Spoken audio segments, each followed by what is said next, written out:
Murder at midnight. Look, wait. Come back here. Wait, nothing. I said you were nuts, crazy. And... No, don't. I'm sorry, Hook. Very sorry. But I had to have it. I'm going to have it. And once you're dead, you'll never miss it. Midnight, the witching hour when the night is darkest, our fears the strongest, and our strength at its lowest ebb.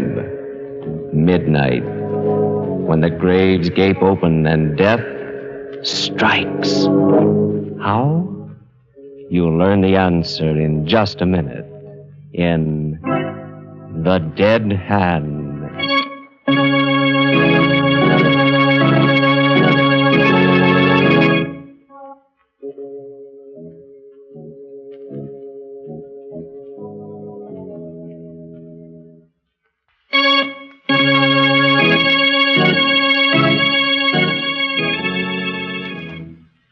And now, Murder at Midnight. Tales of terror and retribution by one of radio's best-known mystery writers, Robert Newman. Its title, The Dead Hand.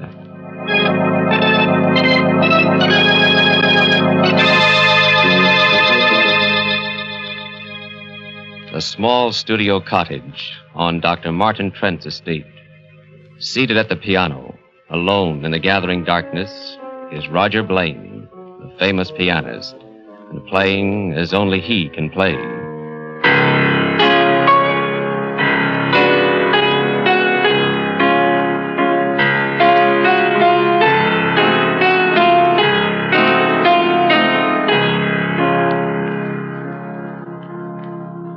Can't you hear me, Lorna?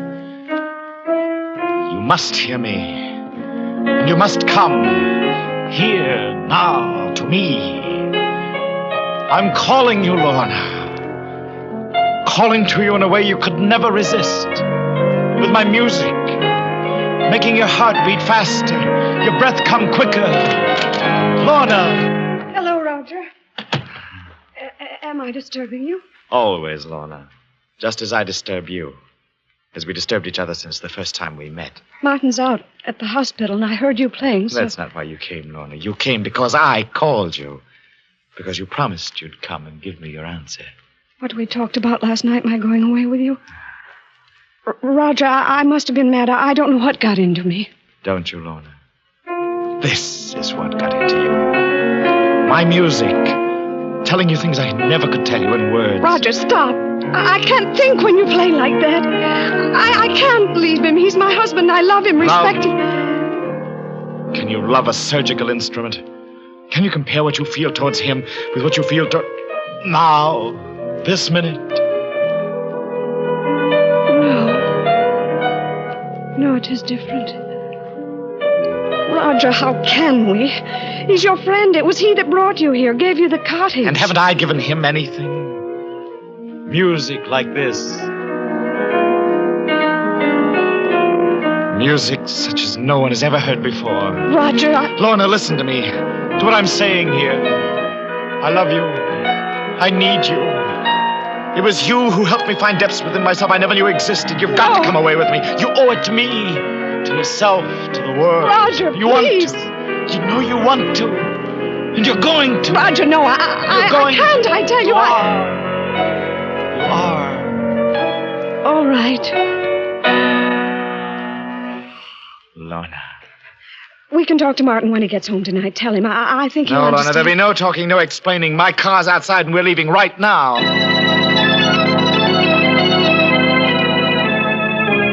The music, my music, was still with me as we drove out through the gates, down the highway, pulsing, throbbing.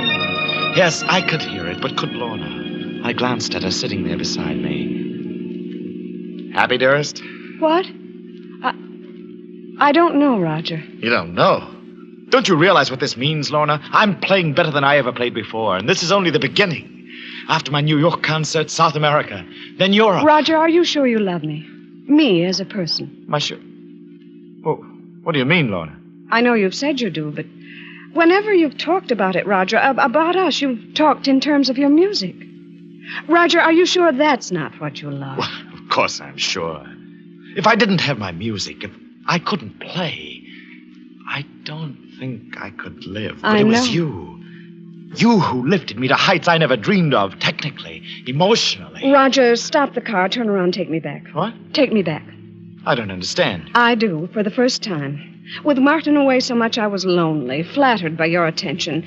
And your music was like a drug, keeping me from thinking. But now I can think. And I know you don't love me, and I don't love you, so please, Roger, take me back. No. But, Roger, can't you see? This whole thing was a mistake. It was not a don't- mistake. And I won't take you back. Well, I'm going back, whether you take me or not, and if you won't stop the car... Laura, no! I- Let go of that brake! I Let won't. go of that ditch! Look out! We're going to...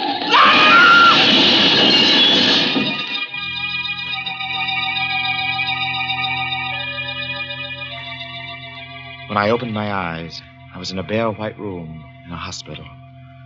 Standing next to the bed were Lorna and Martin. Hello, Roger. How are you feeling? What? I don't know. What happened? You were out driving with Lorna. The car got out of control and you had a smash-up. They rushed you here to the hospital and, well, you've been here for 2 days. Smash up? Yes, I remember. Are you all right, Lorna? Yes, Roger, I was shaken up, cut a little bit. Oh, my hand hurts. Especially the fingers.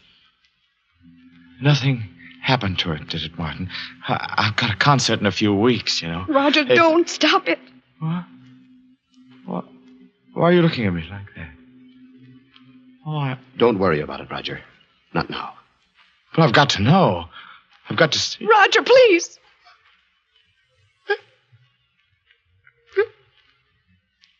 It's gone. Gone. My hand. My left hand. Martin, what did you do to me? Roger, I think you know how I feel about you, about your music. You've got to believe me when I tell you there was nothing I could do about it. Nothing. It was your hand or your life. My life. And what is my life without my music? There's nothing. Worse than nothing. A living death. Why didn't you let me die? Don't say that, Roger. We'll do anything we can. There must be something. Something. There's just one thing. You've got to get me another hand. We will, Roger. There have been some wonderful developments in prosthetics as a result of the war. I don't mean an artificial hand. I mean a real hand. What? Roger, you're mad. No, I'm not. You took my hand and you'll get me another one. We'll talk about it some other time. You think I'll forget about it, don't you? Don't you? Oh, I won't. I say I'm going to have another hand, and I will have one. And what's more, you're going to help me get it, do you hear? You're going to help me.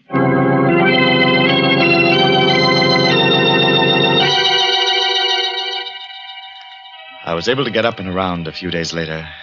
I didn't talk to anyone if I could help it. Because somehow I couldn't ever look at their faces, only their hands. Big hands and little ones, long-fingered ones and stubby ones.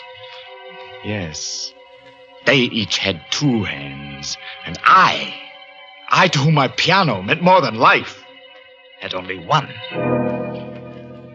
Then, sitting alone one evening, I met Hook. I looked up, and there he was, a small, slight, sharp-featured man. Hello. Nice evening. Yes, I suppose it is. You mind if I sit down for a couple of minutes? No. I wouldn't usually bust in on anybody except that... Well, I'm getting out of here tomorrow, and I feel pretty good about it. Oh? What was wrong with you?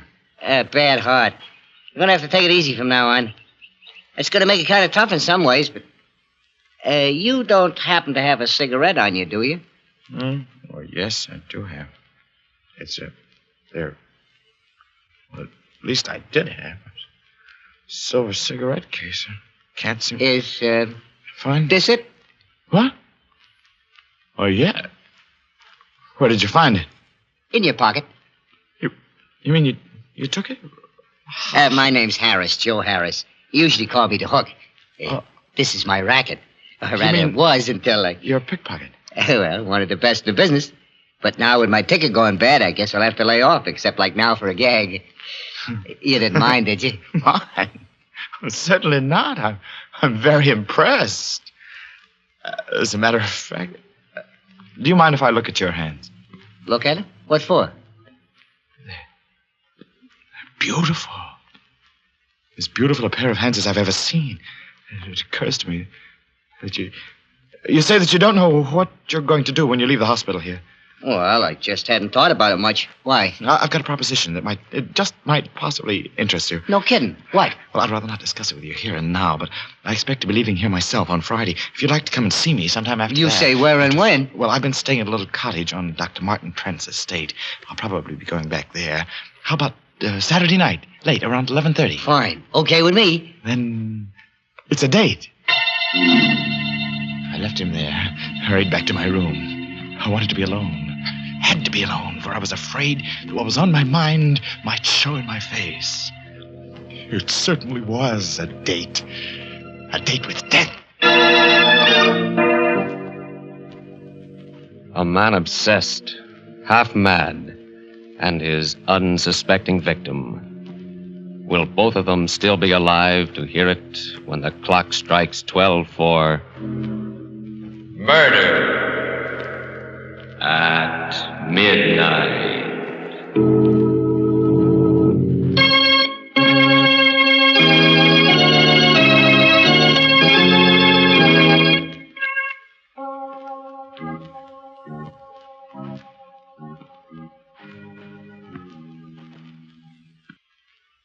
And now, here is Roger Blaine to continue Murder at Midnight. I did leave the hospital on Friday, went back to the little studio cottage. By Saturday night, my arrangements were completed. They weren't very complicated. I made it clear to Lorna and Martin that I wanted to be alone, and I picked up a length of iron pipe. The pipe I hid inside the piano when I heard footsteps coming down the path. There was a knock on the door. Come in? Hi. Not too late, am I? No, you're not too late. Hey, pretty nice place you got here. Yes, it is quite nice. Sit down. Oh, thanks. Now, what's this here proposition you want to talk to me about? It's a very simple one. How would you like to make $10,000? What do I have to do? You don't have to do anything. Just sell me something. Your left hand. What? You're nuts. No, I'm serious. I've got the money right here in cash. I don't get it. I just don't understand. Look, I'm a musician. I'm a pianist. Or I was until I lost my hand. If I can't go on playing, then life doesn't mean anything to me. My own life or anyone else's. But you, how important is your hand to you? Now, an artificial one will do almost as well. And you can live for quite a while on $10,000. You mean you really thought I'd sell you my hand? Let you cut it off? I'm getting out of here. Look, wait. Wait, nothing. I said you was nuts, but I didn't really think... Oh, what are you going to do with that? No, don't you can't. Some way, somehow I'll get you for this. I swear. I'm sorry, Hook. Very sorry. But I have to have it.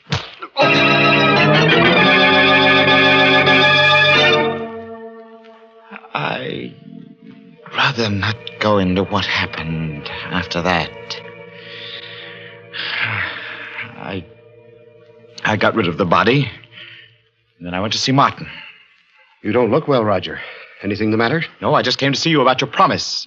My promise? Or your debt, whichever you choose to call it. I told you I wanted another hand, that I was going to get another hand, and that you were going to help me. Well, now you can help me. What do you mean? Look in here, in this package. See? Good Lord. Where did you get this? It might be better if you didn't ask too many questions. I'm fighting for my life, for more than my life. You took my hand away from me. Well, now you can give me this one. You mean you honestly, seriously think that I can perform an operation of this sort, do a graft, and that after I'm finished, you'll be able to use the hand? Why not? Operations of this sort have been done, haven't they? with other parts of the body. The eye. The cornea, not the eye. And some nerve grafting has been done. But this... Look, Roger. I know what a shock this whole thing has been to you. Know it better than you. You're not a well man. A well man? I'm only half alive. And I'd rather be dead than go on living this way. But if I do die, I won't die alone. That's why I brought this along. Roger! A gun. Quick, easy, painless.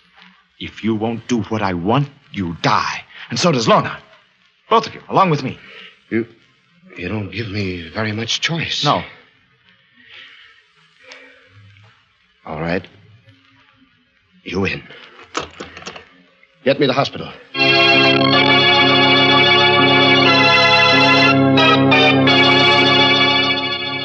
Even before I became fully conscious, before I opened my eyes, I knew that it had been done.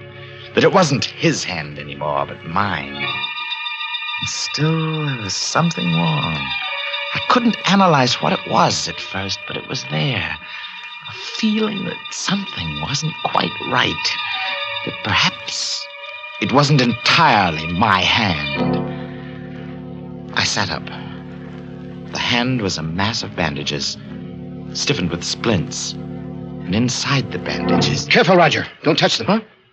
Oh, Martin, I didn't see you. I've been here with you ever since last night. Last night? You mean I've been out that long? 24 hours? It was very important that you keep quiet. You've been under sedation. Oh, yes, of course. But this isn't the hospital. No. I brought you home with me, back to the house. Oh. I thought it would be best for several reasons. Oh, that's very smart, Martin. We don't want any questions, do we? Not yet. You did do it, didn't you? What? Yes. I knew you would and could. And it's going to work. It is working. I can feel it. Please, Roger, you must be careful with that bandage. You can't touch it, move it, disturb it in any way. I won't, Martin. But I don't have to. I tell you, I can feel the fingers moving, even inside this. And in another week or so... We'll see. Yes, we'll see. Got a cigarette, Martin? Of course, I have it right. That's funny. What is? My cigarette case, it was right here in my breast pocket. I must have left it downstairs or at the hospital. It doesn't matter. I can do it. Martin. Yes? I think... Yeah. It's here. Here it is. Under my pillow. What? How did it get there? I don't know. It must have fallen out when you bent over. But... No. Why are you looking like that? Because... I think I know how it did get under my pillow. What do you mean? When fingers learn something, a special skill, they don't forget it, ever. Mine never have. Even when I'm not thinking of what I'm doing, they go on playing by themselves. These fingers here, they haven't forgotten either. You understand? I'm afraid Forget it. I'm awfully tired all of a sudden, Martin. Would you mind? No, Roger, I'd like you to get as much rest as possible. There's a friend of mine coming here tomorrow to see you. Another doctor. That's fine, Martin. I'll see you in the morning. Yes, I was tired, but that wasn't why I asked Martin to go. I did it because I wanted to be alone, because I had to be alone, because I knew now what it was that I'd only sensed before. The hand, Hook's hand, had a will of its own. It had picked Martin's pocket without my even being aware of it. I lay there alone in the darkness after Martin went, not touching the bandages, but flexing the fingers, forcing them to obey my will.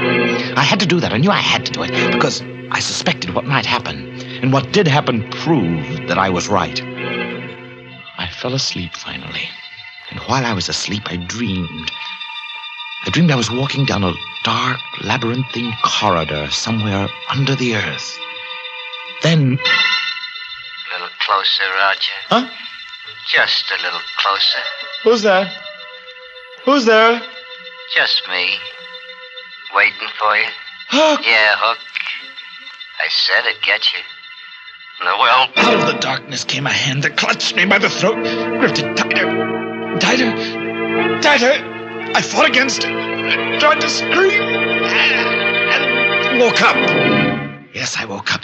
And my waking was more horrible than the dream, for the hand was there, gripping me by the throat, moaning, exerting every ounce of my strength and will. I fought it off and pulled it down. I lay there, bathed in a cold sweat, staring at it, feeling the fingers quivering inside the bandages. My hand or his, I was tied to it now. Tied to a thing that was seeking to destroy me. Shaking convulsively, I leaped out of bed. I ran out into the hall and down the stairs to the living room. The piano. That was the one thing that might save me, save my reason. Seating myself at the piano, I started to play, using only my right hand at first. But I tried to force my left hand, his hand, to join in. Then suddenly... No, Roger. That won't work. No music. Stop it! Stop it! Do you hear it? It's my hand now. It's mine. No, Roger. Never. But it is. I'm stronger than you are. Nothing is stronger than I am. Nothing in the world. And there's no escape. Because we're one now, Roger. And wherever you go, I'll be there too. It's not true. It's not. What are you doing? Just a little closer to the desk, Roger. No. A little closer. That paper knife. No, you can't. But I can, Roger. I told you I'd get you somehow. Some way. Put it down. Drop it. You can't fight against me, Roger. I told you. I'm too strong. Martha! Quick! For heaven's sake! The hand! Where is he, Martin? The living room. I heard the piano and... Good Lord. Roger! He's dead. Why? How? He was saying something about a hand. He was in a completely psychotic state as a result of shock and a sense of guilt. The state psychiatrist was coming tomorrow to commit him. Oh, Martin. That hand he brought me wanted me to graft on. I don't know where he got it, but I suspect that was behind the whole thing. Behind it? Yes. Oh, what do you mean? You don't really think I did graft it on, do you? Why? He was desperate, and I had to do something to quiet him. I splinted his left wrist, wrapped it in bandages, and told him not to touch them. But, Martin, that paper knife in his chest. Which hand is holding it? His right one, his good one. Yes. And still, in a way, it's possible that the dead hand, the one he was so concerned about, did guide it. Her eyes wide with awful comprehension, Lorna stares at her husband, then down at Roger Blaine's body as, somewhere in the silent house, a clock starts chiming for murder at midnight.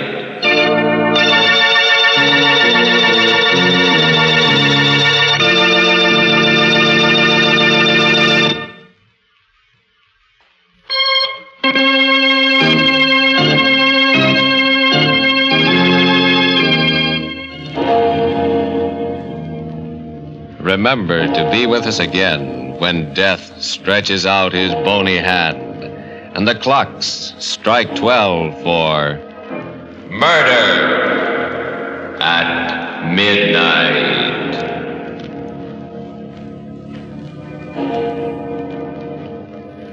With music by Charles Paul, Murder at Midnight is directed by Anton M. Leader.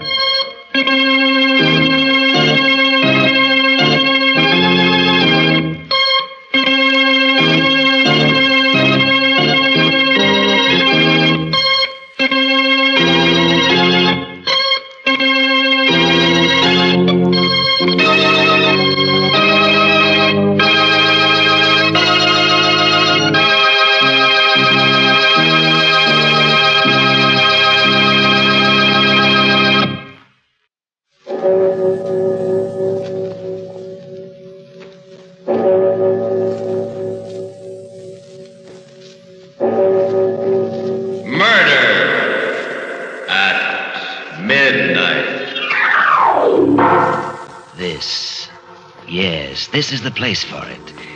Deep down under the city, under the earth. The concrete cold and damp as the stone of a mausoleum.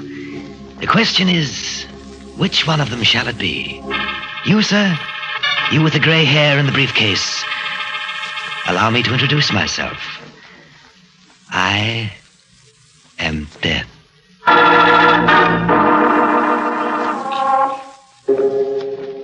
Midnight, the witching hour when the night is darkest, our fears the strongest, and our strength at its lowest ebb. Midnight, when the graves gape open and death strikes. How? You'll learn the answer in just a minute in The Man Who Was Death.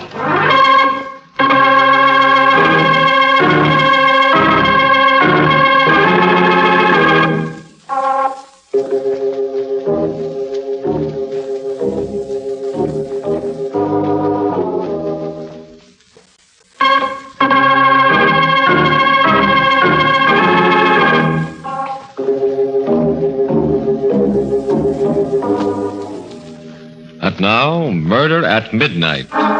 Tales of mystery and terror by masters of the macabre.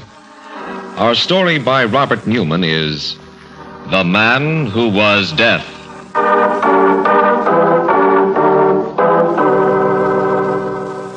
It's late afternoon in the studio of Jan Rolfe, the sculptor.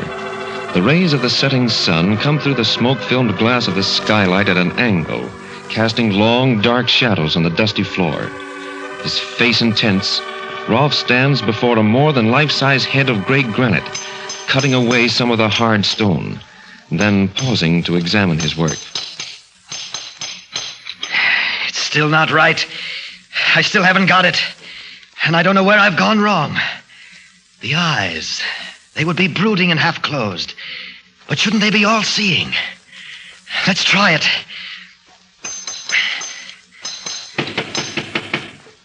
Who's that? Who's there? It's Aline, Mr. Rolfe. Aline Moffat. Aline? Oh, yes. Just a second.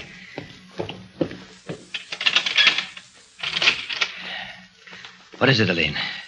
I told you I wouldn't be able to get here until late, Mr. Rolfe, that I was going to be modeling for Clayton in the early afternoon, but you said it didn't matter. Oh, yes, I forgot. If you don't need me, don't feel like working. No, it's all right. Maybe it would help if I worked on something else for a change. Come on in. Something else? Oh, that head. Is that the first time you've seen it? Yes. You always kept it covered up before. It looks very powerful. Powerful, eh? Go on over to it, closer. Tell me who you think it is. All right. It's a man. Pretty big man. Man. I knew it wasn't right. But if that's all you get out of it... Where's that mallet? Mr. Rolfe, what are you going to do? This, I'm going to smash it! Almost 6 months' work, but... There! You know what that was supposed to be? Death! Yes. For centuries, man has been haunted and obsessed by the fear of death. I was going to do something no artist has ever done before. Show mankind the face of death. Mr. Rolfe, I don't think I feel like modeling this afternoon. You're frightened. Why? I don't know. The whole idea of... You too. What I wanted to show was the beauty, the peace that lies in death. Death's strength and inevitability and... Wait a minute. I'll phone you tomorrow, Mr. Rolfe. I said wait. It's beginning to come to me. What was wrong? To do a study, portray something, you've got to understand it, inside and out. You've got to know how your subject thinks, feels, project yourself into it. To do a study of death, I've got to know all those things about him. I've got to become death. And that means... Mr. Rolfe, no, you can't. But I can, Aline, I must. How can I understand death, become death, if I don't kill?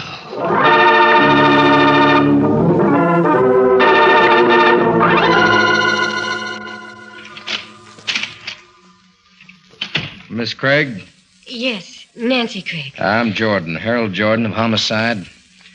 I imagine you know why I asked you to come down here to the morgue.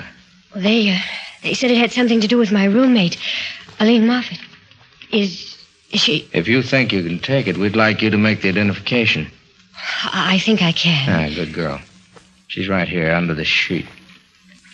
Ready? Yes. Oh, Aline. How did it happen? And I'll cover her up. Well, we traced the laundry mark. We're pretty sure we knew who she was. How did it happen? She was found in the river. But she was dead before she went in, strangled. Murdered? Oh, but why? By whom? We don't know. We thought you might help us with that, too. Tell us what you know about her. There's not much to tell. She was a wonderful girl. Came from out of town, out west somewhere. Mm-hmm. You wouldn't know it from the way she looks now, but she was beautiful. She used to do modeling. Any boyfriends? Oh, no one in particular. She went out with a lot of different men. Everyone liked her. That's why I can't understand. Who did she model for? A few photographers, but mostly painters and sculptors. Let me see, there was Jensen, Clayton, Rolfe. As a matter of fact, I think she was posing for both Clayton and Rolfe.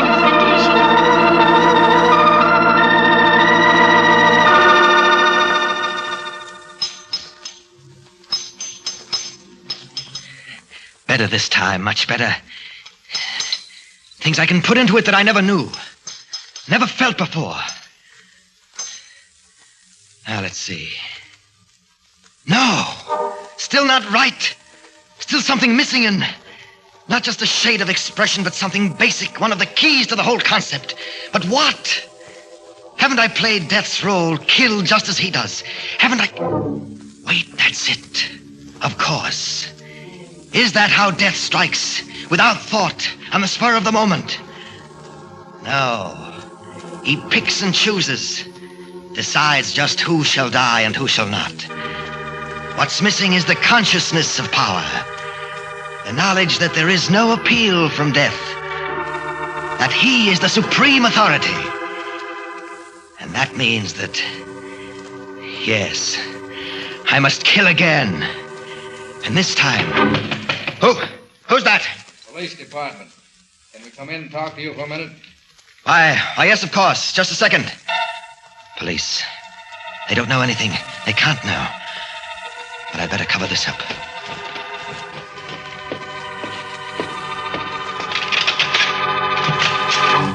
Mr. Rolfe? Yes. I'm Jordan of Homicide. This is Nancy Craig. Sorry to bother you at this time of night. No bother at all. Please come in. Thank you.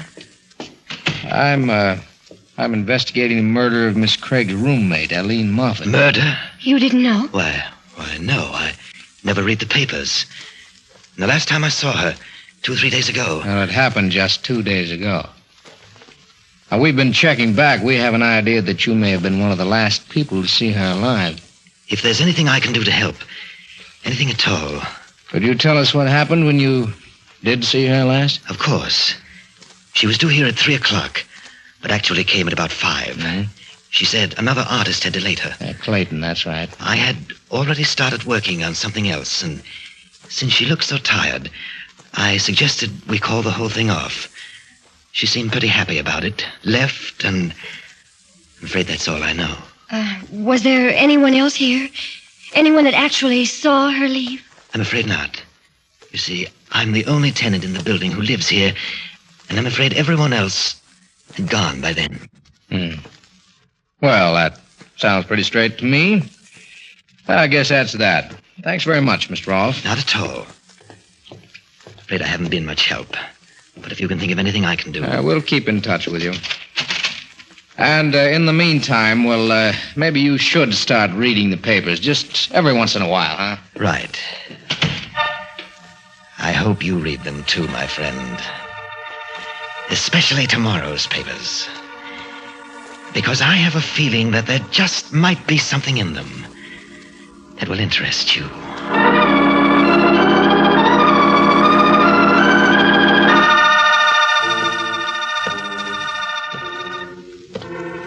Night. and a fine small rain. Yes, this is how he would move. Walking slowly through the darkness, searching, weighing, selecting his victim. I beg your pardon, What? sir. But could you tell me if that's the uptown subway over there? Why, yes. I believe it is. Thank you. Thank you very much. Not at all.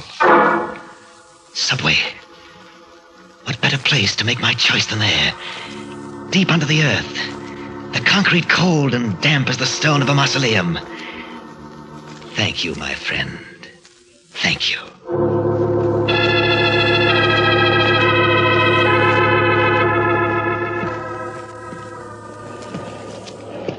Yes, this is it. This is the place. The tunnel dark as a yawning grave. The platform edge like the verge of infinity. And this is how he must feel. Studying. Selecting. Which one of you shall it be? You, madam, with the worn coat and bedraggled hat. Why are you looking at me like that? Do you know what's in my mind? Don't be afraid. It won't be you. You, young man, with the books and the glasses? No. Then what about... Yes. Down there at the end of the platform, my friend who suggested this. My prosperous-looking friend with the gray hair and the briefcase. Don't look up at the track so impatiently. A train is coming. But so am I. Good evening. I beg your pardon, sir, but I'm afraid... Oh, I didn't recognize you at first. Why, you're the chap. Directed you down here, yes. But I felt that you should know exactly who it was you spoke to. Allow me to introduce myself. I am dead. What? What do you mean? What are you doing to me? Let go! Let go!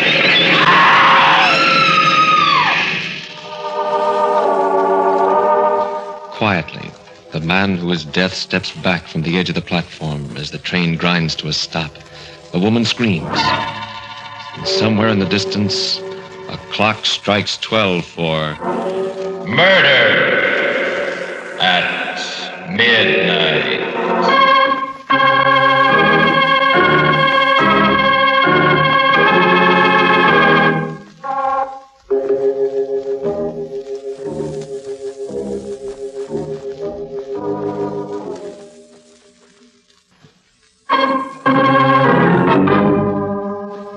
And now back to the story of The Man Who Was Death. It's late the next afternoon, and Jordan is alone in his bare cubbyhole in police headquarters when there is a knock on the door. Come. Hello, Mr. Jordan. Oh, hello, Nancy. You don't seem very happy to see me. I am and I'm not. It's a nice change to have someone as pretty as you come down here. On the other hand... You haven't gotten anywhere with Aline's murder. No motive, no clue, no nothing. I'm afraid we're licked. But you can't be. You can't give up. I'm sorry, Nancy. I don't like it either, but, well, it happens sometimes. But you can't let it happen. Not in this case. Hey, you're pretty well wound up, aren't you? How about letting me take you out, buy you dinner? No. Oh, I am upset, yes, but... What's the matter? Oh, maybe it's nerves. That trip down to the morgue, the whole atmosphere around the case, but... Would you think I was mad if I told you I felt that some horrible power was abroad? That Death himself was stalking through the city? You and Mrs. Dolan. Mrs. Dolan? Who's she? Well, that accident in the subway last night, a guy who fell or jumped in front of a train. Didn't you read about it? No. Well, this Mrs. Dolan was one of the witnesses, and she swears that just before it happened, she went all goose pimples, felt as if death was breathing down the back of her neck, and that she was going to die. It's true, Hal. I know it is. I mean, well, that's exactly how I felt. I can't remember just where or when, but sometime during these past few days, I felt that I was in the same room with Death myself. Well, like you said, it's probably nerves. Strain you've been under. Just the same, it's kind of a funny coincidence. I think maybe I'll go see Mrs. Dolan, talk to her. Do you want to come? I don't believe so, Hal. Somehow I feel we're awfully close to the answer.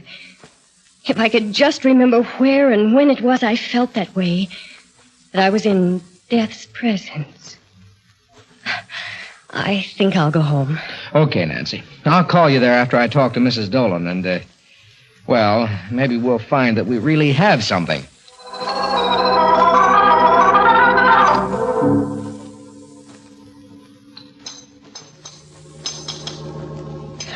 Just a little more off the cheekbones.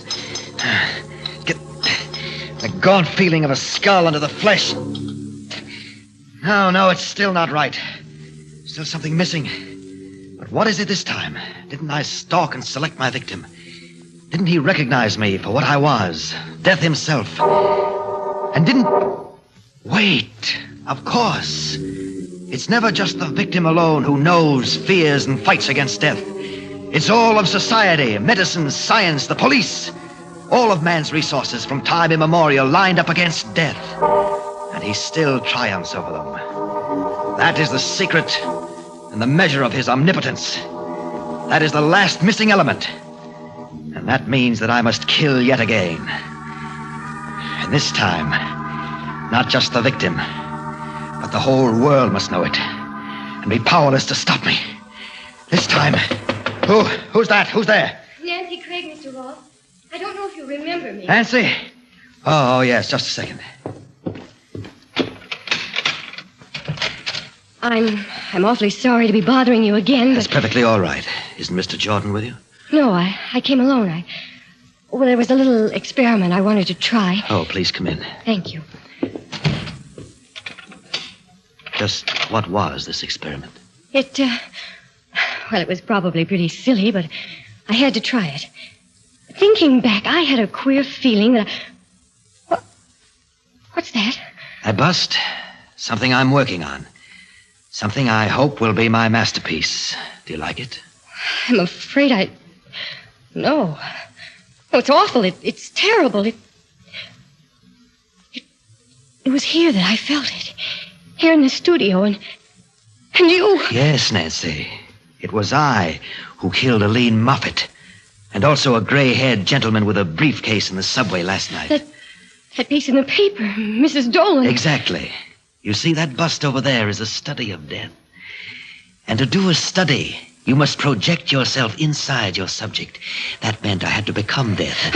Where are you going? Out of here, you're mad. No good, Nancy, no good. I locked the door when you came in. Oh, but you can't. Oh, you can't. Help me, help! No good either. We're 5 stories up, and all the other tenants have gone. You came here at a very opportune time for me. I had just decided I needed one final victim. And I'm afraid that's going to be you.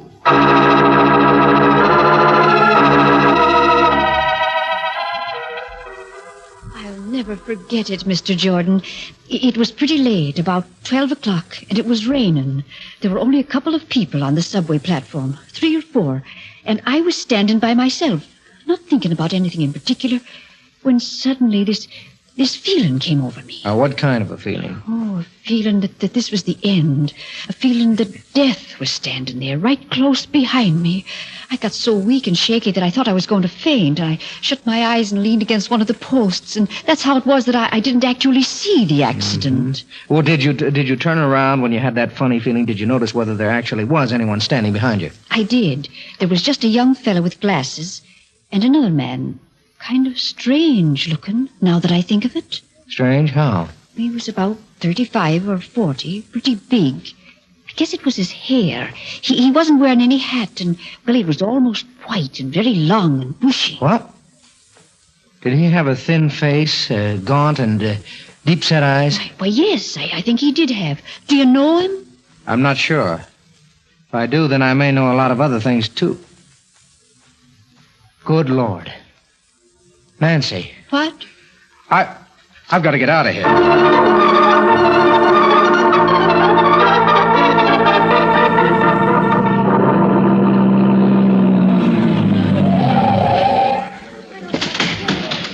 Just a second, young fellow. Where do you think you're going? In there. No one's going to... Hanrahan. Oh, there you are, Jordan. Where the blazes have you been? What do you mean? What's going on? A devil of a business. A lunatic in the top floor studio there.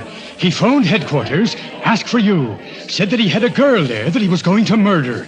Said that he wanted us to know, even though there was nothing we could do to stop him.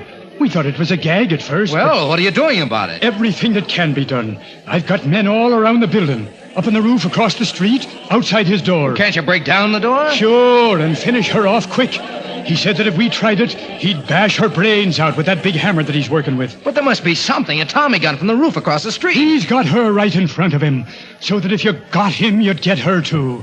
I tell you, there's nothing, absolutely nothing anyone can do. You're wrong, Hanrahan. There's just one person, one thing that can stop him. What's that? Death.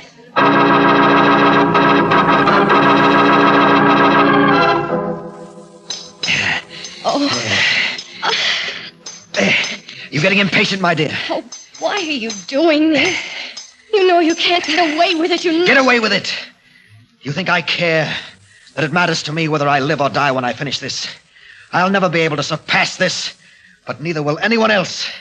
I know now how death must feel, and I've caught it forever, for all men to see in stone. Yes, friend Rolf, you have. And you've made me very proud. What? Who's that? You don't know? Even though I've been on your mind for months now? Even though you're just finishing my portrait? You? Where are you? Where would I be? Everywhere. Outside in the hall. Down in the street. Here in the studio with you. Can you be seen? I must see you. I must. Very well. Walk this way. Over towards the door. A little further. Little further. All right, here I am, Rolf. Maybe I don't look the way you thought I would. Jordan. Yes. Now drop that mallet and get your hands up. It was you, and I thought... Get him up, Rolf, I said. Okay, if that's the way you want it. Help! It's okay, baby. It's all over now. Have you loose in a minute? Jordan, are you all right? Yes, break the door down if you want to come in. I'm busy. Oh, you got him. But how? I talked to him through the vent pipe from up on the roof.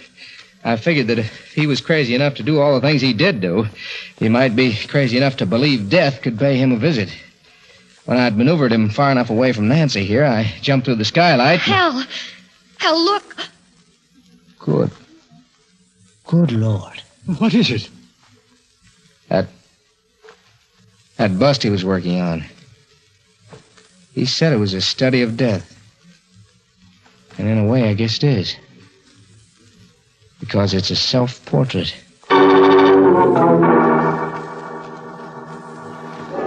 Two men and a girl staring down at the body of the dead sculptor lying next to his weird masterpiece. But is it possible that there is still someone else in the studio? An unseen presence that has been there since the clock first struck 12 for murder at midnight.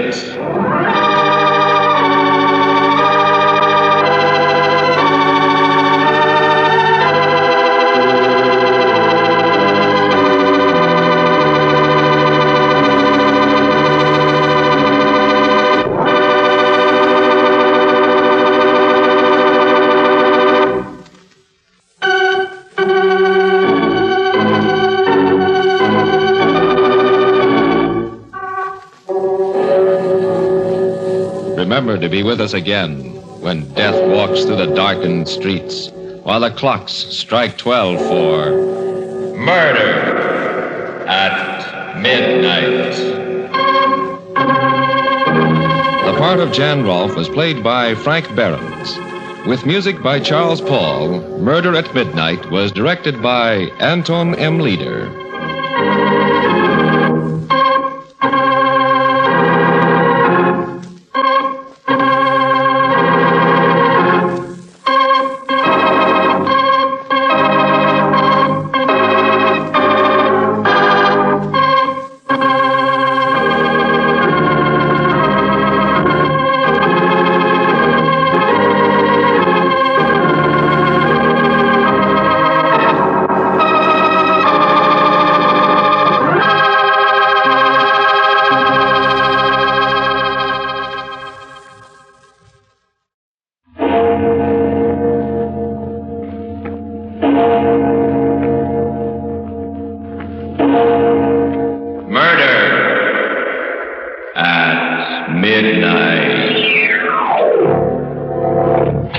fool!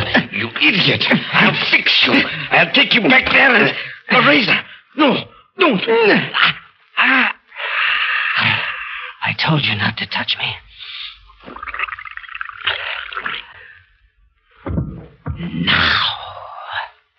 Now it's all over.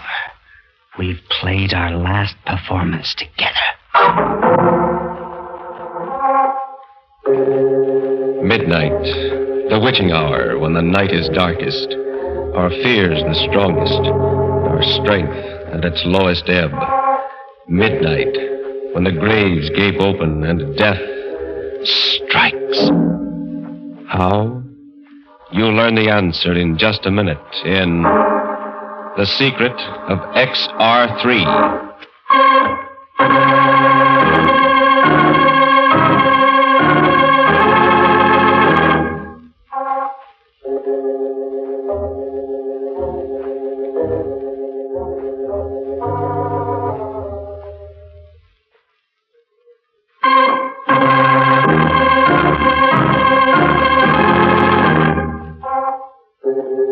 And now, Murder at Midnight. Tales of mystery and terror by radio's masters of the macabre. Our story by Max Ehrlich is The Secret of XR3. The death house. A man sits in a tiny cell, his head bowed, waiting for the moment when he will pass from light to eternal shadow. The clock ticks on, but the time is not yet, not quite yet. Then footsteps sound in the corridor. The door opens. It's almost time, my son. Yes, Father. I know. Is there anything I can do? No. Still, I'm glad you've come. Father, look at me. Look at me closely. Yes? I frighten you, don't I? I terrify you. No. No, my son. Nothing frightens me except the evil in men's hearts. Am I evil? I don't know, my son. Father, sit down. Let me tell you my story, and then when I've finished, perhaps you can tell me.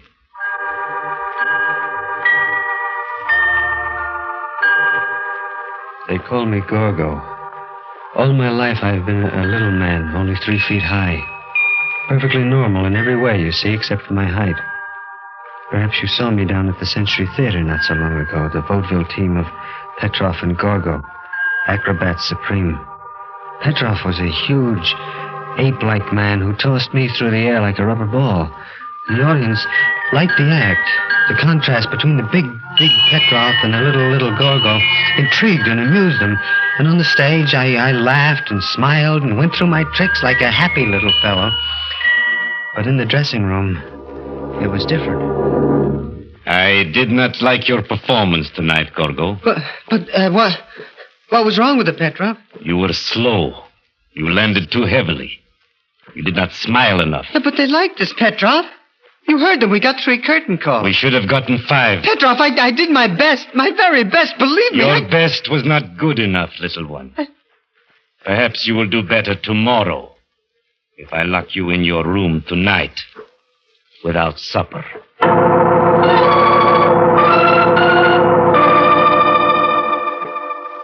That was Vladimir Petrov, a gorilla of a man and master of my body and soul. How I hated him. How many times I wept in the silence of my room. All my life I had walked in the shadows of bigger people. See, all my life I had looked up instead of straight ahead, endured the stares of the curious and sensed the pity that was in their hearts. And that was why I used to wait in the alley near the stage door between performances, because it was dark there. I loved the dark. It protected me and hid me from those who stared and mocked. One night... I beg your pardon, you were Gorgo? Yes? My name is Dr. Meade. I saw your performance earlier tonight. I was just coming in to see you. Yes? What about? I happen to be an expert in glandular work, particularly in the function of the pituitary or growth gland.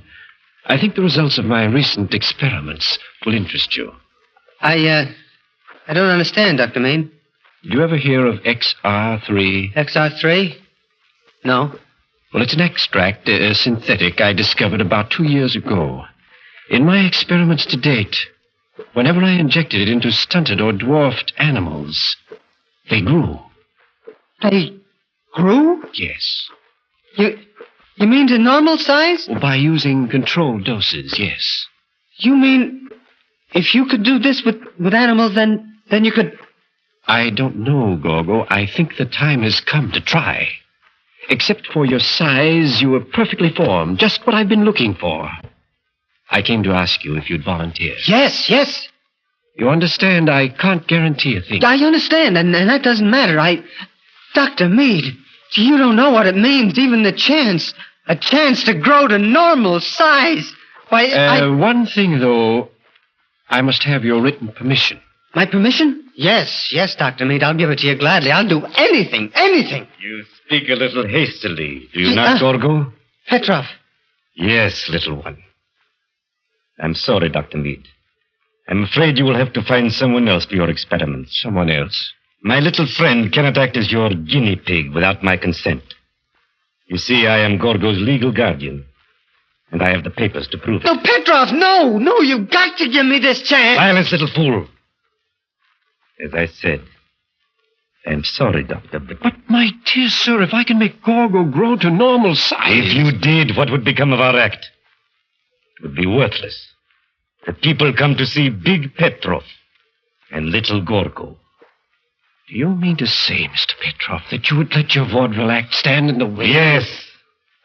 I spent years building the team of Petrov and Gorgo. You think I am going to let you ruin my investment now? Petrov, please let him do it. You've got to. Shut up, you little fool, and get inside. Petrov! As for you, Doctor, I wouldn't advise you to come around here again. This was a blow I could not stand. Dr. Meade had opened a prison door for me, and Petrov had slammed it shut again. I resolved then that come what may, I would have my chance. The very idea of the XR3, of becoming a man like other men, made me drunk and gave me daring. One morning, while Petrov was away, I paid a visit to Dr. Meade at his office and begged him to try the experiment without Petrov's permission. I'm sorry, Gorgo, but I cannot. The experiment would be very delicate if anything should happen without your guardian's legal permission. No, I'll run the risk, Dr. Meade. I'll be glad to. I'm sorry, but it can't be done. I see. Dr. Meade. Yes? Just what does this XR3 look like?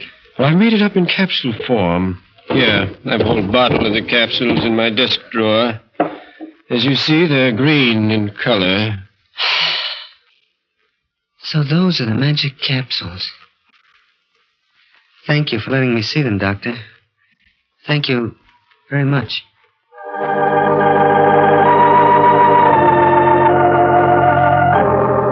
Late that night, I slipped out of my hotel room and down the fire escape. Keeping in the shadows, I went to Dr. Meade's office and climbed through the grilled bars in the window. It was easy for a man of my size. And when I left, I had the bottle of XR3 capsules in my pocket. Well, that was Saturday night. I took one capsule, and then another. They made me ill, lightheaded. Then I fell into a deep sleep. And then a knock on the door wakened me. Who is it? Petrov, why are you sleeping so late? I don't feel well. Ah, my little one does not feel well. What a pity. Please, Petrov, I want to sleep. Very well. Today is Sunday and there is no performance. But tomorrow, my little Gorgo, you had better be in the best of health, understand? Otherwise, I'll see that you really become sick. After he left, I fell into the deep sleep again. And then something woke me. My muscles ached as though I had been stretched on a rack. It was daylight again. It was Monday. My pajamas seemed uncomfortably tight, and I looked down, and the sleeves only reached my elbows. I stared, and my heart stopped beating. Then I remembered the XR3. Like a drunken man, I staggered over to the mirror, looked. Yes, I had grown. My pajamas were stretched to bursting. I was growing. I was at least 5 feet tall. 5 feet tall! It was almost time for the performance now. Petrov would be coming for me any minute. And I didn't want him to see me. Not yet. So I piled furniture against the door. And waited. All right, Gorgo. Time to go to the theater. I can't go, Petrov. Not tonight. I'm still sick. What? You little swine, do you think I'm going to postpone a performance because you're sick? Open the door. No. Petrov, no. Don't come in. Don't come in. You little fool. I'll break every bone in your body. I had the key, and I heard it turning in the lock. The furniture against the door would only hold for a minute, and I ran to my valise, took out a straight razor, and then, like a frightened animal, I waited. I'll keep the door for you. I'll show you what it means to be. Now, my little... Gorgo. In the name of heaven, what? Yes, Petrov. I got it. I stole the XR3, and I took it. Now, you see... You idiot. Do you realize what you've done? You've ruined the act. You've ruined it, do you hear? Yes, but I'm a man now. I'm a man, not a dwarf. They won't stare at me now. They won't... No? That's what you think. If that doctor could make you grow, he can make you small again. Smaller than ever. No, Petrov, no! Yes, Gorgo. You've grown, but not so much that I can't handle you. We're going to see him right now. Petrov, no! Let me alone, for heaven's sake! Don't struggle, you... A razor! No, don't! I told you to leave me alone. I told you. And now it's all over. We've played our last performance together, Petrov. A doomed man sitting in the death house pauses in his story, recalling the first time the clock struck 12 for murder at midnight.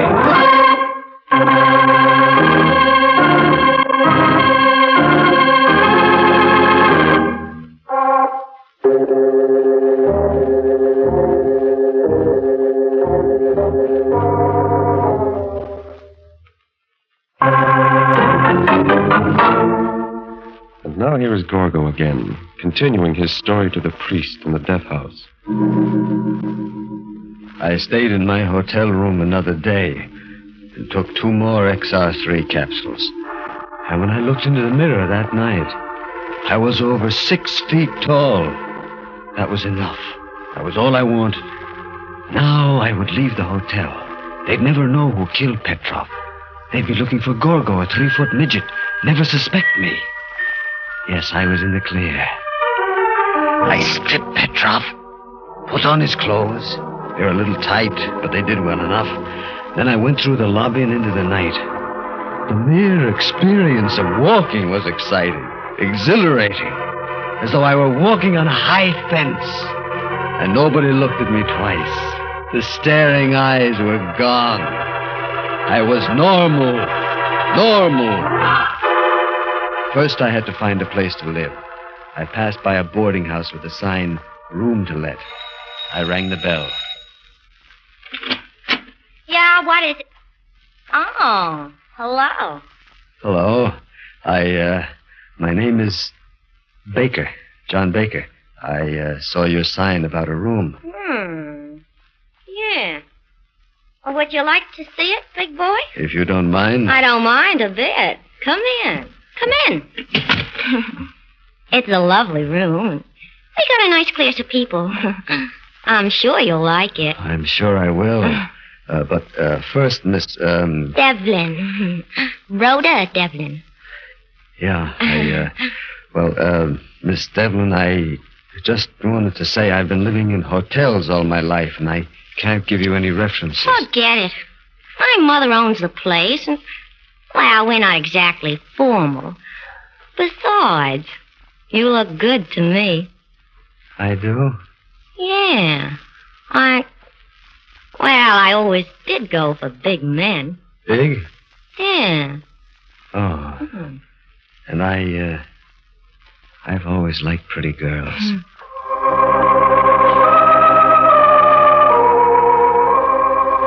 This was a dream come true. I was a normal man, and a normal girl was attracted to me. She was blonde and blue-eyed, and her head came up to my shoulder. A week passed. A week that was beyond my wildest dreams. I took Rhoda out, and we went everywhere. I fell in love with her. Madly in love. She was so small, so delicate. I wanted to protect her always. She had opened up a new and magic world to me, a world of light and love and laughter. And then, one night it happened. I was taking Rhoda home from the movies, and we were passing a billiard parlor, and there were several idlers in front of the place. They began saying things. Hey, look at the giant. Yeah. How's the weather up there, big boy? Hey, Charlie, what do you got there, Pike's Peak? You wait here, Rhoda. I'll shut their mouths for them. All right. I crack the skull of the next man who opens his mouth. Please, Johnny, don't bother with them. Yeah, but they're saying... I know, but don't mind them. Let's keep walking. No, I want... Please. Yeah. All right. Well, what do you know? The big baboon trying to throw his weight around.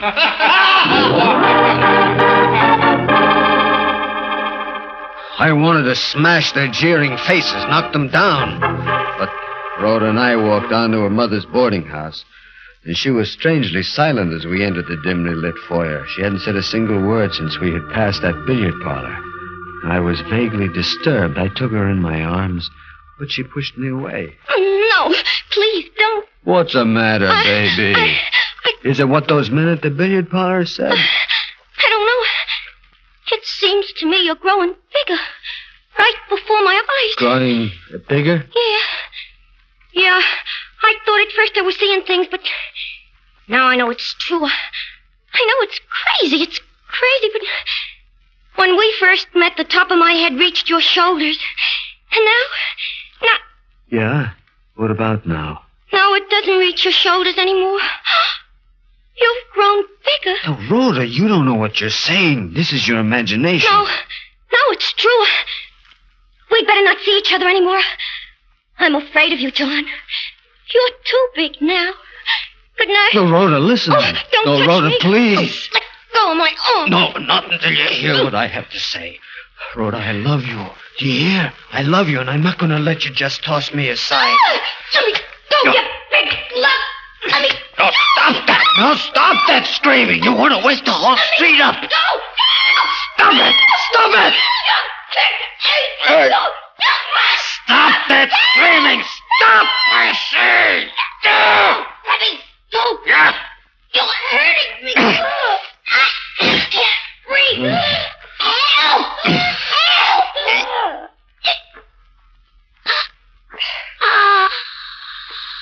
Hey, Rhoda.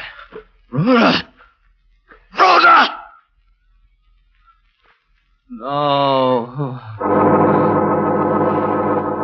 Her lifeless body sagged in my arms. I'd forgotten my own strength. And in my fury, I'd strangled her. Like a man in a dream, I lowered her body gently to the floor and then turned to look at my reflection in the full-length mirror in the foyer. Yes, it was true. The pitiless mirror reflected a giant. I'd grown at least 6 inches. The XR3 had continued its work, was making me grow even now. Now I was a freak again. They stared at me again and pitied me. The beautiful, normal world I had so briefly enjoyed came crashing down over my ears. I ran out of the house like a wild man and into the street. Dr. Meade. Yes, I had to see him. At once, I ran to his office, avoiding the well-lit streets, and the light was on. And I prayed that he was in. I knocked on the door. Yes, what? Good Lord. Hello, Dr. Meade. You remember me? Why, No, I can't say that I do. Look up into my face, Doctor. The features are the same you looked down upon not so long ago. Gorgo the midget. No, Dr. Meade. It's Gorgo the giant now. So it was you who stole the bottle of XR3 capsules from my desk. Yes. And this is the result. This and Petrov's murder. He deserved to die. It does not alter the fact that it still was murder. Dr. Meade! I'm not here to argue law with you. I want you to save me. You've got to stop this growing process. But how? What can I do? An antidote. You must have an antidote. I'm sorry, but I haven't. There just isn't any. What? No antidote? Oh, you're lying. I assure you, I'm telling the truth, Gorgo. I was interested in making things grow, not making them smaller. Yeah. Then I'm lost. There's no way out. I'm sorry. All my life I was a little man. I wanted to know what it was like to be a big man. Now I am big. Too big.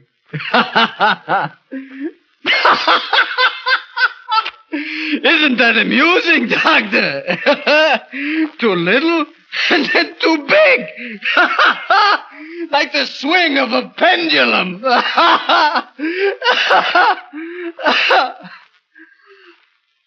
I wish I were little again. As I knew what to expect then. I was used to that. Now they'll stare at me again. They'll laugh and jeer at me. Gorgo the giant! Gorgo the giant! I think we'd better call the police, Gorgo.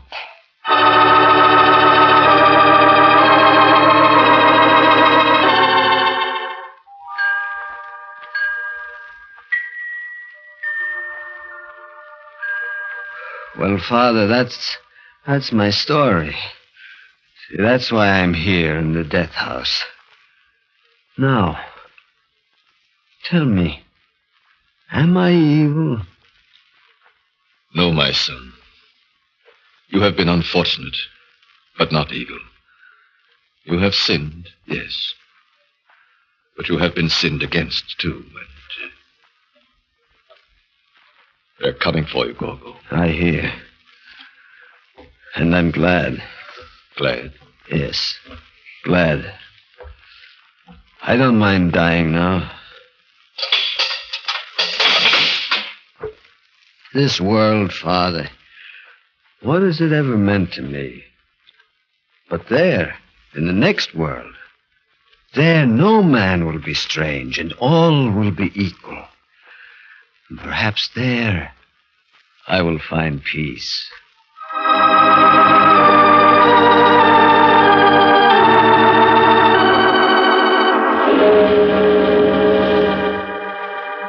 With firm and measured tread, the man who was first too small and then too big walks down the corridor. And the iron doors along the way rattle and clang like the chiming of the clock when it first struck 12 for murder at midnight.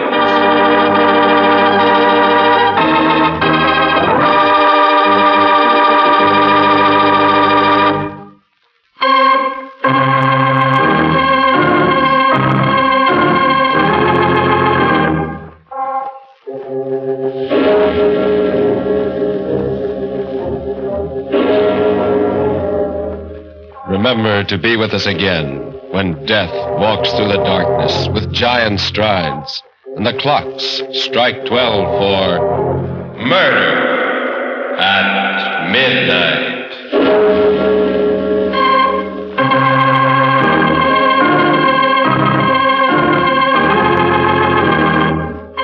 The part of Gorgo was played by Carl Swenson.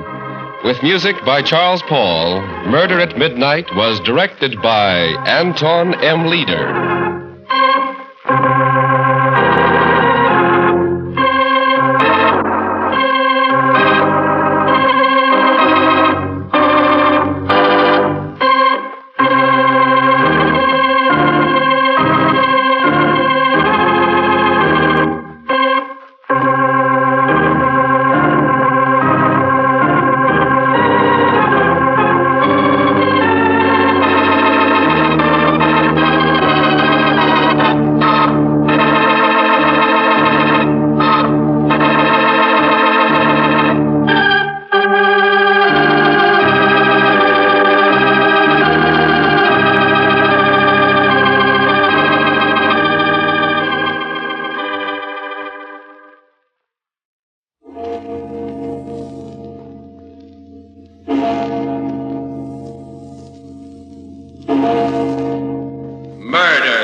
That gun won't do you any good. Besides, you're pointing it the wrong way. I'm pointing it right between your eyes. That's what I mean.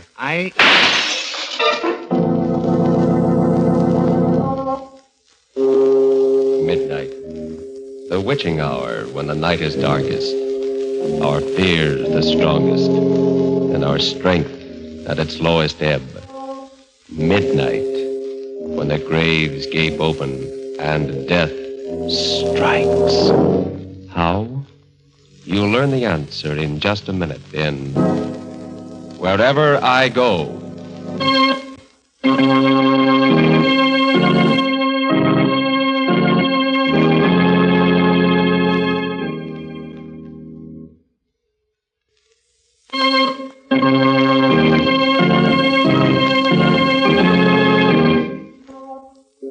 And now, Murder at Midnight. Tales of mystery and terror by masters of the macabre. Our story, A Study in Crime and Retribution, is by William Morwood. Its title, Wherever I Go.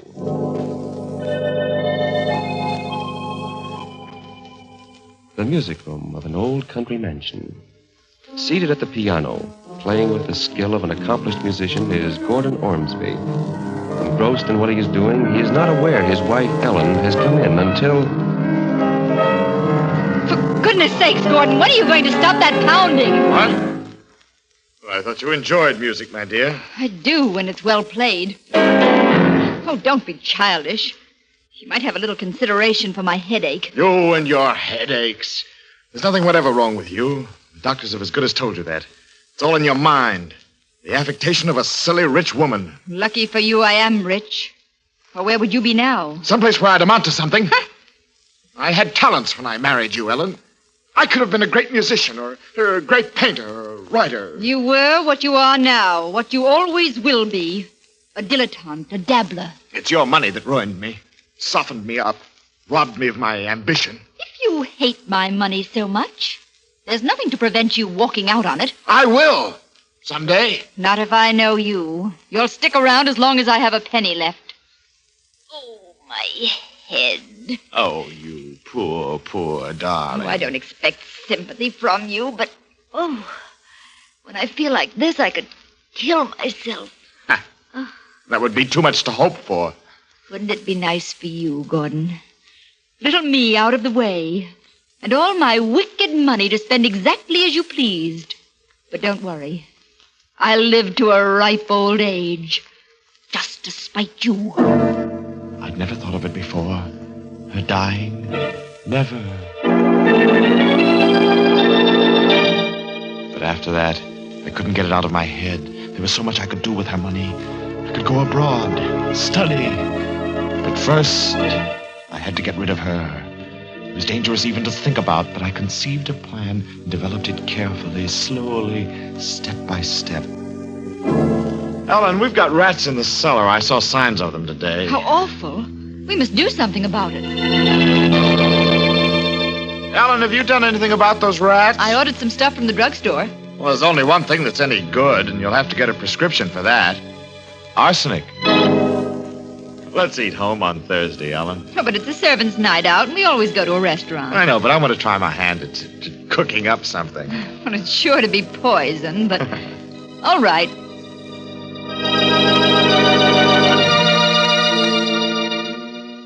We ate dinner at home on Thursday, the two of us alone together. Afterwards, Ellen complained of a headache and went up to her room. I followed a little later.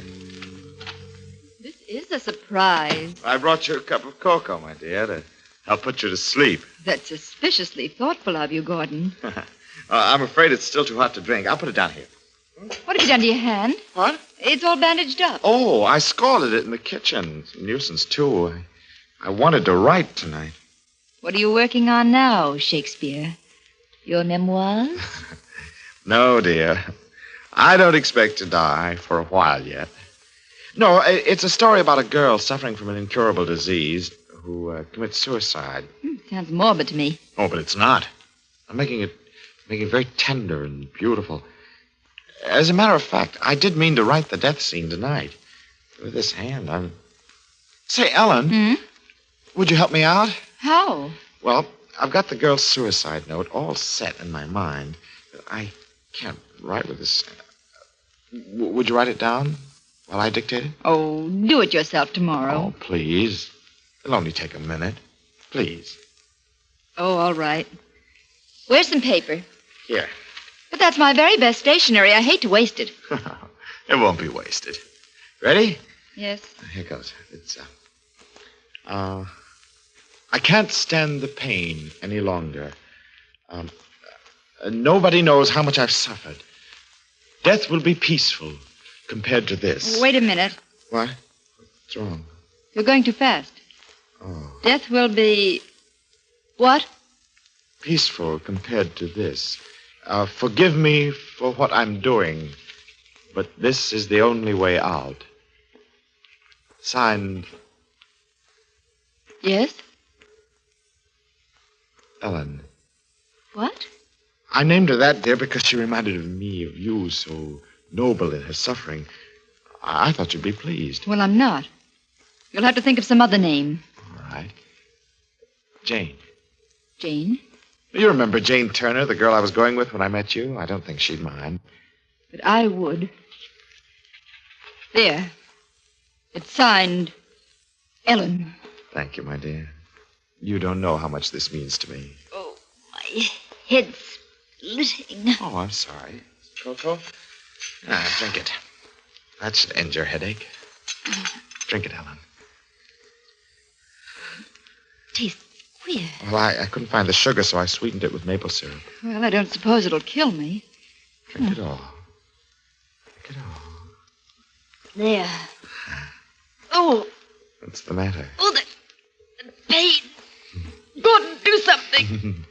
Why are you? It won't be long now, Ellen. You mean that arsenic you bought for the rats. You're mad. They'll hang you for this. No, Ellen. Oh, no. You have left a note behind. It's a clear case of suicide. I was shaking all over, yet my nerves had to be steady for what lay ahead of me. My own life depended on it.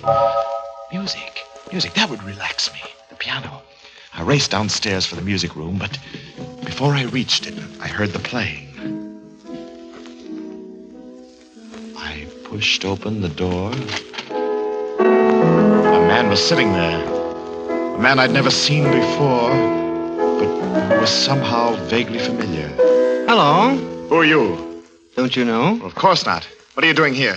There was nobody at the piano. I didn't think you'd mind. Well, I do mind. How'd you get in? The door's locked. Is it? I didn't notice.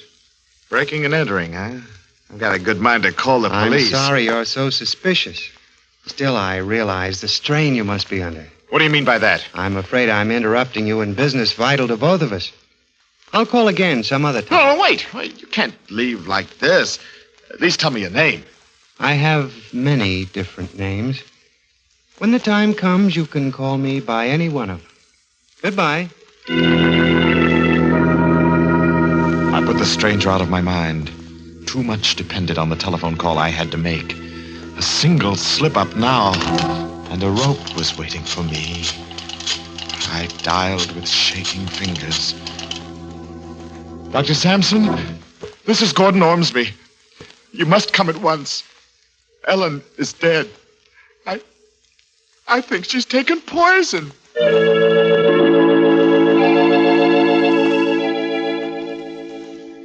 It worked out, just as I'd planned, just as I'd hoped it would.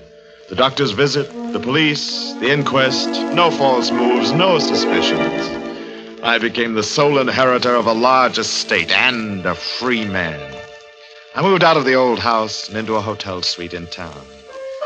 I don't know when it started to happen, but I first knew that something was wrong. My fingers would no longer obey me at the piano. Nothing would come. Or rather, nothing but discords. I decided that my nerves were overstrained, that I needed a rest. I figured a trip somewhere would do me good. I went to the telephone to order my car brought around first thing in the morning, but before I picked up the receiver... Yes? I'm going with you, Gordon. Who is this? Your friend. Well, how? I'll see you first thing in the morning. Number, please. Operator, you cut me off. I was making a very important call. There must be some mistake, sir. There was no call on your line. I didn't wait. I couldn't. I packed that evening. I slipped a gun into my pocket. I left the hotel. By 11 o'clock, I was far out in the open country, driving west. The night was pitch black, and every mile I burrowed further into the darkness. And then suddenly, a terrible conviction came over me. I knew I wasn't alone. I'm coming up front now, Gordon. You? I said I was coming with you. When did you get in this car? I've been here right along. You drive well, Gordon. A cool head and a steady hand. But then you had to have them, didn't you? What does that mean? I was just thinking out loud. The money's nice, but music means a lot too, doesn't it? A pity that went sour on you. Look, I don't know who you are or what you're talking about. And yet you proved a point to Ellen. You proved that you were an artist in a way, even though she couldn't live to appreciate it. Her death was your masterpiece. The sweat stood out on my forehead. My mouth was dry. I didn't want it this way. One murder was enough to haunt me. But he left me with no alternative. He knew too much.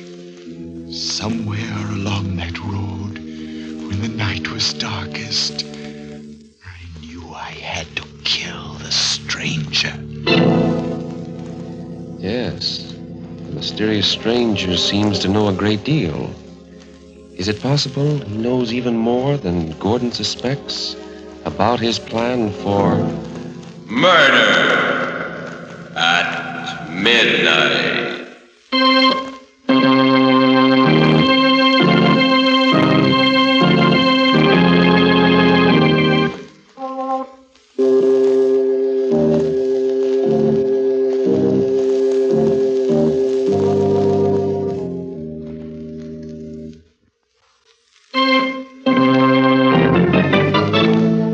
And now here is Gordon Ormsby to continue our story. I knew what I was looking for. A lonely stretch of road with no sign of life. At last the headlights found it. A valley with trees growing down to the edge of the road. The stranger seemed asleep, but he stirred as I jammed on the brakes. Hey, what's wrong, Gordon? Must have a flat. The wheel feels funny. Would you mind having a look? That would be very unwise for me. Why? You have a gun in your pocket. I would make a perfect target out in the headlights. Well, since you're so suspicious. Here, take it. You amuse me, Gordon. However... How do they look? All right on this side. I'm sure it's one of the front tires. I'll see the other side.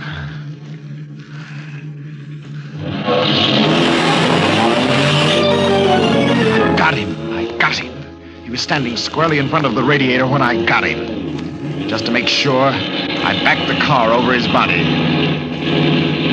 I dragged him across the ditch and into the woods. I dug a shallow grave with a tire iron, hacking in among the roots and the rocks. And then I covered him over. I got back into the car. I needed a drink. And when I came to a juke joint along the highway, I stopped.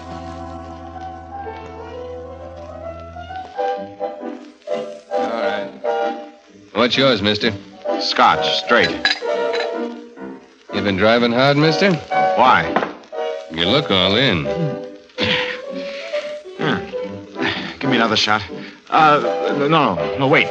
Look, I'll buy the bottle. I don't always want to sell. You know, scotch is hard to get around here. I'll pay for it. I took the bottle over to a booth and began putting it away. I felt better, warm inside. It was going to be all right after all. The stranger was dead, and they'd never find his body. I was in the clear with nothing to worry about. Help a poor blind man! Help a blind man! There was something about that blind man's stick that got on my nerves. came up to my table. Help the old blind man, please. Get away from here. Please, sir, if you'd be so kind. Will you get away? Yes, sir. I'm sorry. I don't want any favors from anyone. I said beat it. Hey!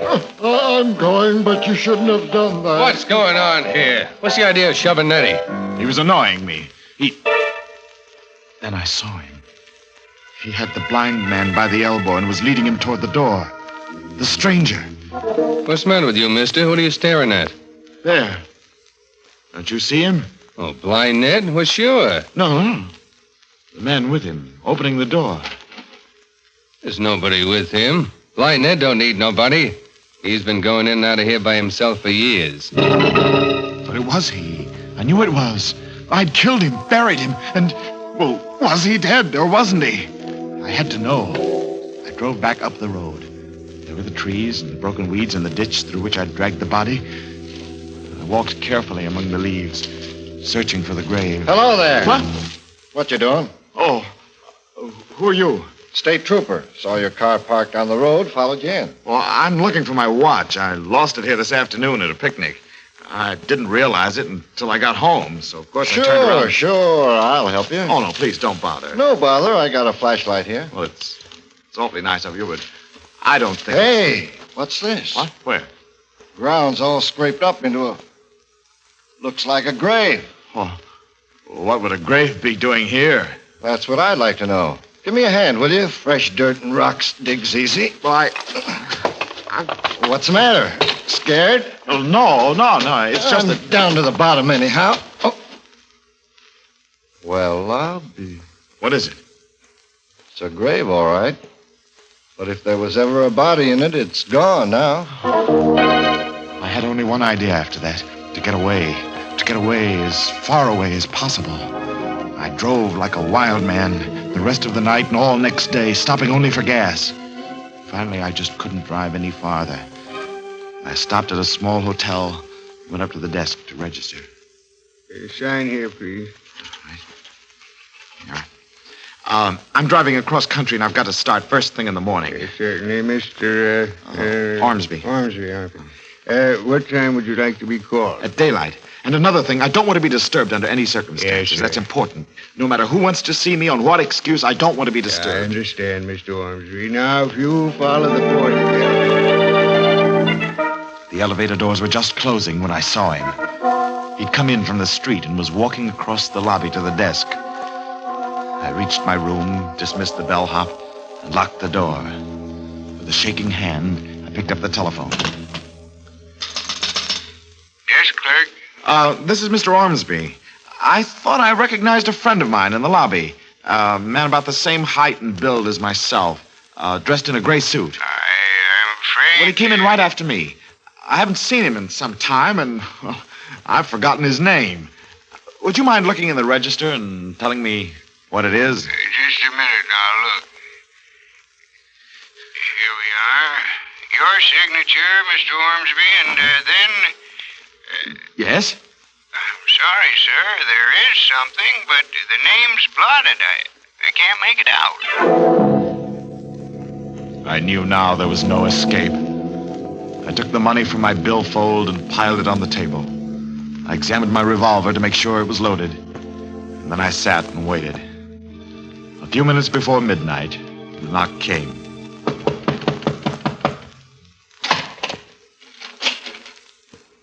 Come in. Hello. You act as if you were expecting me. I was. The only thing I'm not sure about is what you want. Or rather, how much. You should know. All the cash I've got's on the table. Nearly $500. Helen left you a good deal more than that. All right, I'll write you out a check. Name the amount. Everything you possess. What? You're crazy. Do you honestly think, after the risks I took, the risks I'm still taking, I'd give everything away to a cheap blackmailer? Murder is an expensive hobby, Gordon. Well, not that expensive. If you want to be reasonable, say $50,000. I'm afraid there's no compromise. And I'm not just talking about money. Listen, this is your last chance. $50,000 or...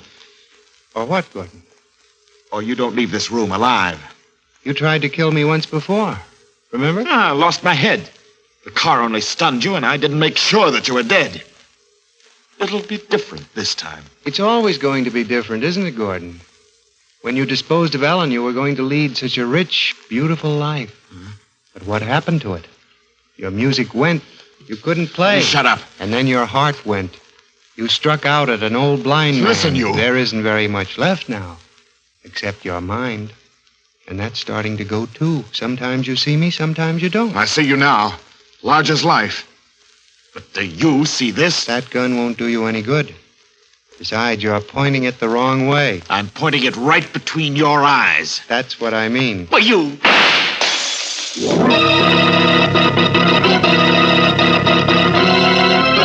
He was gone. Yes, gone. Nowhere in the room. Then I heard the rapping at the door.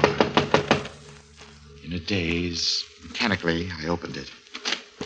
Anything wrong, mister? What? Who are you? The house detective. I thought I heard... Oh, you must have seen him. He must have run past you in the corridor. Who? The stranger, the man who was in my room. Oh, I did? Hey, be careful of that gun. Well, I had to shoot him. He was threatening me.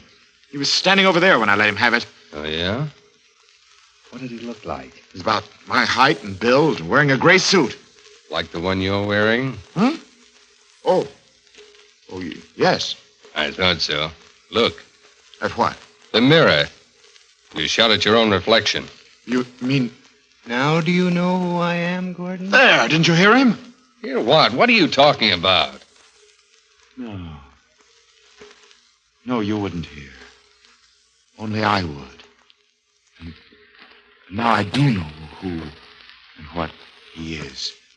I know why I couldn't escape him. Here, take this gun. I want to give myself up. Give yourself up? My name is Gordon Ormsby.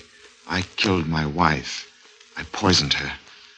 I made it look like suicide, and there never was any trial. Oh, I get it. Sure, It was a perfect sure. crime. At least I thought it was a perfect crime until he came into the picture. Now, don't you worry about it one bit, Mr. Ormsby. You just Wait a come minute. along with Wait me. a minute. You think I'm making it up. I'm crazy, don't you? No, You do no. think so. But it's true.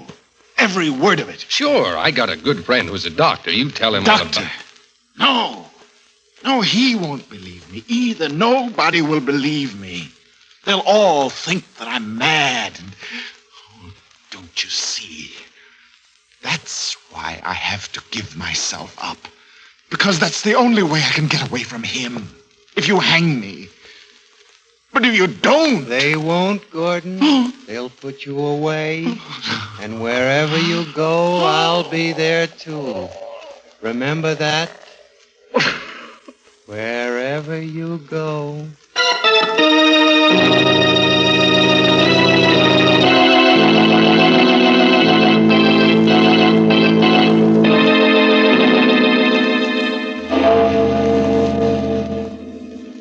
Taking him firmly by the arm, the detective leads the struggling Gordon out into the corridor. A corridor that grows darker and darker until it is completely black. Somewhere in that blackness, a voice is whispering, and it continues to whisper until it is drowned by a clock striking 12 for... Murder at midnight.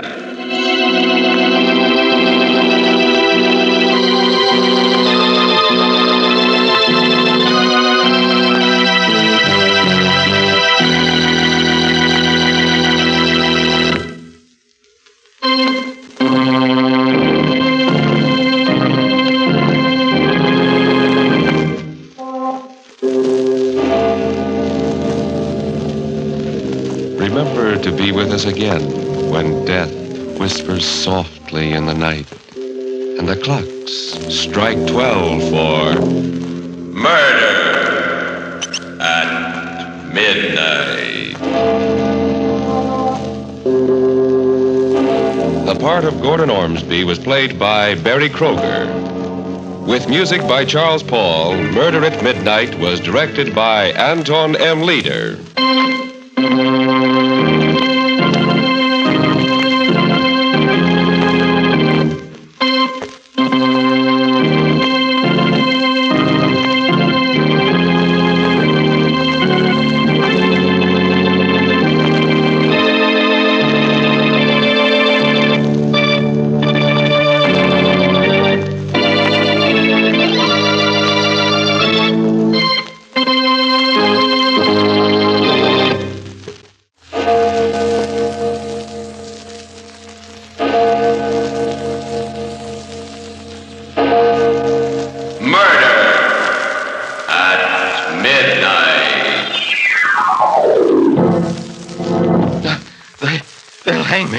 Common criminal, and I didn't mean it. You know I didn't. Oh, stop whining, Gerald. Take your medicine like a man. What?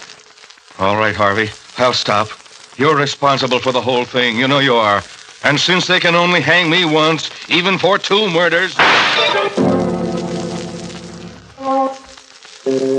Midnight, the witching hour when the night is darkest, our fears the strongest, and our strength at its lowest ebb. Midnight, when the graves gape open and death strikes. How? You'll learn the answer in just a minute in Death's Goblet.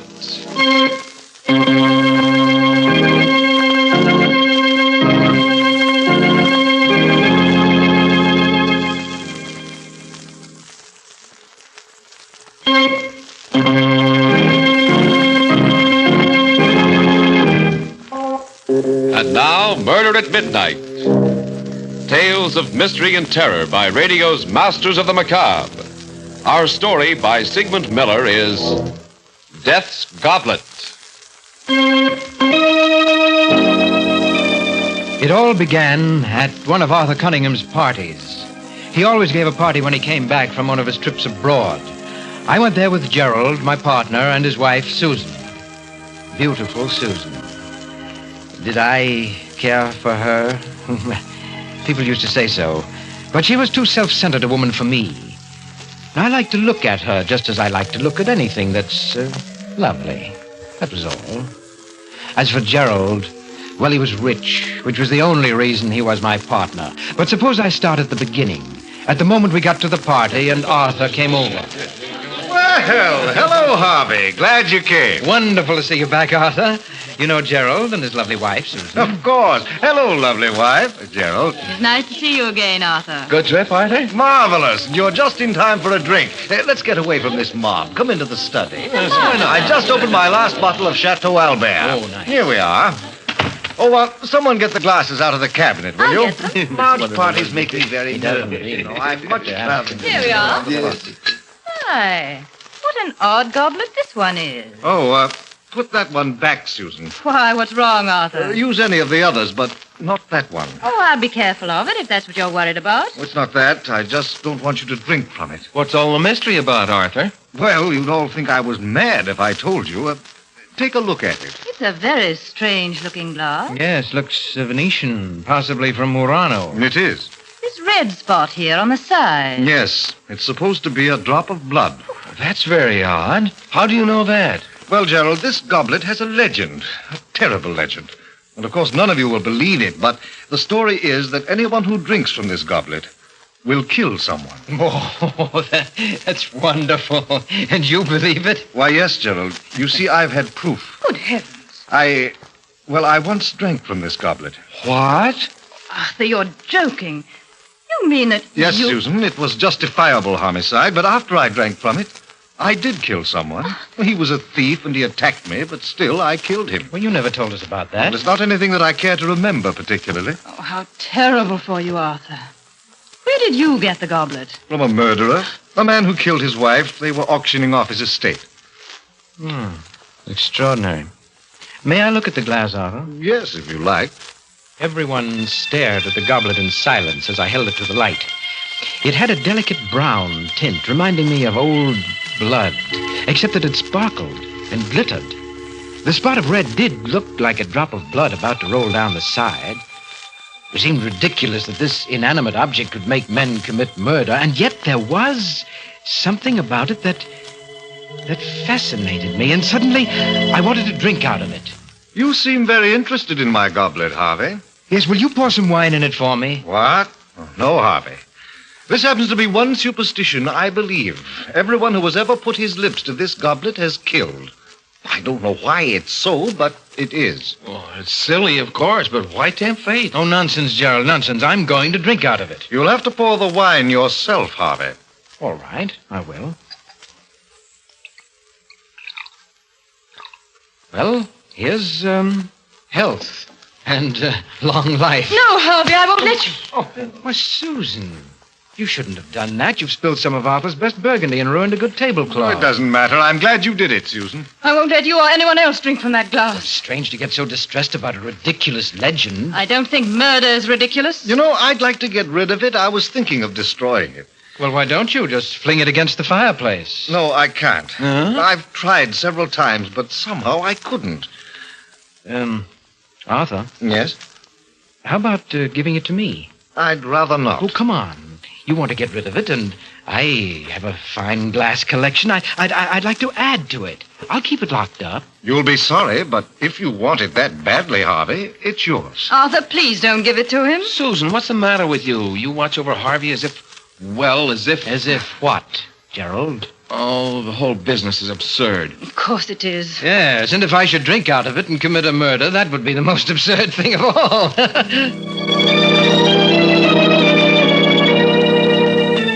I kept the goblet on the mantelpiece in my library where the lamplight made it glitter. I discovered that the red drop was not paint. It was ingrained in the glass. Oh, very cleverly. One night, both Susan and Gerald were at my home. As we chatted, I got up, went to the mantelpiece, and idly toyed with the goblet. That goblet.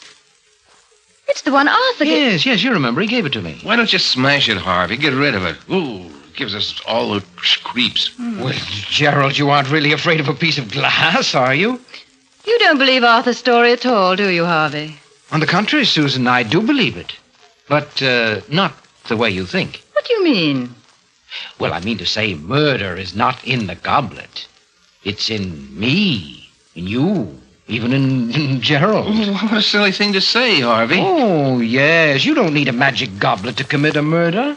All you have to do is let yourself go.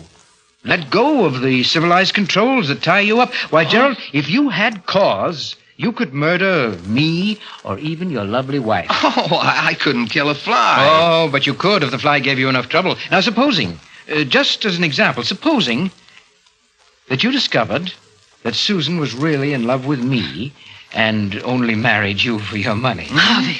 Wouldn't that make you want to murder her, Gerald? Oh, you're crazy. That's not very funny, Harvey. Even you, Susan. What? Even though you have a lovely face and exquisite hands, even you could commit murder. Why, there must have been times when you hated Gerald, or only for a moment, of course. But in that moment,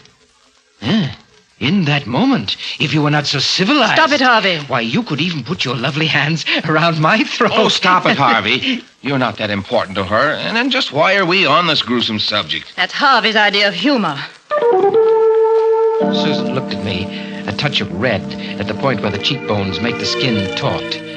She seemed angry, but she wasn't really. Oh, yes, she loved me. I could see it in her face. She looked at me for a moment and then dropped her eyes. May I look at the goblet, Harvey? No, I'm afraid not, Susan. You might accidentally drop it. It might be a good idea. Well, I have an even better one, Gerald. And that's to go home before we get really serious about this murder business. I sat there staring at the goblet after they left. It fascinated me, glittering in the lamplight. And as I looked at it, it almost seemed as if the red spot of blood was moving, rolling down its side. Why shouldn't I drink from it? Why? And before I knew it, I'd taken it down and put it on the table.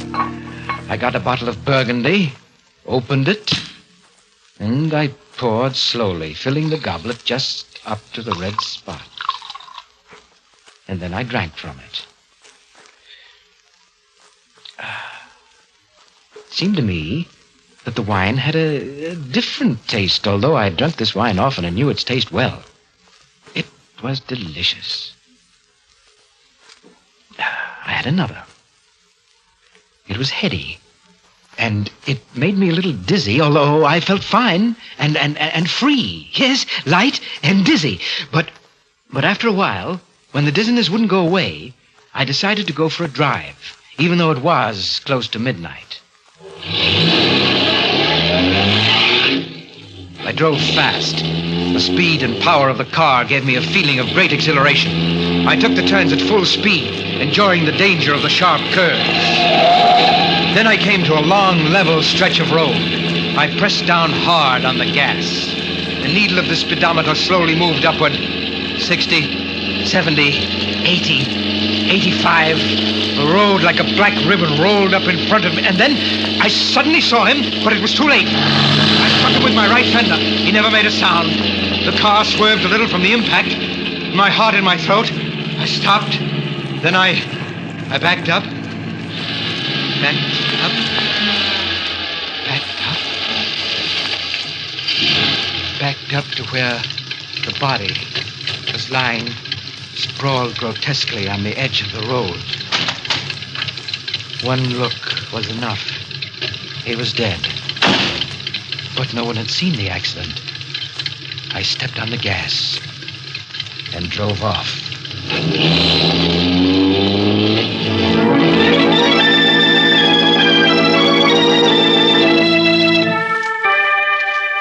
Death's goblet, and a man who drank from it.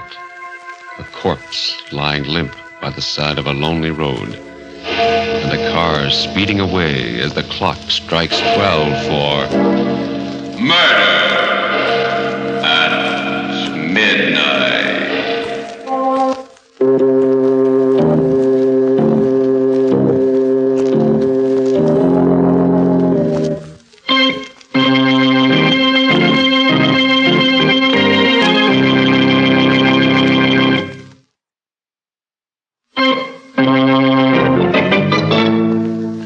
And now, back to Murder at Midnight. Harvey challenged the curse of the goblet and found it true. He had just killed a man after drinking from it. Let's listen to him as he continues the story of Death's Goblet. I knew now that the story of the goblet wasn't a myth, and I also knew what I was going to do about it. The next night, I got Gerald to come to my house to do some work. I can't make head or tail out of your cost estimates, Harvey. Well, now, really, Gerald, it's very simple. Just concentrate. Why can't you take care of it like a good fellow? I'm awfully tired. Well, all right, let's stop for a couple of minutes. Have a drink? Oh, what are you doing, Harvey? The goblet. Why, you don't really believe that story of Arthur's, do you? Well, you're much too intelligent for that. Well, you only pretended in front of Susan, didn't you? Well, oh, yes. Had to pretend, you know, women. Well, of course. And even if you did believe it, I've a feeling that basically you're pretty reckless, aren't you? Used to be pretty wild when I was a young fella. Owned a motorcycle once and... Yes, I know, yes. Well, let's drink up. Find me a victim, will you, Gerald? Huh? Well, you know, according to the legend, I've got to murder someone. Maybe even you. Harvey the murderer. Yes. Very nice wine. How about another? Right.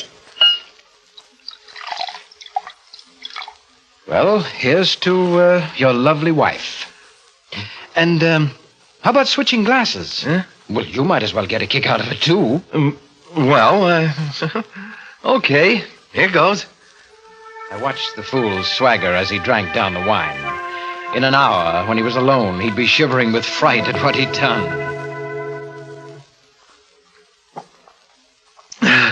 Well, I did it. You certainly did. And by the way, Gerald. Yes? I checked Arthur's story about this goblet. Yeah? And it seems that he's right. Everyone who ever put his lips to this goblet has committed a murder. You mean... Well, of course, it's all coincidence, but Then again, who knows?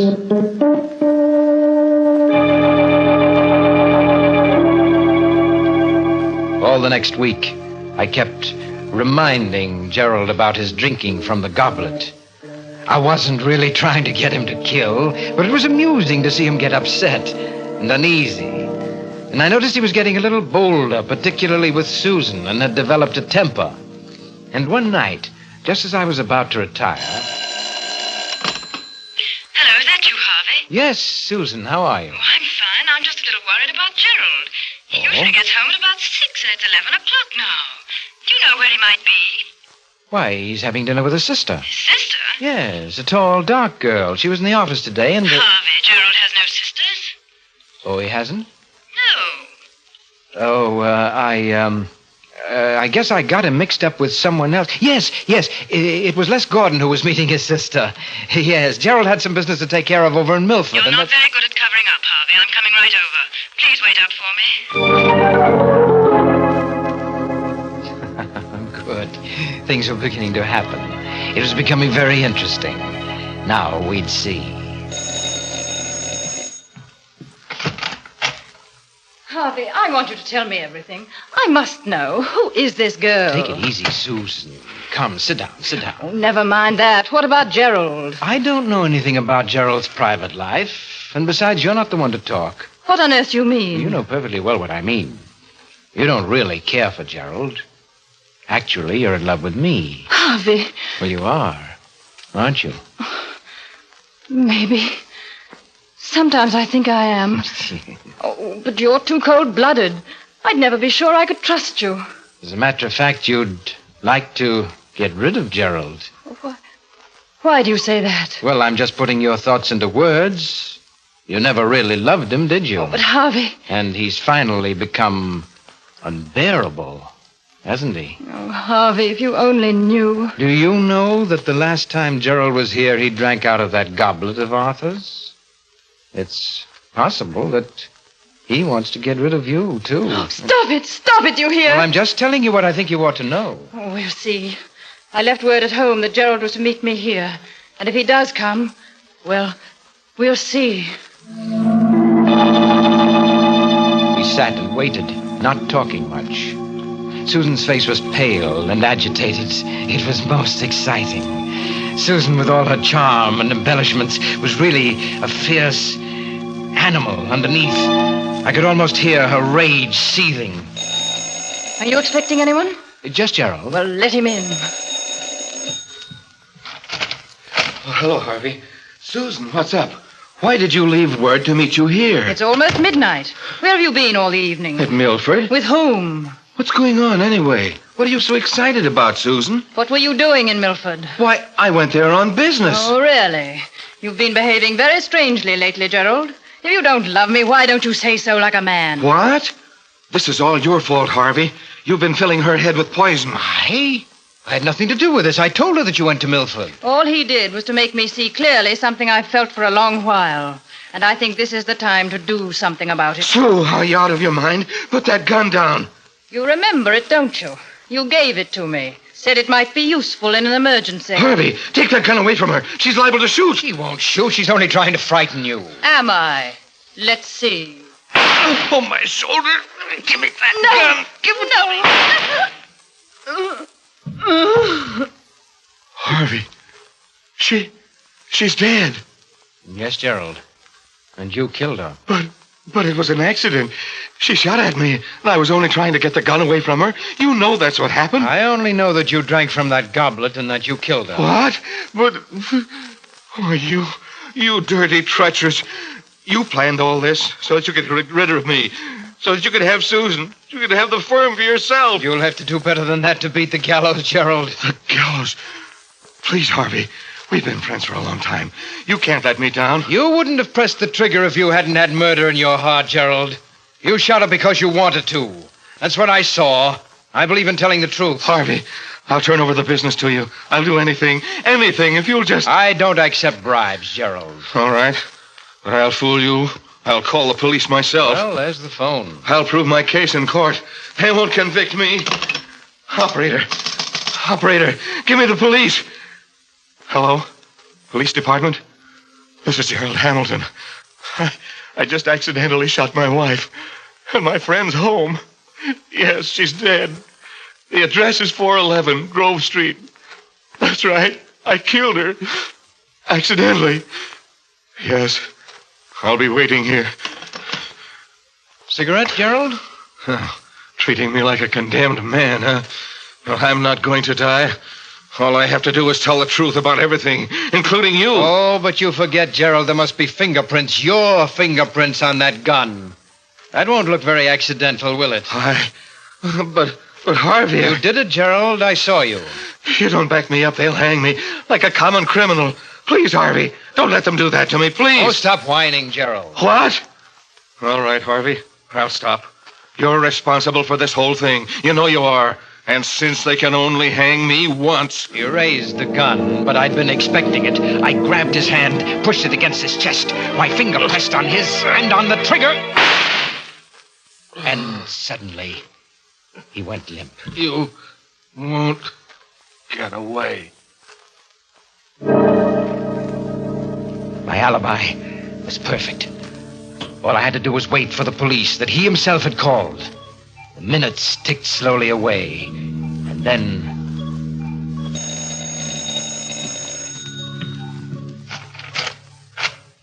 Hello, Harvey. Arthur. Glad I found you in. Say, you look as if you'd been in a fight. Arthur, you'd better not come in. Why? What's the matter? No, you'd better not come in. Well, but why? Well, Gerald and Susan, they had a quarrel, and he killed her. What? And then he shot himself. What are you talking about, Harvey? Well, all right, come in. Look for yourself. Good Lord. Tried to kill me, too. But why? It doesn't sound like him or like either of them. Well, I don't know why. Fit of insanity?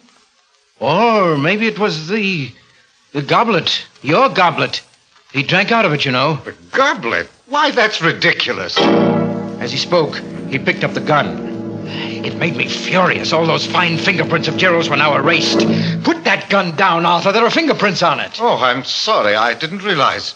I tried to get hold of myself. The stupid fool, he was going to ruin everything. But I had to keep calm. What were you saying about the goblet? Why, it has no curse or magic. I just made that story up. You made it... You mean... Of course, I bought the goblet in an antique shop. As a matter of fact, I have a whole set of them. The pulses hammered away in my head. A vast, uncontrollable anger seized me. Was it because of those precious fingerprints that he'd wiped out, or because I had believed in the goblet myself? I don't know. I only know that I had to fight to keep from grabbing him by the throat. You know...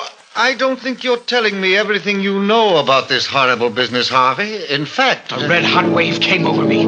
I don't remember exactly what happened. Let me go! Get your hands off me!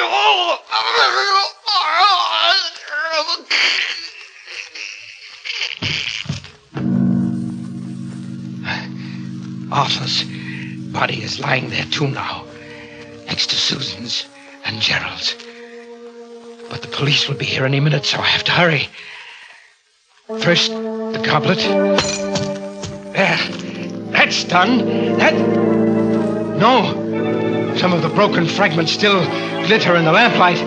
I've got to crush them, grind them to powder under my heel. But there are always other pieces that I can't find. They're hiding from me. They're afraid of me. But I'll find every piece. I'll find them! I'll find them! I'll find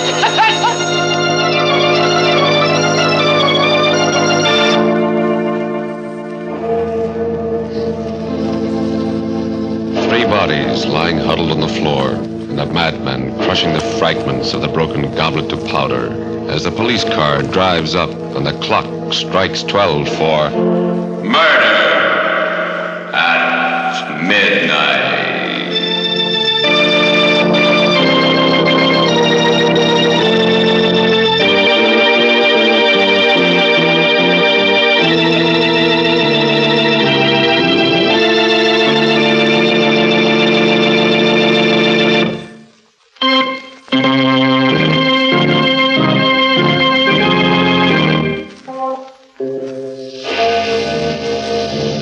never to be with us again when death appears at the door, wearing the face of a friend, and the clocks strike 12 for Murder at midnight. The part of Harvey was played by Eric Dressler. With music by Charles Paul, Murder at Midnight was directed by Anton M. Leader.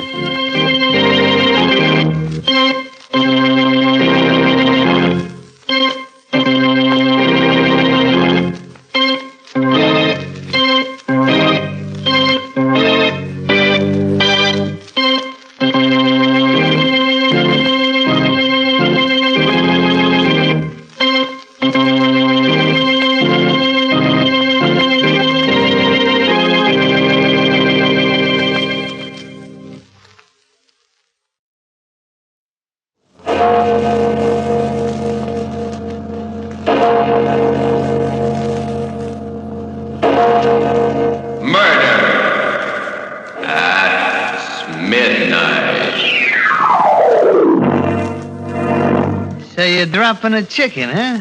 Hey, guys. Yeah, what do you know? Chicken's turning out to be a rooster all of a sudden. Cock-a-doodle-doo. Cock-a-doodle. In case anybody here is interested, from here on in, the name is just plain Charlie Nix.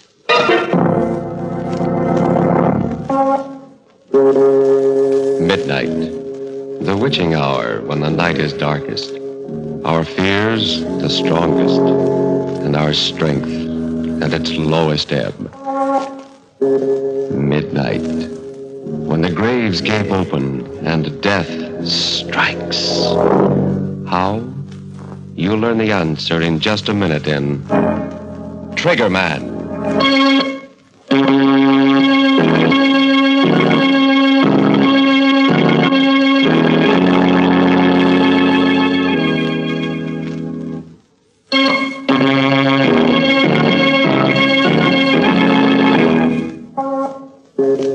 And now, Murder at Midnight.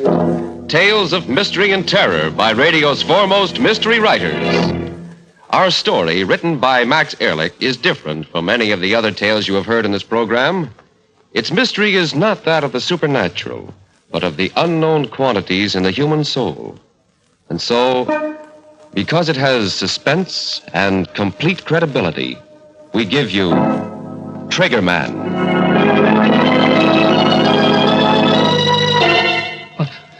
Was that the door? No. No, not yet. Not that it matters. You can't get very far with a slug in your guts. But I can sit here. And when I come through that door, I'll show him what Chicken Charlie Nix can do with a gun. Sure. Maybe it'll be for the last time. But what can I lose now?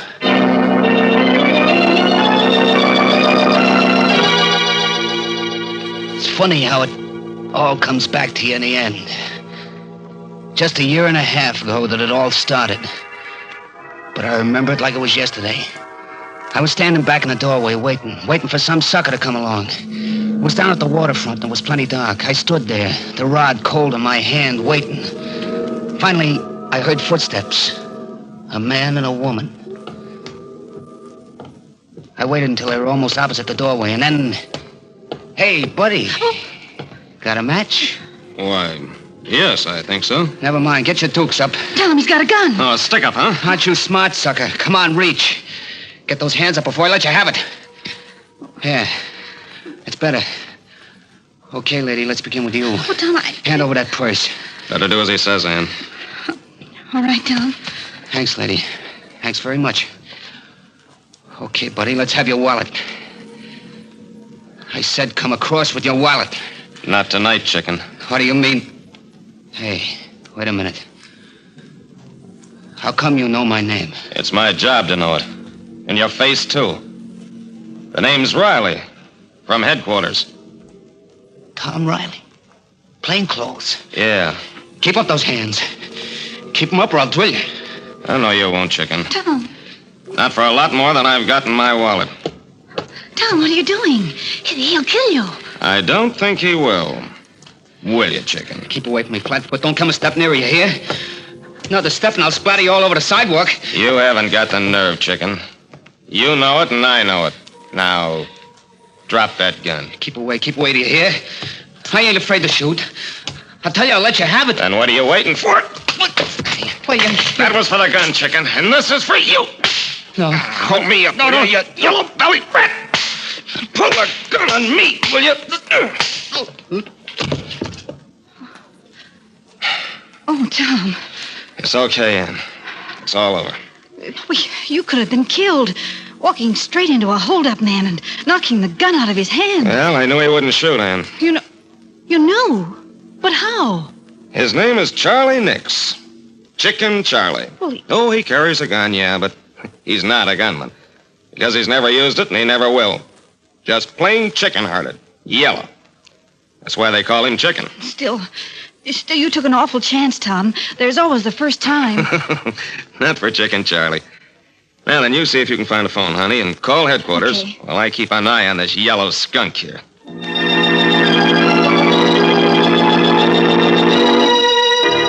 Yeah, that's the way it was. I just didn't have the nerve to put the blast on anyone. Sometimes in my room, I'd put my gun on the table and just look at it. I'd keep thinking, if I only had the nerve, I'd be one of Angelo Donnelly's triggermen instead of his errand boy.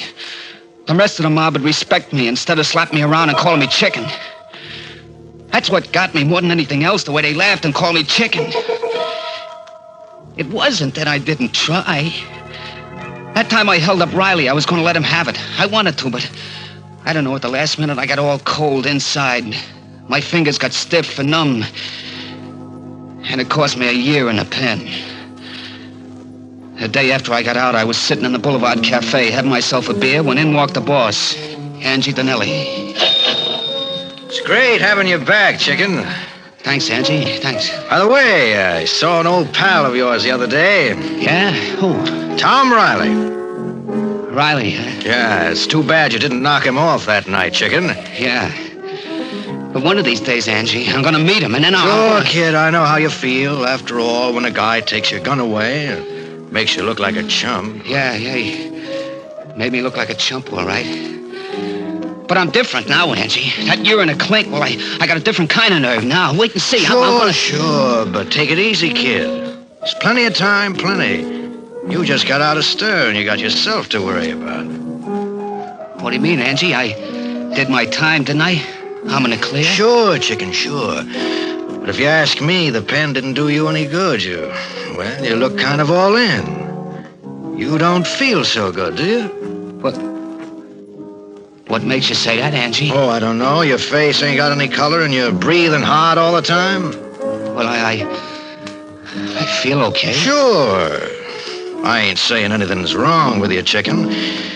But you never can tell until a good doc checks you over, huh? Yeah, maybe you're right, Angie. Maybe I ought to see a doctor, huh? Now you're talking sense, kid. Tell you what I'll do. I'll take you to my own doctor, Dr. Leonard. He's a big specialist, and he'll give you the once-over ride. Yeah, but he probably comes high, and Forget it, Chicken, forget it. I'll take care of it. Won't cost you a dime. Hey, that's pretty white of you, Angie. Think nothing of it, kid.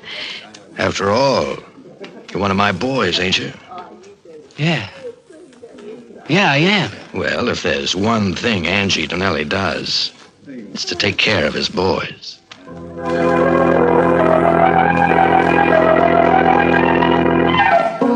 A couple of days later, Angie Donnelly set up an appointment for me with this Dr. Leonard.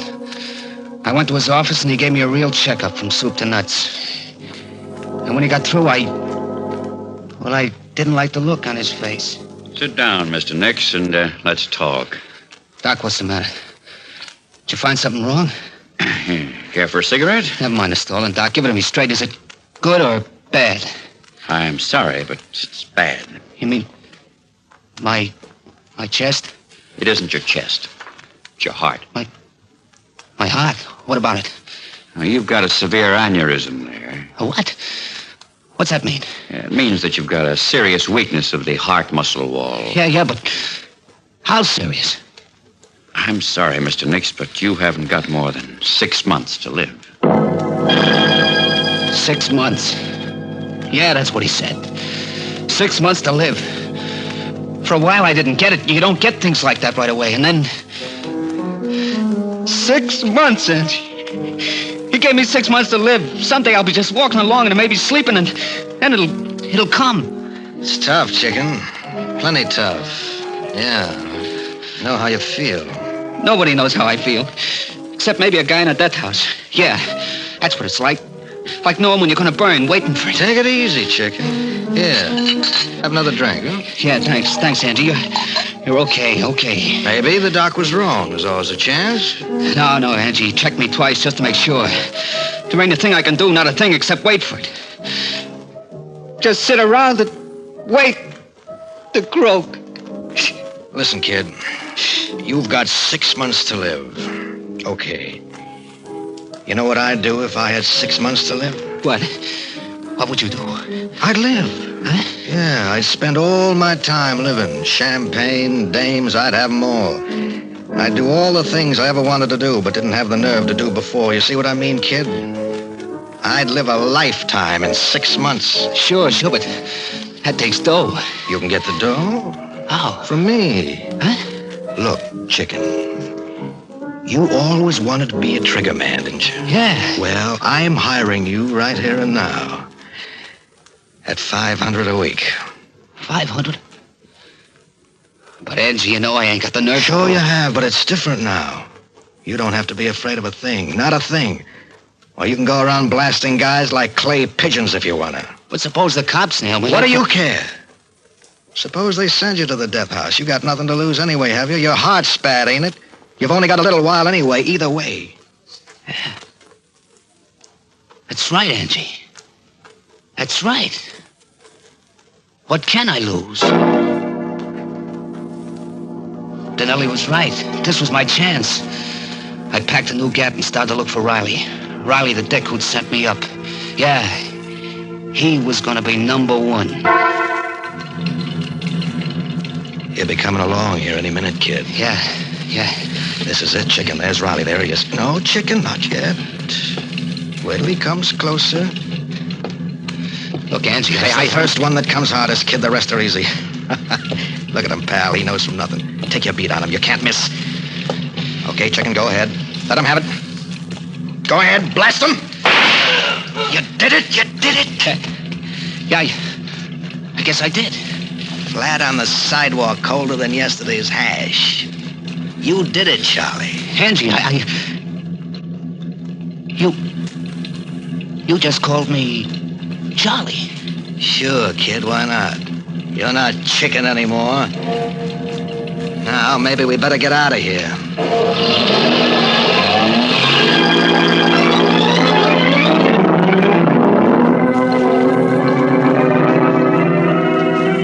A car roars away up the street, leaving the body lying there in a pool of blood as the clock strikes 12 for Murder at midnight.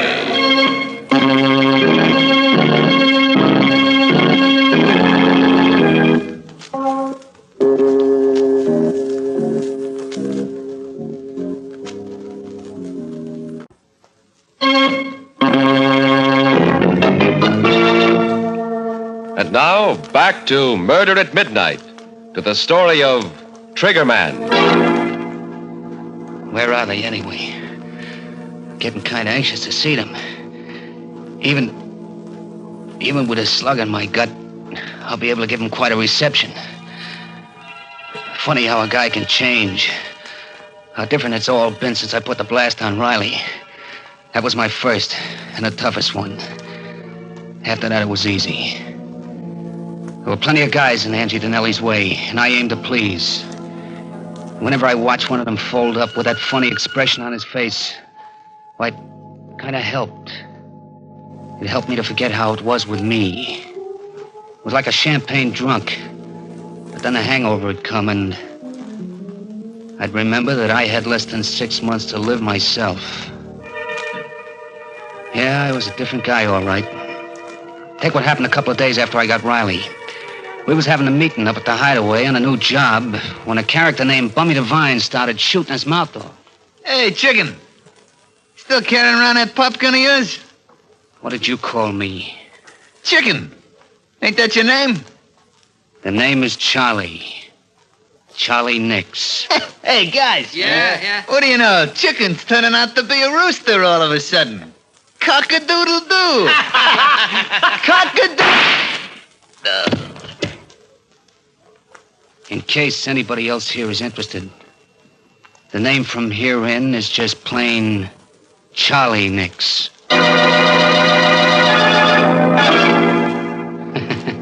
They didn't laugh after that. No one did again, ever. I was it. I took chances where no other trigger man would. Why not? What'd I have to lose? In a few months, I'd be through anyway. What was the difference? Meanwhile, I lived. I painted the town red, bought myself tailored suits, hit the clubs every night, the gambling joints. And the dames, why, I had to fight them off. You can do a lot with $500 a week. Sure, I was hot, plenty hot. The cops couldn't figure out at the beginning who was doing all the fancy gun work, but they were getting warm, and they were getting close. I had to watch myself. And then one night, we were knocking off a fur warehouse. I was in the lookout car out front when suddenly... Hey, Charlie, a prowl car. Yeah, come on, Mike. Let's get out of here.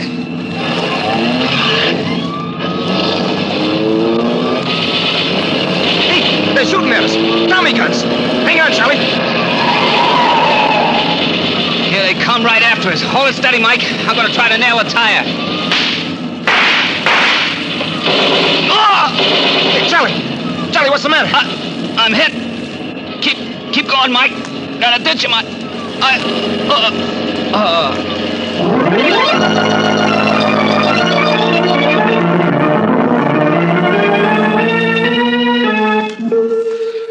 When I opened my eyes, there was a smell of chloroform, and the doctor was just putting away some instruments. Mike was there, too, with a gat in his hand, making sure that the doc would cooperate. Hello, Charlie. How do you feel? I don't know. What happened? The doc here just dug a slug out of your chest. Oh.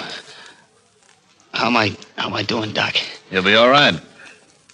Lucky you've got a good heart. Otherwise, you'd never have made it. What? Did you say my heart was good? That's right. But I don't get it. I thought I had a bad ticker. They told me I didn't have more than a few months to live. With that heart, my friend, you can live to be 100. That is, if the police don't interfere.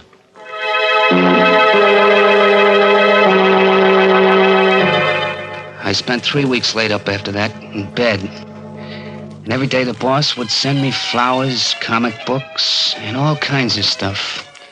A real thoughtful guy, Angie. But I was thoughtful, too. There were some things I had to add up for myself. I had to find out whether I was living on borrowed time or not. As soon as I could walk, I made a beeline for Angie to Nellie's specialist, Doc Leonard. But I found out right away that Doc Leonard didn't live there anymore. A dentist was in the office instead. Then I looked up the superintendent. Yes, I'm in charge here. What can I do for you? If it's about It isn't. I'm looking for Dr. Leonard. Dr. Leonard? Oh, the one that was in the dentist's office before. That's right. You know where he went? No, he didn't leave any forwarding address. It's a funny thing about him. Yeah? Why? Why, he paid us a month's rent in advance and moved in, equipment and everything. But he only stayed 2 days. Moved out at night. No notice, nothing. Just came and went. I see. Never could figure it out. That's the way it was. Sorry I couldn't be of more help, mister. That's okay. You've told me enough. All I want to know. So that was it. I had the answer. I went home, took my old gun out of the drawer, slipped it into my shoulder holster. It felt good there, just like old times. I was just putting on my hat and coat when the phone rang. Hello. Hello, Charlie. How do you feel? Fine, Angie, fine. Funny thing you calling up just now. Yeah, why? I was just thinking of you. Where are you now? I'm over at my apartment. Listen, kid, do you feel well enough to do a little job for me tonight? I feel fine. That's swell. Drop over to my place right away. Okay, I'll be right over. And Angie. Yeah? Thanks for everything. The flowers and stuff. Forget it, kid. What's a pal for, anyway? Funny how a guy acts sometimes. I remember in the cab on the way over, I was like ice, cold inside and out. I should have been excited, but I wasn't. I came up to Angie's apartment and knocked on the door. Yeah, who is it? Me, Charlie. Oh, okay. Morning, Charlie. Yeah, thanks. Well, you're up and around, huh, kid? It's great. Yep, not that it makes much difference. You see, Angie, my 6 months is supposed to be up tomorrow. Is that right? Yeah, that's right. You know something, Angie? I feel fine. And yet, I'm supposed to croak. Well, it's just like I said, kid. Maybe Doc Leonard was wrong. Yeah, that's what I thought. Maybe he was wrong, made a mistake. Sure. So, this afternoon, I went up to see him. You did, huh? Yeah. And you know what, Angie? He doesn't live there anymore. No. In fact, he only set up practice there a couple of days. Kind of set me to wondering. Uh-huh. Wondering, what?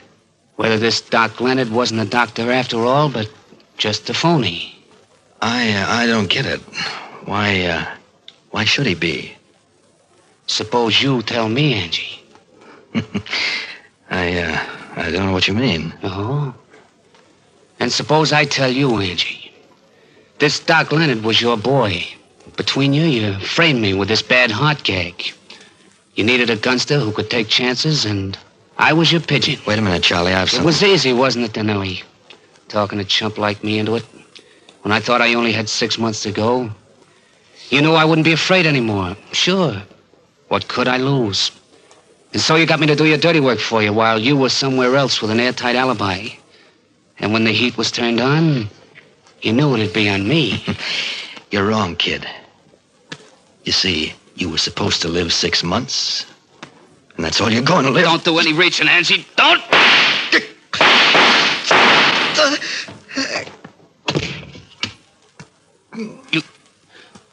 You taught me how to use a gun, Angie. You should have just let me stay Chicken Charlie Nix.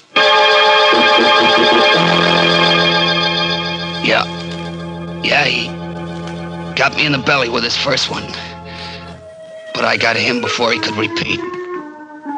There he is, lying on his own rug, soaking in his blood. As for me, well, there ain't much I can do but wait. Somebody must have heard the shots, called the cops. Funny how I feel now, how different it is. When you think of it, if I'd stayed Chicken Charlie, I wouldn't be here now with a slug in my guts. Like the doc said, I could have lived to be maybe 100. Well, if it ain't old Chicken Charlie. Hello, copper. What did you call me? Why, we've been looking all over for you, Chicken, but it looks like somebody saved the state some dough. Not yet. I've still got enough stuff to... Stay where you are. Don't come any closer, do you hear? No? Why not, Chicken? Because I'm a killer, that's why. Because I got nothing to live for anyway, and keep away from me, do you hear? Keep away or... Or what? Give me that rod. Oh, stop, you can't. Sure I can, punk. Once a chicken, always a chicken.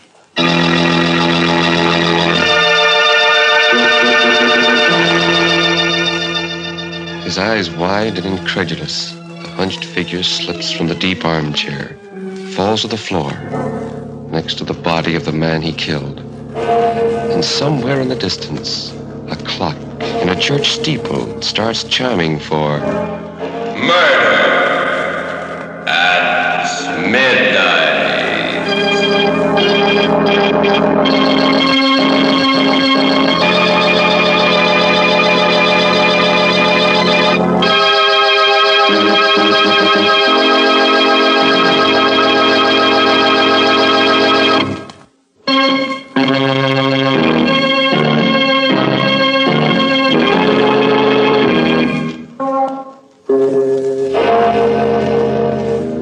remember to be with us again when death is our unseen guest. And the clocks strike 12 for Murder at Midnight.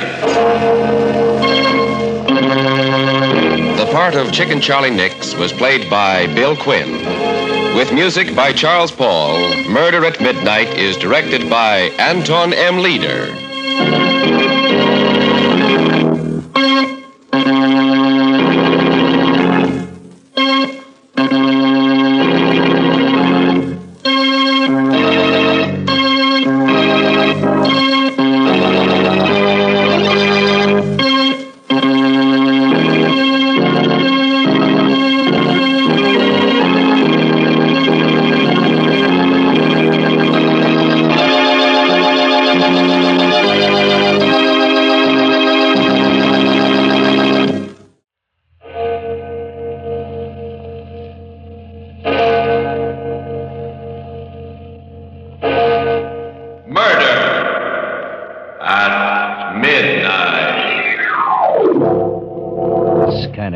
Tube was pointing at Matson's body.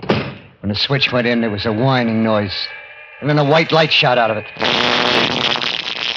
I know you won't believe this.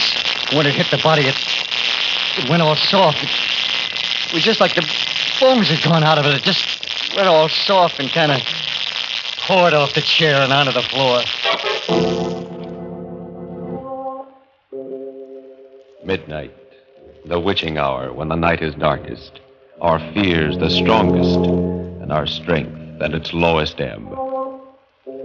Midnight, when the graves gape open and death strikes. How? You'll learn the answer in just a minute in The Heavy Death.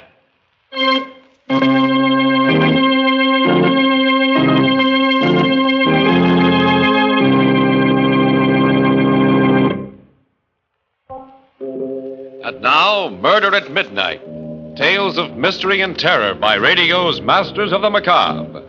Our story, written by Robert Newman, is a weird and fantastic nightmare called The Heavy Death.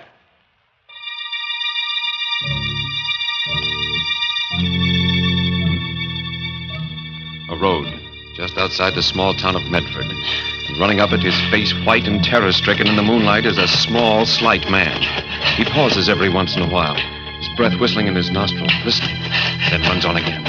Finally, seeing the two green lights of the state police barracks, he moans with relief, runs in. Oh, thank God there's somebody here. I was afraid. Look, officer, you gotta get me away from here fast. Huh? Just a minute, Mac. Take it easy. No, easy. He'll be here any minute, coming after me. I gotta get away, I tell you. And I'm telling you to take it easy. Just wait till I get through talking to Dr. Carden Dr. here. Carden? Are you the Dr. Carden lives in the big white house near the river? Why, yes. Well, then you can tell him it's true. Otherwise, he won't believe me. Nobody will. It was you who swiped the big glass thing from your laboratory. My Geiger counter? You stole it? Well, he made me do it. Whoa, now, whoa. This is getting interesting. That's why Dr. Carden's here. You know anything about his assistant? Young chap named Matson? Yeah. He's dead. He killed him. Matson? Matson dead? Yeah, maybe you better start from the beginning. Tell us the whole story. Yeah, but I tell you, there ain't time. He'd be coming after me and... Oh, okay. Like I said, you won't believe it. My name's Sullivan. They call me Shill because I'm a come-on with Bryant's Giant Carnival. Weight guessing is my racket, but I turn my hand at almost anything, shell game, 3-card Monte. Well, we hit town about 10 days ago for a 3-day stand. The first 2 nights was pretty quiet. The third one was when it happened. There was a pretty fair crowd around, and I was warming him up for some weight guessing, with maybe some side bets, when he came up. Okay, folks, okay. Step up, hurry up. And let Hawkeye Sullivan test your weight. A Cupid doll has been 3 pounds off either way. Now, what do you say, lady? Your weight's not like your age, you know. Ha ha! It always shows. What about you, sir? Guess your weight? Do you really think you can? Do I think? Ha ha! Listen to him, folks. You bet your sweet life, brother. Oh, I have already. The question is, will you bet your sweet life? What? What do you mean? Look, do you want me to guess your weight or not, huh? On the terms I outlined, why, yes. I'll be glad to have you try. Try, says he. Okay, folks, here we go. Now, let's see. a big man, a solid man. Hefty pair of arms on him. I say, 195 pounds. 195. And 3 pounds off either way, and you get a Cupid doll. Now, just sit right down here on the scale. There you are. Hey, what goes on here? You broke my scale. Yes, it only goes up to 350 pounds. 300. What do you got in your pockets? Would you like to look? Nah. No, I don't know how you did it, but more power to you, brother. When I lose, I pay with a smile. Well, here's your Cupid. Thank you. No, that's not what we bet. What? What do you mean? I think you know what I mean. The carnival closes in about an hour. I'll be waiting.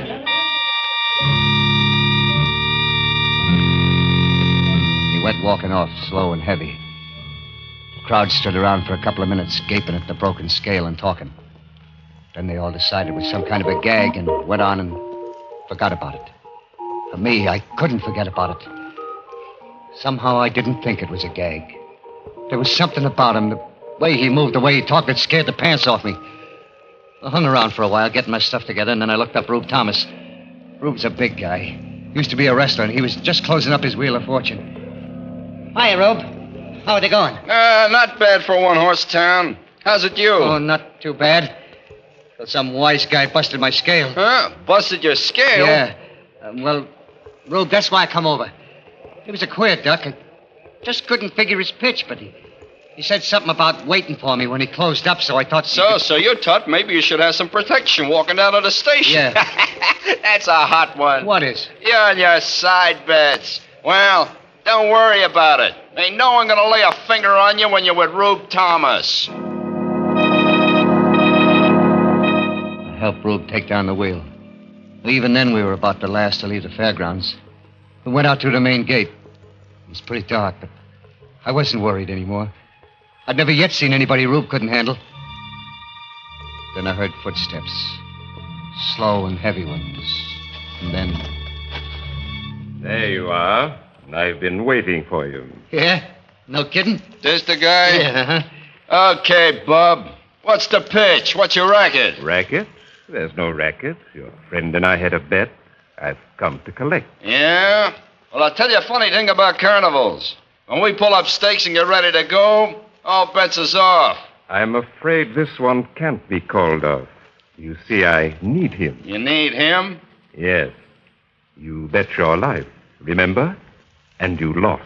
You mean you... Oh, you're nuts. People who have thought so, but I'm not. Shall we go? No, I ain't gonna. Rube! Take it easy, Shell. I told you all bets was off, mister. Now you're gonna blow 'em, I'm gonna have to get rough with you. I wouldn't if I were you. No? Well, here's one just for luck. Oh, my hand. I warned you. Will you? I'll break your bloody neck. Yeah. I'm sorry. I didn't want to hurt you. You won't believe this. Like you probably won't believe what happened afterwards. He didn't swing or anything. He just kind of dropped his fist on Rube's head. And he smashed in his skull like it hit him with a lead pipe. Good Lord, you killed him. Yes. Shall we go? No, I... Look at me. Into my eyes. That's right. Now remember this. You're mine. Mine to do it exactly as I wish. And you do exactly what I wish. Do you understand? Yes, sir, yes. Good. Then let's go. Something happened. Happened to me then and there. Something I ain't over yet. It wasn't just that I was scared, more scared than I've ever been in my life. It was something else. When I looked into his eyes, it was like I just plain didn't count. That no one or nothing did. Then I just had to do whatever he wanted, whatever he said. We got in his car and drove to your place, Doc, and we stopped in front of it, and he pointed at a kind of low building behind it. That is Dr. Carden's laboratory. He has something there I need. A Geiger counter. You're going in and get it for me. You mean swipe it? Yes. It would take too much time to make one of my own, and as I said, I need it. Now, it's a long glass tube, about this size, with filaments inside it. Yeah, but suppose somebody sees me. Suppose somebody comes... Carden's away in Washington with that childish atomic energy commission of theirs. There's only Maps and his assistant, and he must be sleeping. If he should try and stop you, well, you'll have to take care of him. But remember, I want that Geiger counter. Like I said, it was like I was numb. Didn't have a mind of my own. I did it. Found an open window. Went in and got what he wanted. Brought it out to him. He didn't say a word.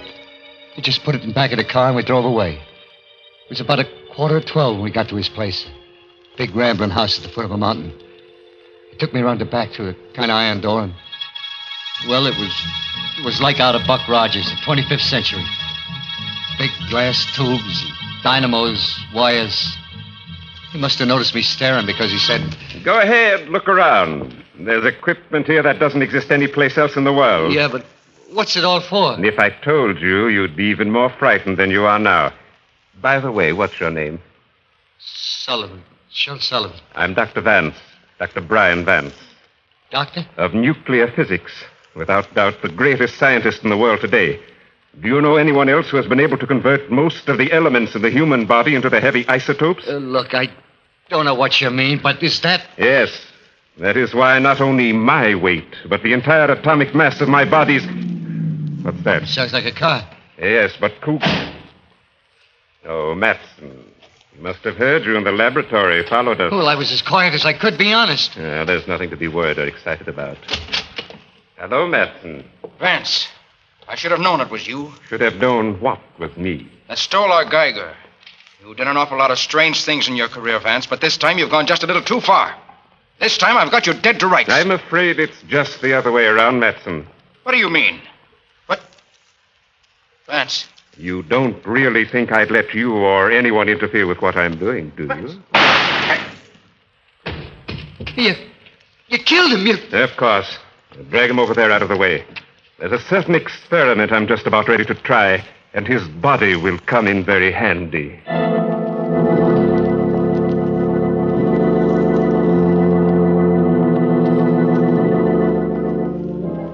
With Shel Sullivan staring at him in abject horror, Dr. Vance turns away from the body on the floor, lumbers over to one of his instruments, and begins examining it. And far away, in the town's church steeple, the clock strikes 12 for... Murder at midnight.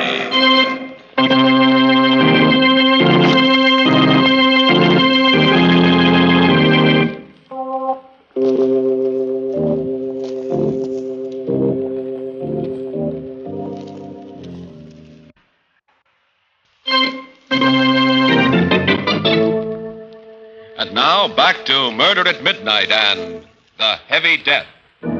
It's just a moment later. Sergeant Rowe and Dr. Carden are staring incredulously at Sullivan as he pauses for a moment in his terrifying story. Then the trooper says, We did find Thomas's body out by the fairground, but it was an accident. Hit by a truck or something. You mean this Vance killed Matson just like that? Shot him without turning a hair. Sure sounds to me like... Dr. Carden, what do you think? I don't know, Sergeant. I do know Vance. I knew that he had a laboratory somewhere near here, and... Well, it's true that he probably knows as much about nuclear physics as anyone in the world. We tried several times to get him to work with us during the war, but he laughed at us, said that what we were doing was childish. Yes, but this other business, this changing himself, making himself heavy. Yeah, even his voice was heavy like. Is that possible, Doctor? Theoretically, yes, I suppose it is.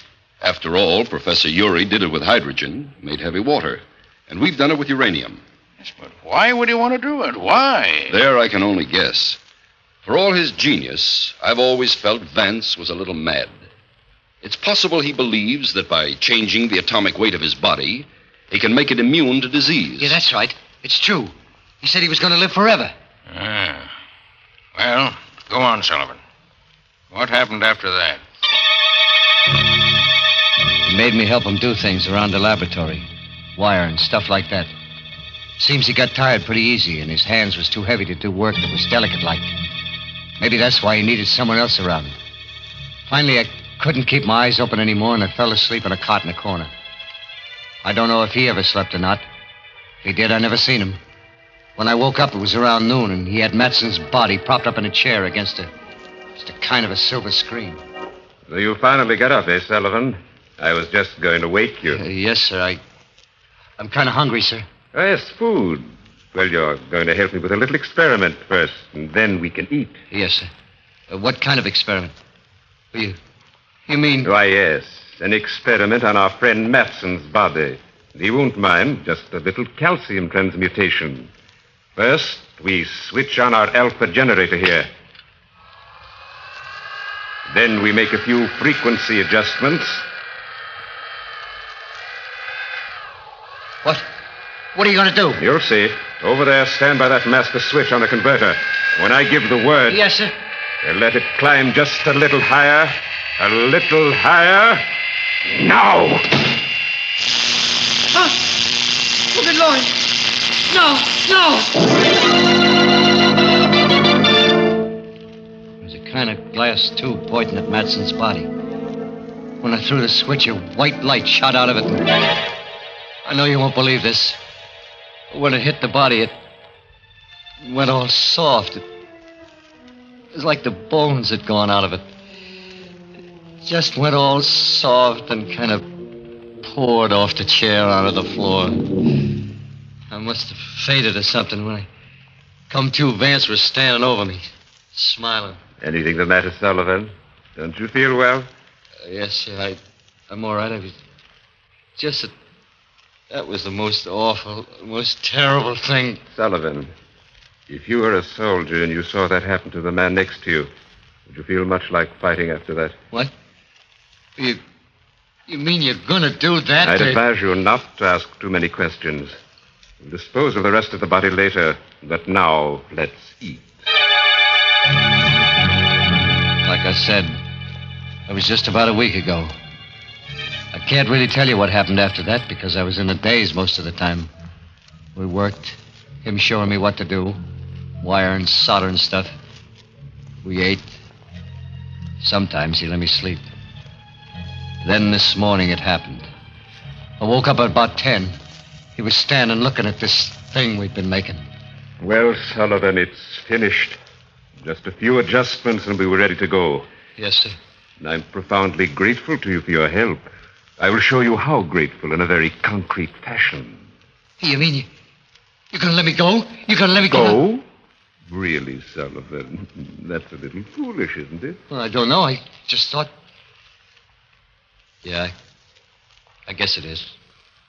Well... Where are you going? Inside to fix some breakfast. No, Sullivan, no food for you. Not today. No food? No, because tonight you're going to enjoy a tremendous experience. One I experienced myself several months ago. And the process is much simpler when the stomach is empty. Process? You mean you're going to make me like you? Heavy? Yes, Sullivan.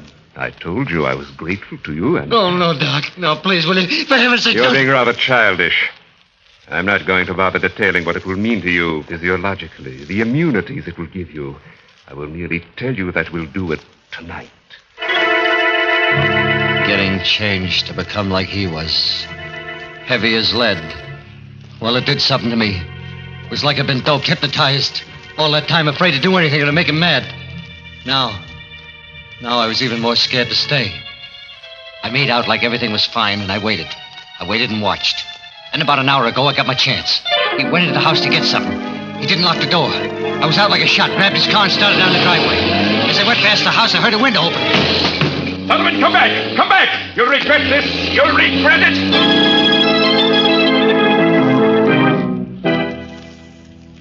That's the story. I was so jittery, I went into a ditch just outside of town and had to run the rest of the way. I don't care whether you believe me or not, whether you think I'm nuts, what you do to me. I just want one thing. Get me away from here. Get me far away fast. Because he's going to be coming after me, I know it. Well, I'm not saying what I think. Not yet. What about you, Dr. Carden? I wouldn't like to say either. Knowing Vance, I believe he's capable of everything Sullivan told us. And theoretically, everything he described is possible. I told you, I don't care whether you believe me or not. Just get me away from here. I can't for an hour or so. Have to call Bridgeton, have them send down some men. And we can really go into this. In the meantime, I'll put you in one of the detention cells. You'll be okay there. Are they strong? Really strong? Plenty strong enough to keep you in and anyone else out. Come on.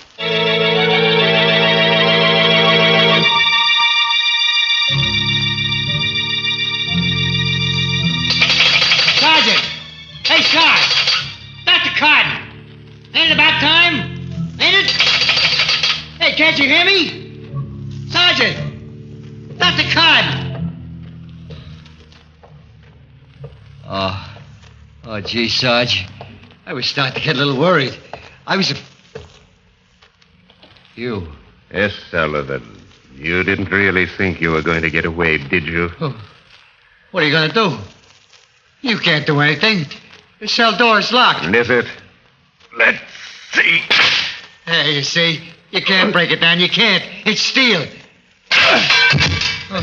Yes, Sullivan. But steel can be smashed if it has to be. No. I told you you'd regret running away, didn't I? No.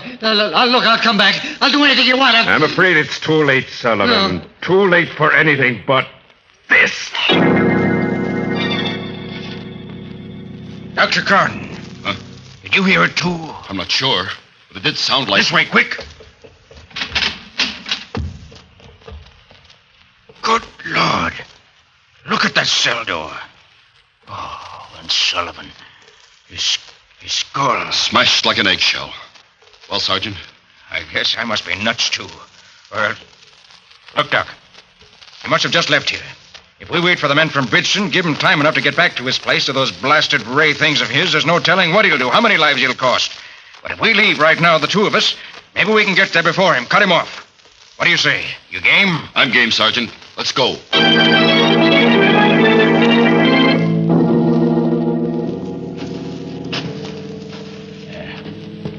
That must be it. Right ahead. The laboratory's probably round and back. Well, Sergeant, the lights are on. Yeah. Maybe he left them on when he came into town and got Sullivan. Or maybe... No. No, listen. He's back. We're too late.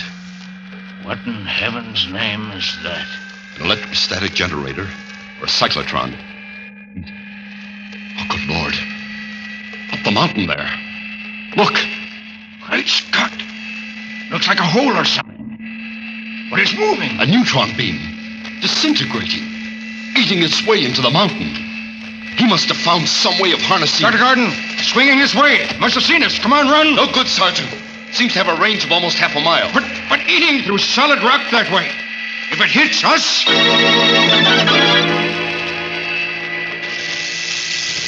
You came to see just what Vance was doing, eh, Carden? Well, take a good look. The last one you'll ever take at anything. For you shall be the first to... And did you think that you were going to get away with it, Vance? What? Who's that? Take a look at the Geiger. Gentlemen, it's too much. I've got to cut that down. And what'll happen when you release the load? But I've got to cut it down. Besides, you're Lieutenant Sullivan. Yeah. And it's because I'm dead that you join me. You can't do it alone. Too heavy. But I've got Too to slow. cut it down. It climbs any higher. Good Lord, the generator. I've got to cut that down, too.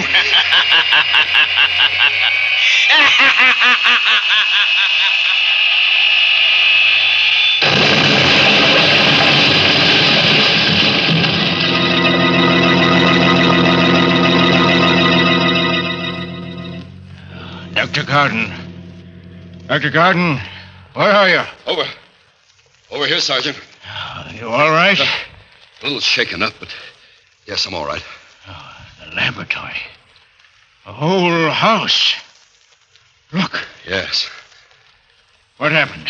Something got out of control. Too much centrifugal force, or the load released too suddenly, and the whole thing exploded. Now there are things that we'll never know. Except something we knew already. That science can either be man's servant or his master and his doom.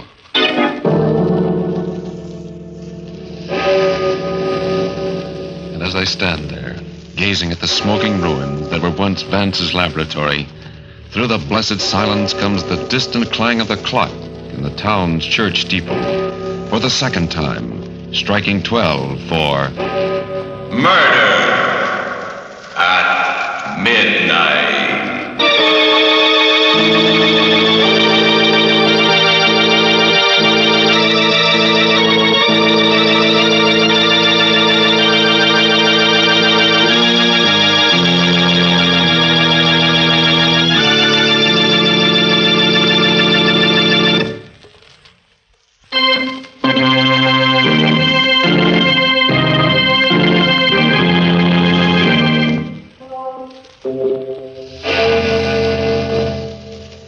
never to be with us again when death hovers like a dark cloud and the clocks strike 12 for Murder at Midnight.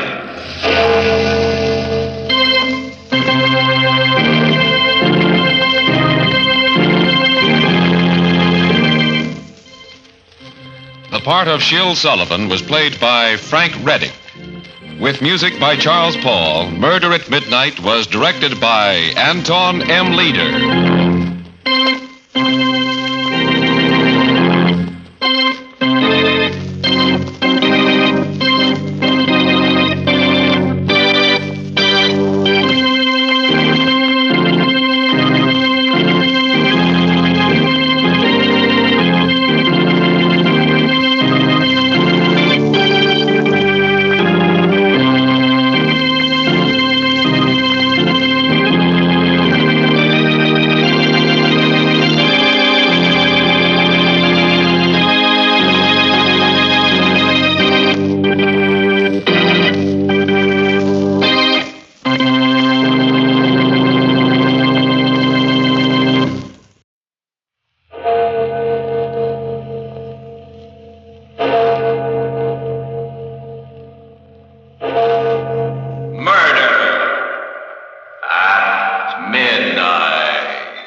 No, don't make me. I say yes.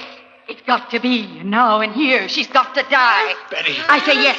Here, I'll hold her arm. All right, Betty, but... No, don't. I don't want to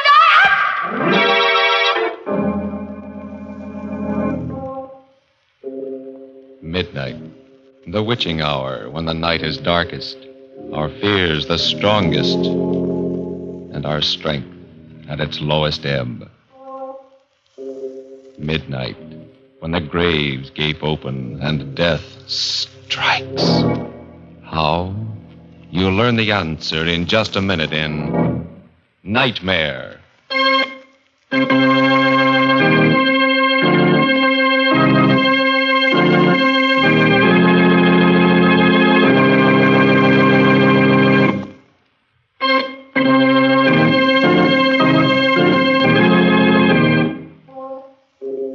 And now, Murder at Midnight.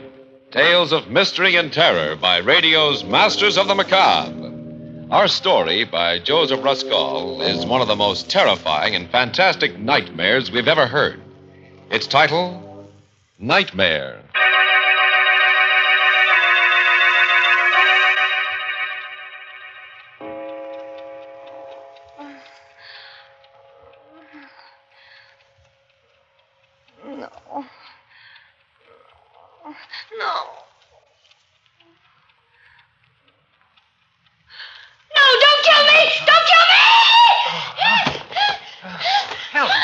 What's the matter? Helen, wake up, for Pete's sake. Hey, stop it, Helen, stop it. It's me, it's Ernie. What?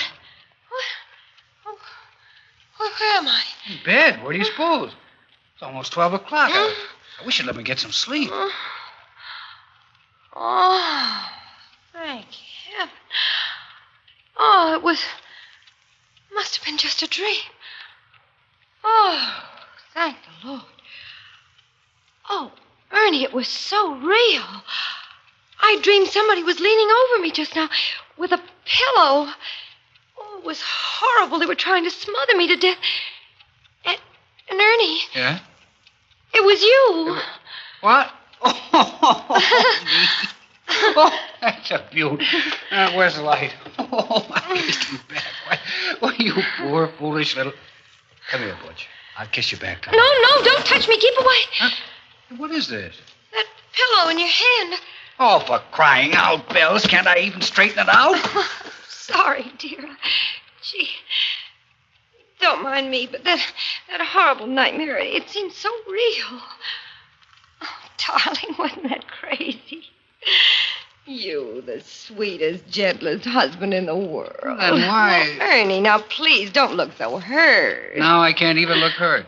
I just murdered my wife in her sleep, didn't I? No, you were just about to. I mean... Oh, now what the... Everything's happening tonight. Hello. What? Who? Wrong number. And what's more, this is a heck of a time to be ringing. Why, what a nerve. On a night. Thought maybe that was the police you phoned in your dream. Now will you go to sleep? Ernie Kraft, I'm sure I didn't mean to insinuate anything. I was just telling you my dream. You asked, didn't you? Oh, you're a character. I guess I'll have to put you in that book I never wrote, too.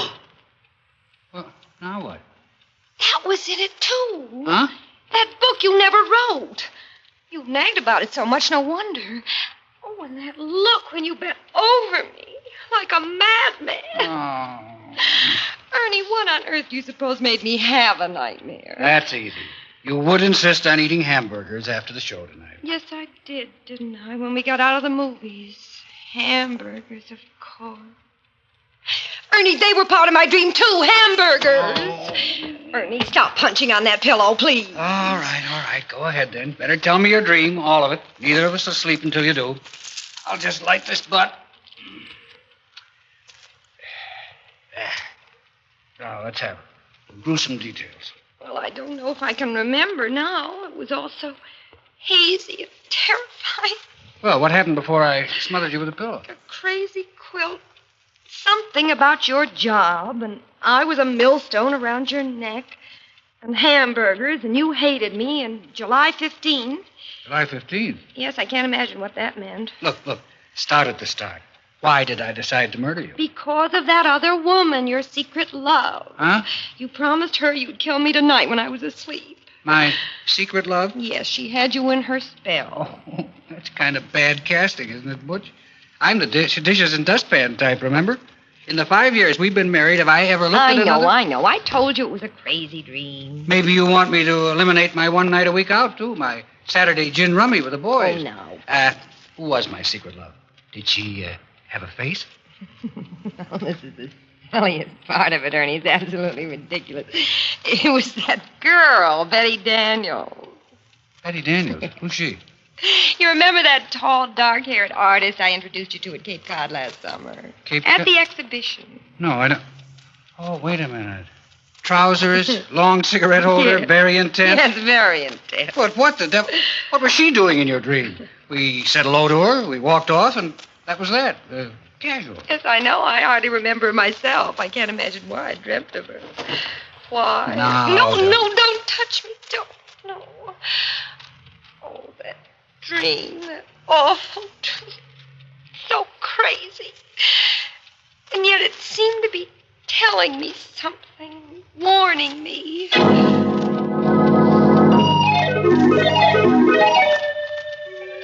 Strange and weird. You know how dreams are. First thing I remember is Provincetown and us looking at the art exhibition just the way we did last summer. Only now the picture was about 10 feet tall and hanging crooked. And then she came along. Betty Daniels. Just the way she did then. Hello, Helen? And I introduced you the same as I did then. Only not exactly the same. Like in a dream. You know, silly. Betty Daniels, this is my husband, Ernest. He is very faithful to me. How do you do? How do you do? We've never met. That's a marvelous Goya painting, Helen, don't you think? Or do you prefer hamburgers? Well, My wife prefers hamburgers, Miss Daniels. Oh, I didn't know. Only after a movie, though. Anyway, I'm sure I can't tell one painting from another. My husband's the art lover in the family, I guess. And I just tag along for the fish. Only I don't like fish. I like hamburgers. I know. You don't wear trousers like I do. You're fluffy. Betty and I met on the beach, Ernie. She's a painter. Our rowboats got tangled. That's how we met. Yes, it was all very casual. I hardly remember. Well. Ernie and I are going back to New York today. Isn't that a shame? I wish you two wouldn't stare at each other so. Well, we better run along, Helen. Lots of packing to do. Ernie has got to get back to his silly old job. He's a reporter. A reporter? Shouldn't he write a book he never wrote? Well, imagine. That's what he always says. Well, goodbye. I'm wondering why I'm thinking of you now. Goodbye.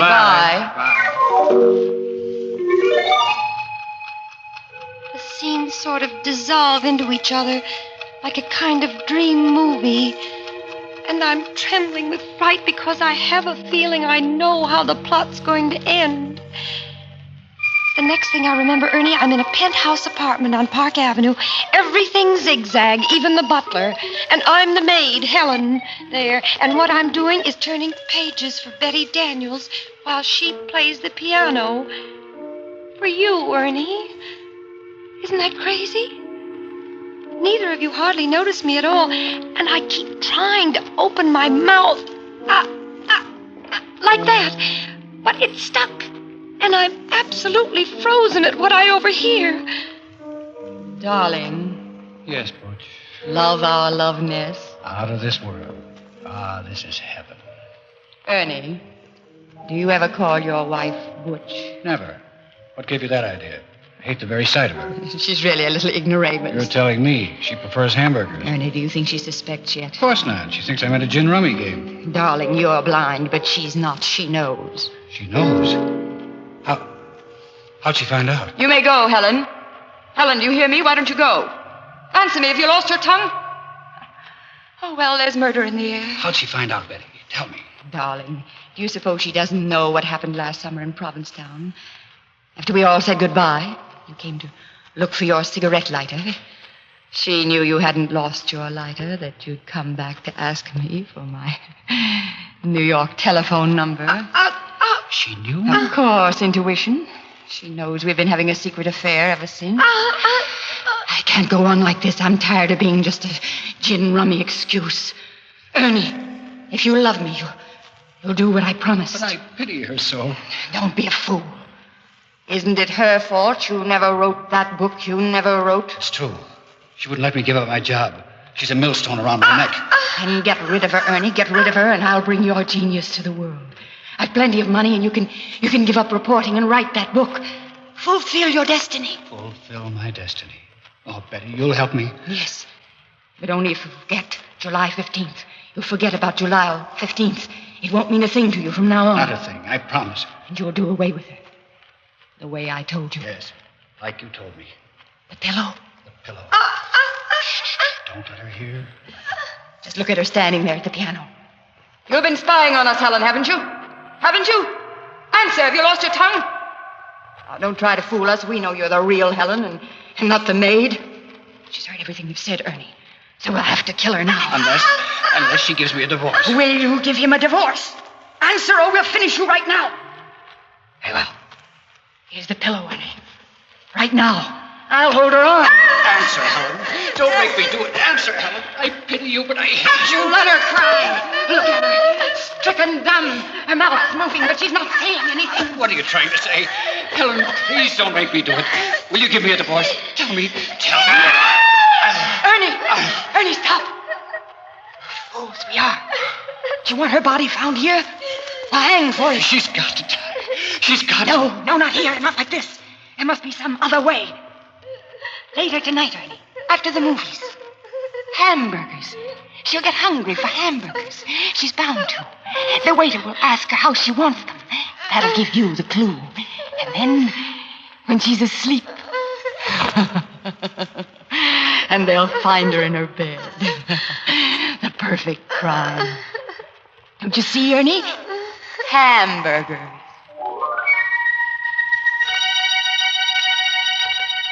A frightened girl reliving a dream that was more terrible than any reality.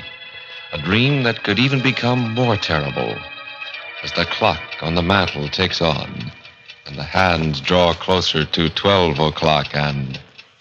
Murder at midnight.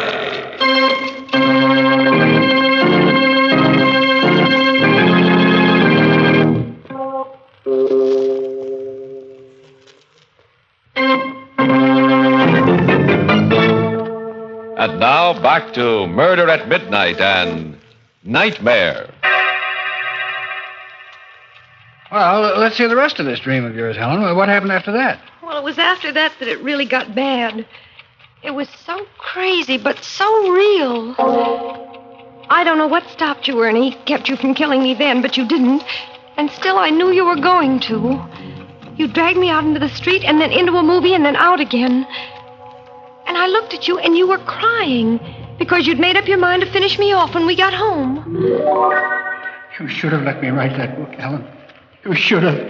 And I kept crying, I love you, Ernie. Don't kill me, please. Don't kill me tonight. But I've got to. I've got to. I pity you, but I've got to. And you pulled me along through the streets again.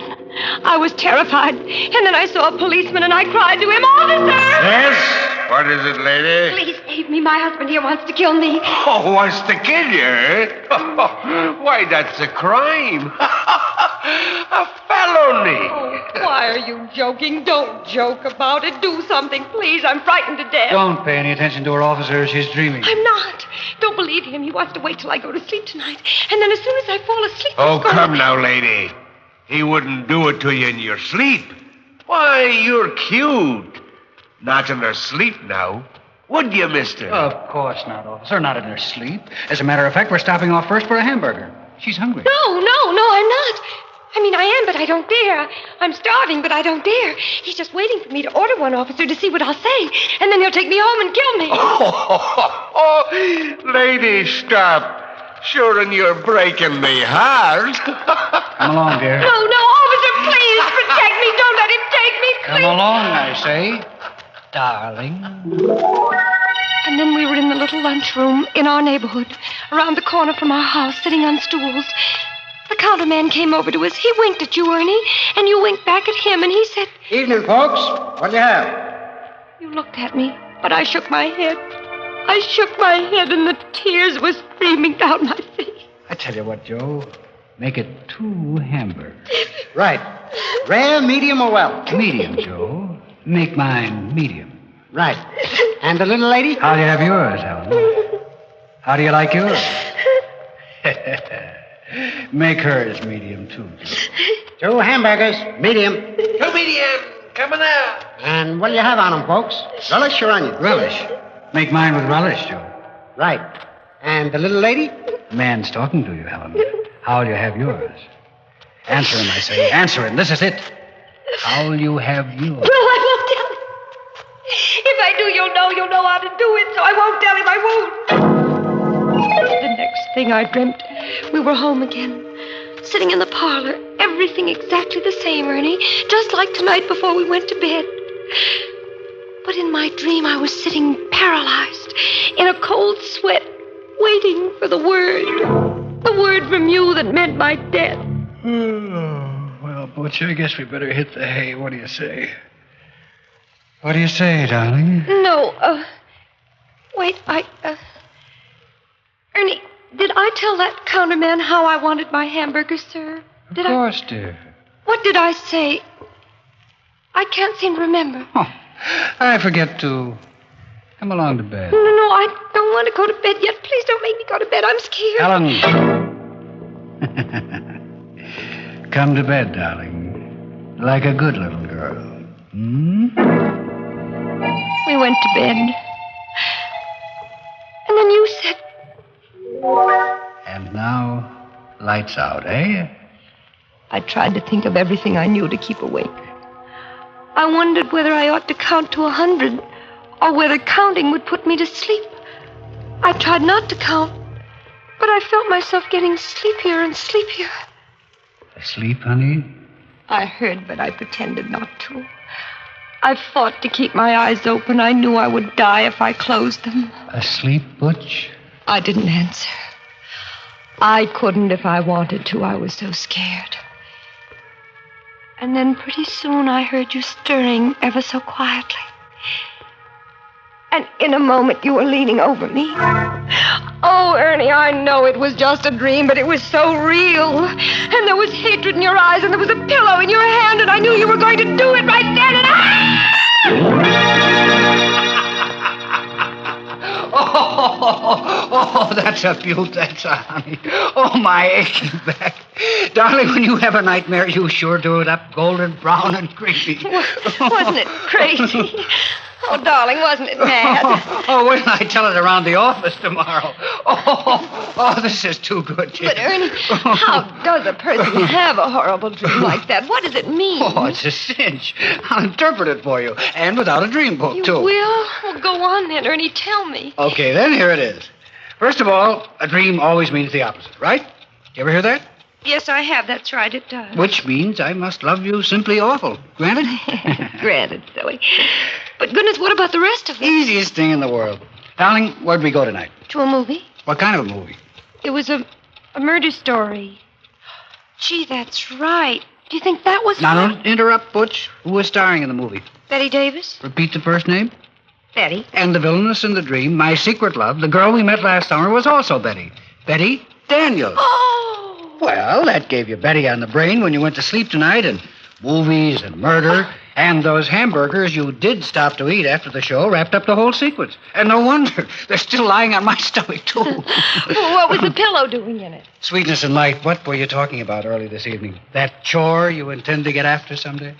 Oh, yes, I've got to stuff the pillows. They're caved in the way the feathers have come out. Right, that's your pillow you had on the brain, which brings me back to the hamburgers. Yes, I was going to ask you. I mean, that nonsense of how did I want my hamburgers. What did all that mean, for heaven's sake? Precious, how did you order your hamburgers done tonight? Remember? No, I can't recall. Of course you can. Think now. How do you almost always order your hamburgers? Smothered in onions. Oh, Ernie, of course.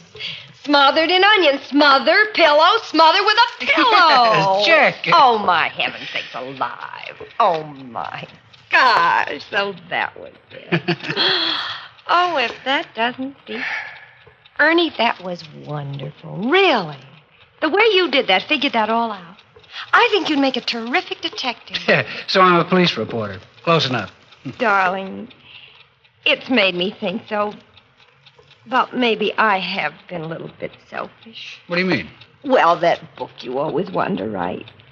Maybe I ought to let you give up your job and try. Oh, and have us both starve? Nuts. Anyway, in my sane moments, Helen, I've always known the truth. I'm no writer. If I had it in me, it would have come out of me, job or no job. I could go back to work again, you know. I could take up nursing again. It was pretty hard, No, nonsense. I won't have it. I won't say any more about it, and that's fine. You're a swell guy, though, Butch. To offer to. Oh, there was one thing more, Ernie. Yeah?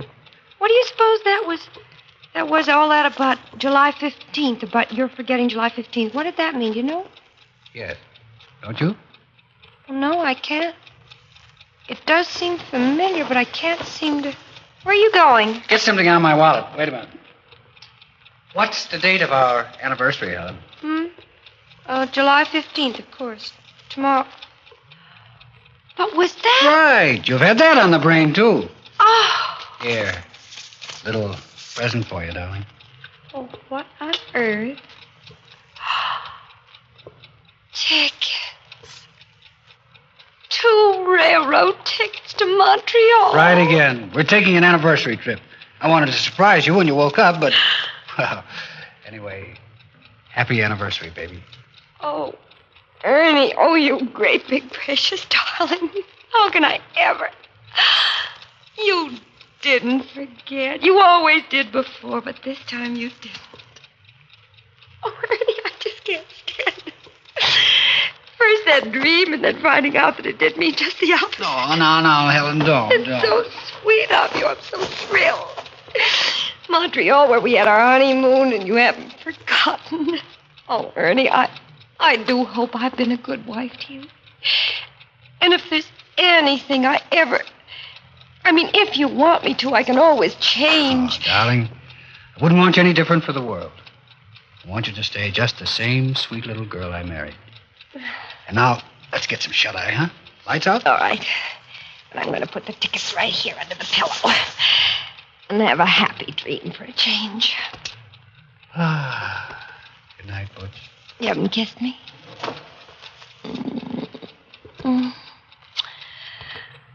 Good night, dear.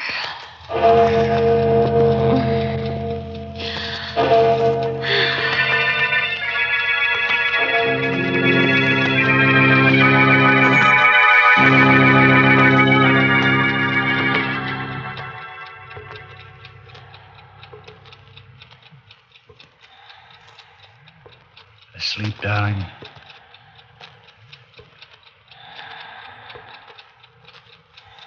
Darling, are you asleep?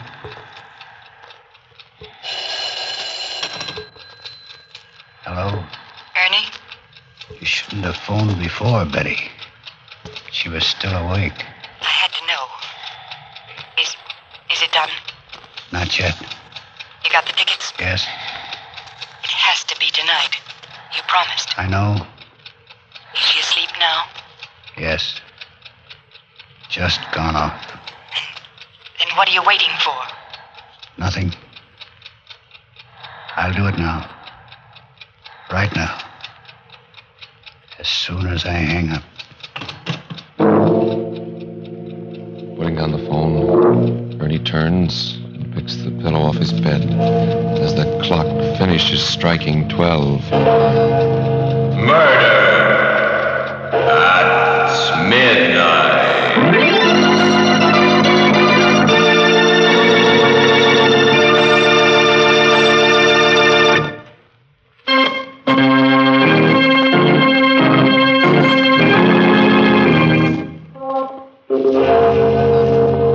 Remember to be with us again when death appears out of the darkness, wearing the face of one you know, and the clocks strike 12 for Murder at midnight.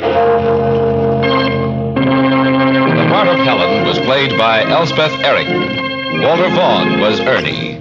With music by Charles Paul, Murder at Midnight was directed by Anton M. Leader.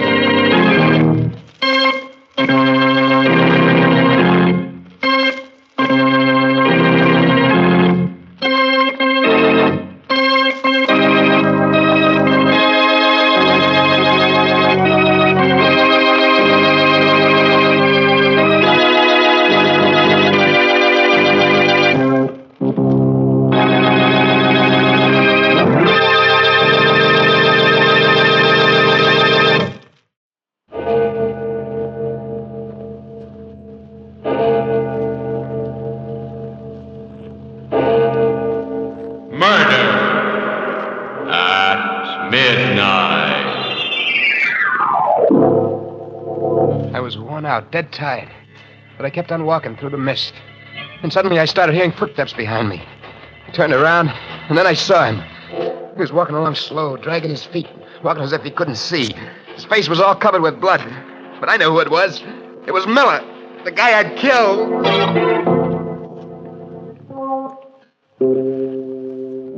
Midnight, the witching hour when the night is darkest. Our fears the strongest, and our strength at its lowest ebb. Midnight, when the graves gape open and death strikes.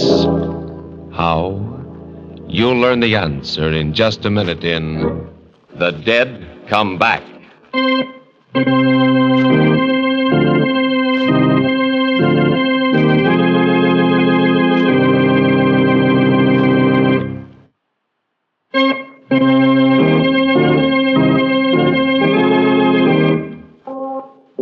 And now, Murder at Midnight.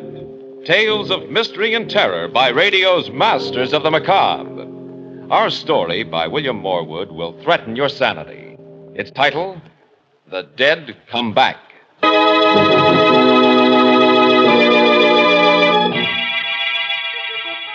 About 1 o'clock in the morning, on a dark, deserted street, standing in the doorway of a gloomy brownstone house, a man with a wild expression on his face rings the bell desperately. There is no answer, and he rings again. Then... Hey, Doc Paget. Why, yes. The brain doc knows what goes on inside a guy's head. Well, yes, I'm a psychiatrist. I gotta talk to you. It's very late. If you come back tomorrow during office hours... Now, Doc. Something's been happening to me. Something that's driving me nuts. I'm sorry, but... Get inside. Be careful with that. It won't go off till I pull a trigger.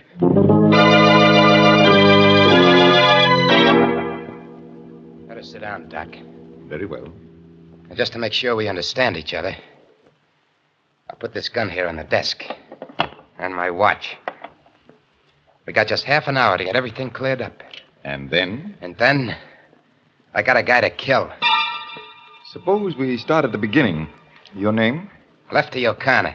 O'Connor? So you heard of me, huh? I'm not sure, but the Tilson murder case. That's right. But as I remember That's right. They decided I was nuts, put me away. But get this straight, Doc. Yes? I was never out of my head, and I ain't now. I see. Insanity was something that I cooked up to keep from burning. I played it up all right. Good enough to make monkeys out of the doctors and the jury. But when I got to the nut house, it was different. I didn't have to pretend no more. You know, Doc, some of them whacks act just as sane as you and me.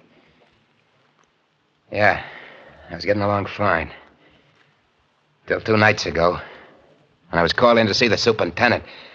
He was a white-haired old guy, named Miller. Sit down, Lefty. Cigarette? Thanks, Mr. Miller. Here you are. What's that? This? Just a music box. Plays when you open the lid. That ain't just a... What are you trying to do to me? Oh, what do you mean, Lefty? I just offered you That's the box I kept talking about at the trial. The one old Mrs. Tilson kept her jewels in. I'm afraid you're mistaken, Lefty. In a pig's eye. I know what you're trying to do. But I don't remember nothing. Nothing, you hear? Then why does this tune seem to disturb you, sir? Never mind why. Turn it off. Yes, of course. Take it easy, Lefty. I called you in here because I want to help you. You're trying to trick me into admitting I knew what I was doing when I hit old lady. Nothing of the kind. Next, you'll be asking me where I hid the jewels. Don't you think I know that routine? There's no routine here, Lefty. You're a liar, Mr. Miller. You got me in here to give me the 3rd degree, to try to break me down all over again. Well, you won't do it. Not again. I've had enough. But Lefty, put down that paperweight.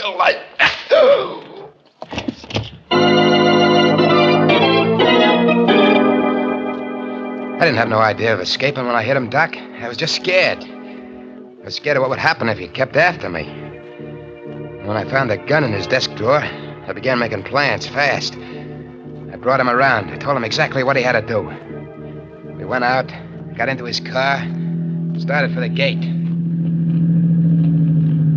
Okay, Miller, it's up to you now. I understand. But remember, I'll be lying back here with this gun against your spine. Evening, Mr. Miller. Hello, George. Going out kind of late, aren't you, sir? Yes. Something unexpected came up. You wouldn't be smuggling out anyone under that rug and back, sir, huh? I might. Yep, looks suspicious. Just the right shape for a man. But I'll take a chance on you, sir. Okay, Charlie. Open up for the super. Okay, open it up. Good night, Mr. Miller.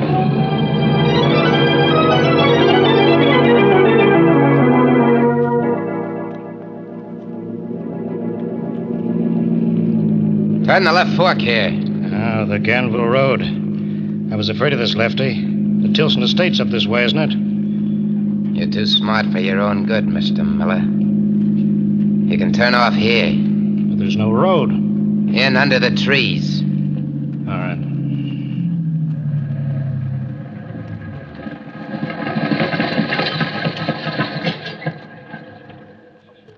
What happens now? Do we walk the rest of the way? One of us does. Get out. You're no use to me anymore. Let you know. Put that gun away. You can't. Oh, you fool. You won't get rid of me this way. You won't.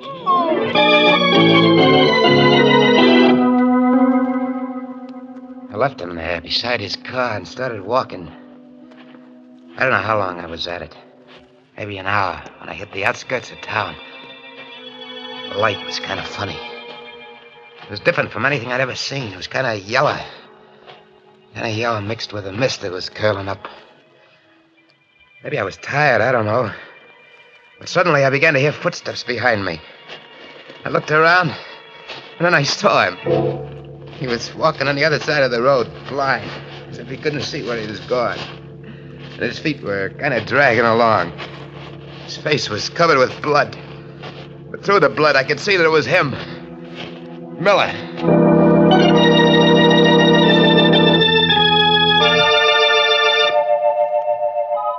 I don't know what happened then, Doc. I must have passed out. Because the next thing I knew, somebody... people, faces bending over me. He's coming too, Tom. Yeah. How you feeling, chum? Hey. He's as white as if he'd seen a ghost. Who are you? I'm Ruth Mason. This is my brother, Tom. We live right by. We heard you yell and came running out.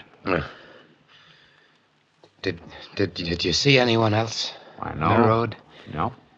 You were lying right in the middle of the road till we pulled you off. What happened? The car hit you? I don't remember. Well, take his arm. Help him up, Tom. Okay, sure. Here we go, Mo.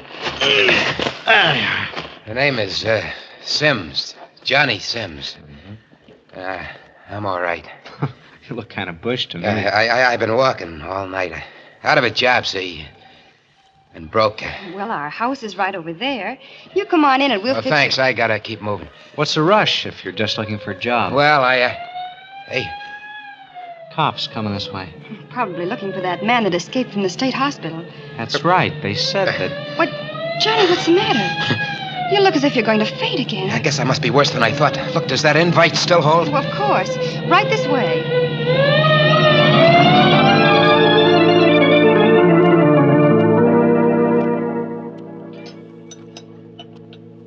Something more, Johnny? No, thanks, Ruth. Couldn't manage another thing. Full up. Oh, well, then you lie right down on that sofa. That is, if Tom will get off with his paper. Oh, sure. I was just reading some more about that guy, Lefty O'Connor, that broke out of the asylum. Seems he forced the superintendent to drive him out in a car. Please, Tom, let's not talk about it. It gives me the creeps to think of anyone like that being loose. Maybe he ain't so bad. He's a murderer, Johnny. A homicidal maniac. How do you know? Maybe the super deserved killing. The super? Yeah. But the paper doesn't say anything about the super being killed. Well, Ruth said... I meant the old lady, Mrs. Tilson. Oh. Yeah, I guess I must have heard. Maybe I just thought... I'll try the radio. Maybe there's some late news on it. Though you're probably right, Johnny. The super wouldn't stand a chance. Sure.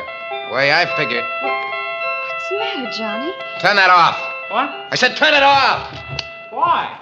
Johnny. Hey, what gives? I'm sorry. But I don't like radios. Oh, it's all right, Johnny. We understand.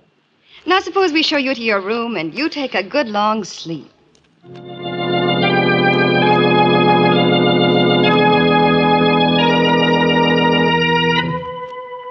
I must have slept like a dead man, Doc. It was dark when I woke up. There was nobody in the house. I switched on the lamp and looked at my watch. A few minutes before midnight. I didn't have much time if I wanted to get the jewels and blow town before morning. So I started for the door, but before I reached it, it opened. And standing there, smiling, kind of sad-like, was Miller. Hello, Lefty. Did you get the jewels? You! It can't be you. You're dead. I told you wouldn't get rid of me so easily. What do you want with me? Nothing, Lefty. Just what I wanted before, to help you. You're lying. You still think you can break me, get me to confess, but I'll show you. I must have hit the lights, Doc, or maybe they were never on, because suddenly the room was all dark. I struck a match. I bent down to look at Miller, make sure that he was really dead this time. And I ain't crazy, Doc. You gotta believe me. But the man lying face up on the floor was Tom Mason. A dead man who came back. And now, a second victim, as the hands of the clock move inexorably to the witching hour. And yet another. Murder at midnight.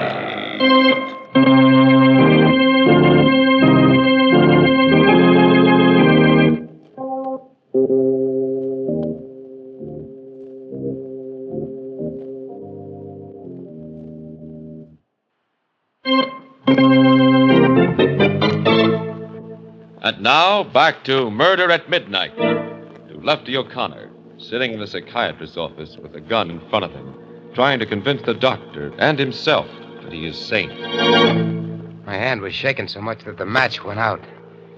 It was Tom, all right. Tom Mason, dead. But it was better that way than what I'd thought, because it meant that Miller hadn't come back from the grave. I'd probably just imagined I heard him talking to me. I frisked Mason, I got the keys to his car, and went out. It was a little coupe parked in the driveway. I opened the door. I was just getting in when... Hello, Johnny. Huh? Ruth. You look a little better than you did before. How do you feel? Oh, fine. Oh, that's good. You were sleeping so soundly when I left it. Are you going somewhere? Well, yeah. There was something I had to do, and Tom told me I could borrow his car. Oh, all right. I'll go inside. No, you can't go in there. Well, what do you mean? Why not? Well, I mean, such a swell night. How about a little drive, Ruth? But what about your errand? Well, that'll just take a minute. It'll be swell having you along. Well, I don't know. I don't suppose Tom will mind. But... I'm sure he won't. Well, then, all right. I guess that's one of the wonderful things about life. You just never know when something completely unexpected will happen. That's right, baby. You just never know.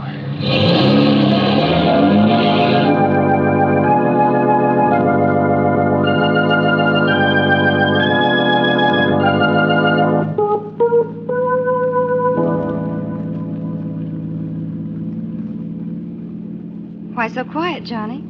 Huh? You asked me to come driving with you, and I do, and you don't say a thing to me. What should I be saying? Well, you might start by telling me something about yourself. Like I said, I'm just a guy looking for work. What kind of a job did you have before? Chauffeur? That sounds interesting. Did you work around here?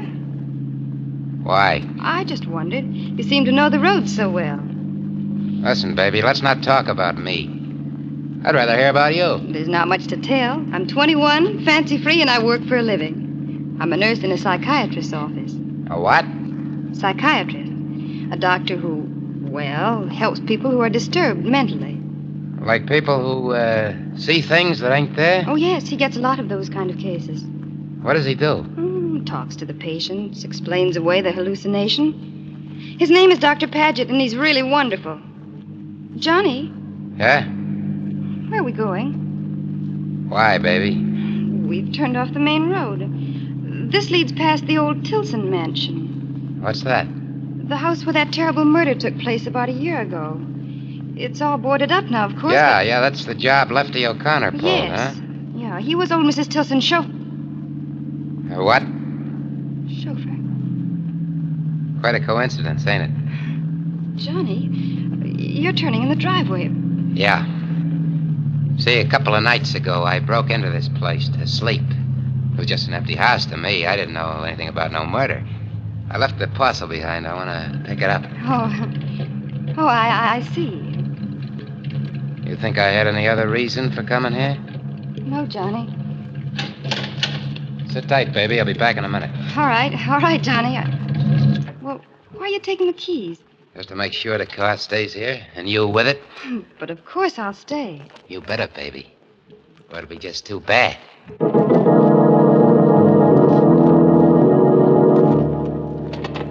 I pulled the board loose from one of the windows, climbed into the old house. It was black as pitch inside, with that musty, shut-in smell. Felt my way along the wall to the stairs, climbed to the second floor. The old lady's room was at the head of the stairs. It wasn't so dark in there. Windows hadn't been boarded, and the moonlight was coming in. And I saw that marble fireplace with a gargoyle in the middle grinning at me. So I picked up the poker and smashed into it. And there, behind where I'd pushed it past a loose brick, was the paper bag containing the jewels. I looked inside to make sure that everything was safe. Moonlight sparkled on them shiners. And then, Doc, suddenly, out of nowhere, it started. That music started. Johnny! Stop it! Johnny, where are you? What? Oh, Ruth! Ruth, get her to stop. Get her to stop. Oh, get who to stop? Mrs. Tilson, that tune. What tune? You mean you don't hear nothing? Well, no, Johnny. But you must. Yeah. It's gone now. Johnny, you're shaking all over. Johnny, what's that? What's what? Well, they're all over the floor.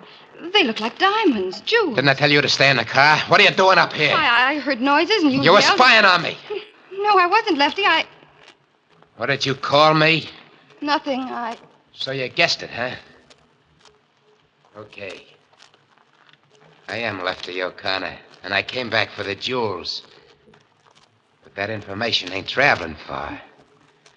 Not with you, anyway. What do you mean? No! Don't touch me! Oh. Here's your throat. That's all you... Oh.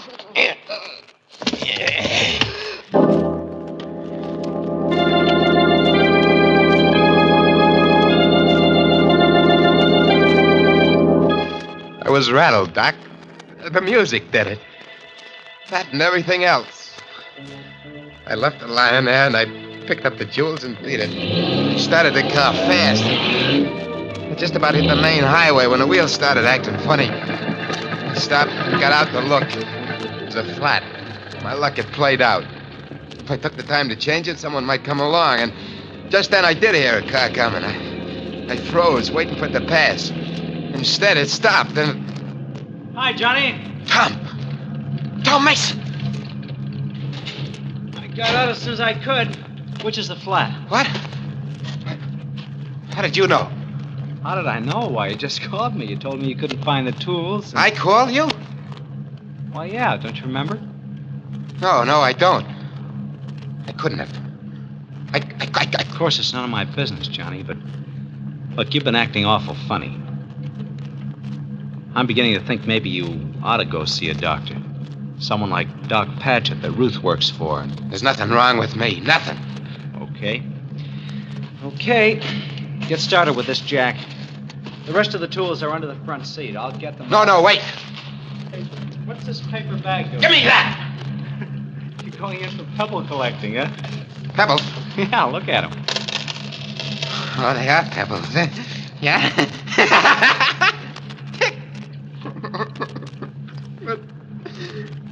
What's happening to me? Oh. I don't know. But I told you don't look well. Hey, where are you going? Hey, wait a minute. I told you that was a borrowed car. Get off that running board. I say get off. You're nuts, Johnny. You're nuts. You're crazy.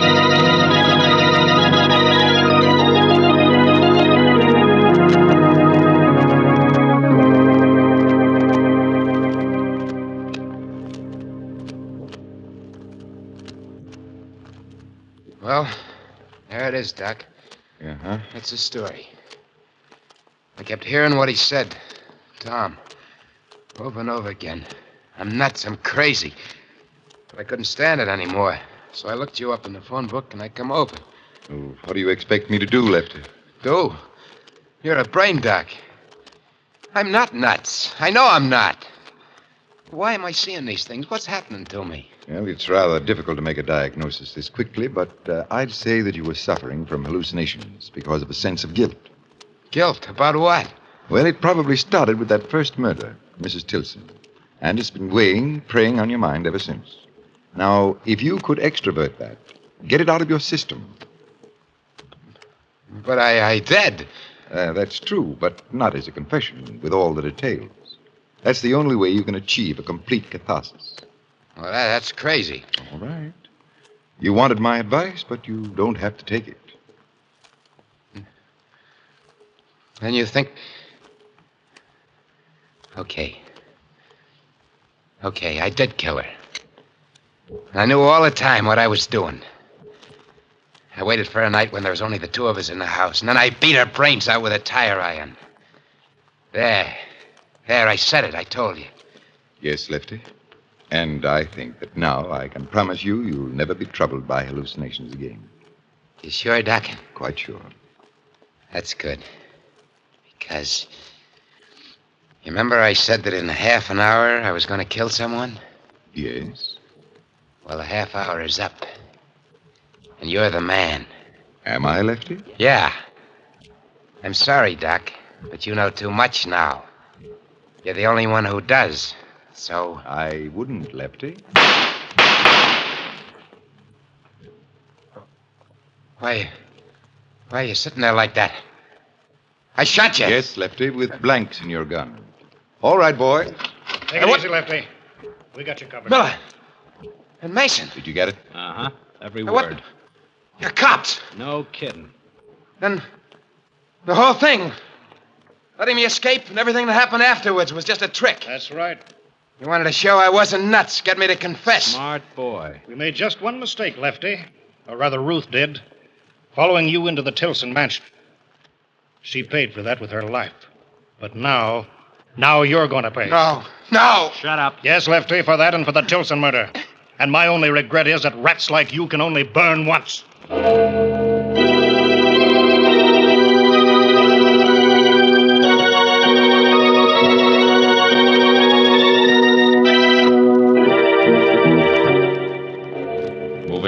forward, the two grim-faced men take hold of Lefty O'Connor. And Lefty knows that he has come to the end of the road. A road that began when he first heard the clock in the old Tilson mansion strike 12 for...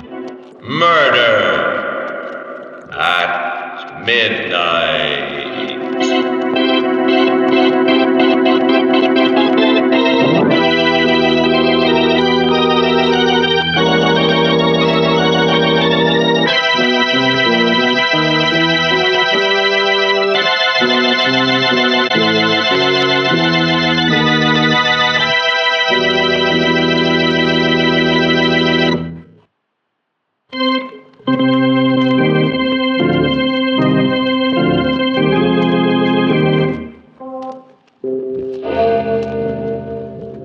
Remember to be with us again when death's face peers out of the darkened windows of deserted houses and the clocks strike 12 for... Murder at midnight.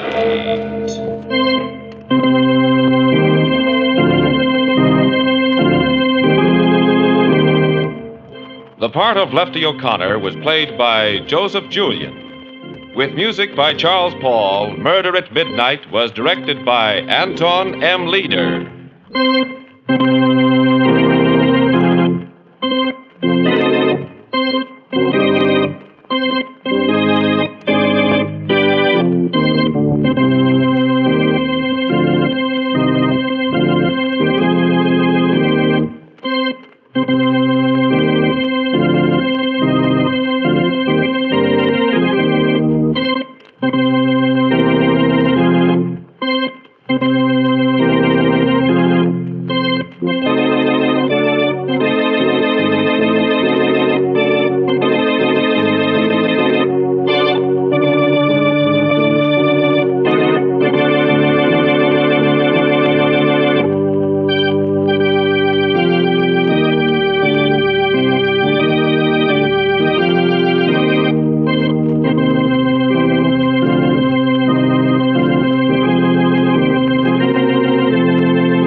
Look in his eyes, like a madman. He wants to kill me. Someone does. Like the other three, lying on the floor in a pool of blood. Almost 12 o'clock. Midnight. Any minute now, there'll be a ring. Or a knock.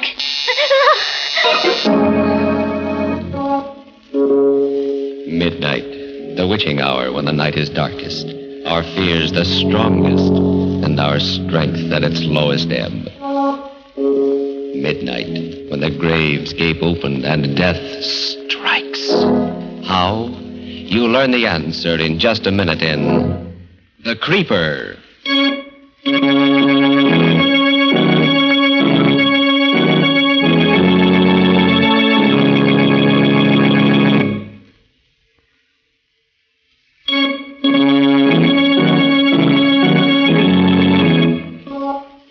And now, Murder at Midnight.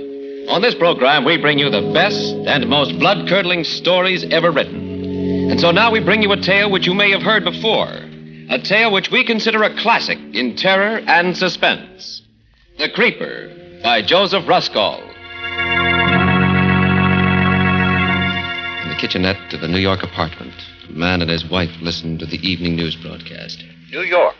The unknown killer called the Creeper has struck again, adding a third female corpse to his toll. Virginia Peters, a comely waitress, was found strangled to death in her third-floor apartment early this morning while her radio blared. As in the previous murders, a note was found scrawled on the wall with the victim's lipstick, and the plea, "For heaven's sake, catch me before I kill more. I cannot control myself." Police insist... Now, why'd you turn it off? Oh, how awful, how awful. I'm in this very neighborhood. Let's hear the rest. It's very interesting. Oh, you... Don't go turning that radio on again, Steve Grant. I heard enough. I'll go out of my mind, for heaven's sake. That's it. A good, solid clue. What is? For heaven's sake. How many men ever use that expression? Oh, shut up. Okay, Mrs. Grant. Pass the biscuits, my little pigeon. Pass the biscuits. Eat, eat, eat. 3 women in 3 days murdered in cold blood by a mad fiend right here in Washington Heights. I'm too sick to go out, too scared to stay in. The lock's broke. He sits there eating, eating, eating. Pass the biscuits. There's nothing wrong with my appetite, my love. Of course. That's what cost you your job on the police force. When I even think of Some men drink to escape. I eat. Escape what? What? An ugly tongue, a beautiful face, and a roving eye. In short, a wife. Oh, so you're starting that again. You and your crazy jealousy. Yeah, maybe that's the creeper's way of escaping, too, Georgia. Who knows? Shut up. Go ahead and get a divorce. Go ahead. Can I help it if men look at me? I don't know why you come home at all. Where do you go? What do you do with yourself? Where were you this morning? Why'd you come back? To eat. But someday I'll lose my appetite for that, too. And when I do, my dear, there'll be no escape. And now I'm off again. Kiss. Still using stage lipstick. Wipe it off. How many times must I tell you? You're married now, remember? Steve, wait. Yeah? At least go buy my medicine. Sorry, I got no time. Don't leave me here alone. Stay home this evening. Please, I'm afraid. Oh, don't be silly, pet. Nothing will happen to you. You got a doorman here, an elevator boy, Mrs. Stone across the hall, a phone. You're safe enough. But the night lock, it doesn't work. Oh, now you can't lock me out anymore. It doesn't catch. Something's happened to it since last night. Steve. Get a new one. I can't get a locksmith. I've tried all day. Steve, please. If I want to phone you, where will you be? Out. Goodbye. Take care of your cold.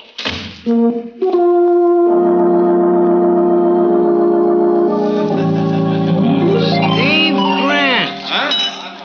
Well, if it isn't old Pearly Chase, how are you? Here you got thrown off the force, Steve. Yeah, I hear you got thrown off the news, Pearly. You heard wrong. I wasn't fired. I was just warned. I wasn't fired either, just suspended for 3 days, eating a lamb chop at Casey's when I should have been ringing in from the box at the 162nd with all that trouble up there. On my way to headquarters now for reinstatement. I eat too much, my trouble is. I drink too much. Here you're living up at the Heights, Steve. Yeah. That's funny, me too. Yeah? Here you're married now to a beautiful and lovely young... with admiration. Say it again. I think I knew her. Wasn't her stage name Georgia Dixon? Yeah, that's her. I love that wench, but, women. How does a guy handle them? You know, maybe the creeper has the right method. Thank you for taking the words out of my mouth. Who's the creeper, Steve? Any angles? You tell me, and I'll split the reward with you. Say, what do you think of Inspector Bradley's inside job theory? Nuts. Every janitor's a creeper? And as for that doorman, Jim Ellis, just because he worked at 2 of the 3 murder apartments? Pure coincidence. Anyway, they've released him. One thing, though, and I don't think even Bradley's put it together yet. Yeah? In all 3 cases, just before the creeper struck, the door locks had already been tampered with. You don't say. You got a theory? Well, sure. I mean, you take that note on the wall. For heaven's sake, in every case, for heaven's sake, catch me before I kill more. I cannot control myself. Right. Oh. Now, what man uses an expression like that? You want the lowdown? It's just this. A creeper is a woman. A gimmick, huh? Yeah. Like the height of the message from the floor is a trick, 6 feet. And yet I'll lay odds the creeper's no more than a guy your height, say, or mine. 5'9", just like us, you or me. Only crazy. Yeah? How do you figure that? How do I figure lots of things? How do I know where the creeper's gonna strike next? You do? Certainly. The creeper's not so smart, he's just crazy. You play along crazy and you're 1 jump ahead of him. That's the trouble with Inspector Bradley. Why, he's up a tree. You expect logical clues from a madman? You play along crazy, make out you're the creeper. And what do you get? Go ahead, let's see. All right, the victims are all redheads, every one. You've noticed that, of course. 3 in 3 days? Yeah, now that you mention They it. all lived in the Heights, right? Agnes Martin, Jane Krutsky, Virginia Peters? Right. What was the number of the apartment in each case? Agnes lived in 1A, Jane 2B, Virginia 3C. Don't ask me the why or wherefore. Don't ask me the logic. Just play along crazy. You see what I mean? Where's he going to strike next? Huh? I don't get you. The next victim of the creeper also lives in the Heights. She's a redhead. Her night lock's been tampered with. She's going to get hers today, and her apartment number's 4D. Well, why are you looking at me? Don't you like my arithmetic? Curly, my wife's a redhead. We live in the Heights. And our apartment number is... You're just a boozy reporter.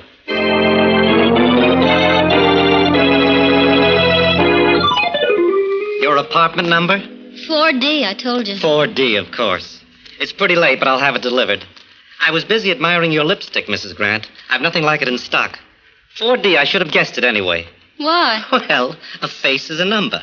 Believe me, since you've moved into the neighborhood, Mrs. Grant, for me it has a special number, like Double Dandy Delicious Dream. 4Ds, you see?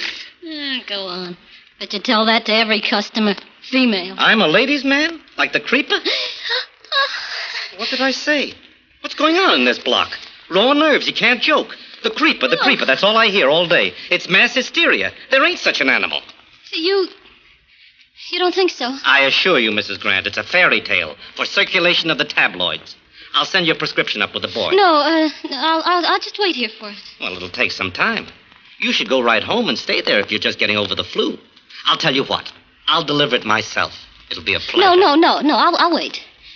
I may not go right back. I don't want to be there alone. I'm afraid. Very well. Suit yourself. Have a seat. For heaven's sake, stop me before I kill more. What? I cannot control myself. Wait! I was only joking, Mrs. Grant. Wait, Mrs. Grant, your prescription.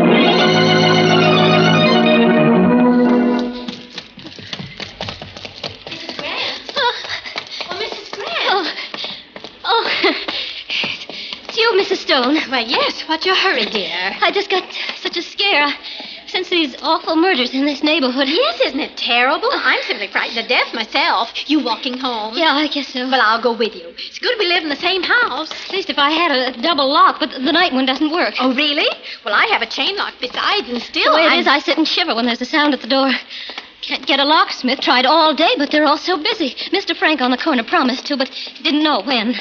Why are they all so busy? Well, my dear, because every woman in the neighborhood's changing theirs, too. Simply a nightmare. Oh, but don't you worry. We'll stay together this evening. Mr. Stone's out, too. Think of it, we've never visited, though we live right across the hall from each other. Isn't that like a big city, for heaven's sake? Or would you rather I dropped in on you? Well, I don't know. Well, make it your place, then. Isn't it horrible, the ghastly things they're saying? The theories, one doesn't know what to think next. You believe the latest? The latest? That maybe it's a woman, the creeper? A woman? Can you beat it? I just can't imagine how in the world the police figure that, for heaven's sakes. Can you? I say, can you, Miss Grant? I don't know. I was just thinking of something my husband Though said. I can see where a married woman now, if her husband was faithless, well, I can understand such a theory because, they take my husband now. You've met Mr. Stone, haven't you? Oh, Mrs. Grant, why on earth are you staring at me like that, for heaven's sakes? I don't feel well. I must get home. Well, I feel faint. But Mrs. Grant, for heaven's sake. Sobbing with terror, a woman with red hair runs up the dark street, back to her apartment and the door with the broken lock, as the hands of the clock move on towards 12 o'clock and... Murder at midnight.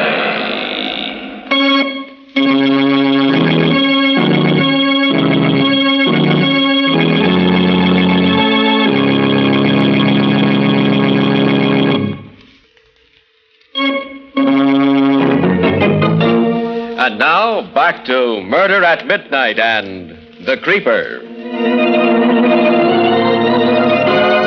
Back to Georgia Grant, hurrying hysterically through the dark streets towards the apartment with the broken lock on the door.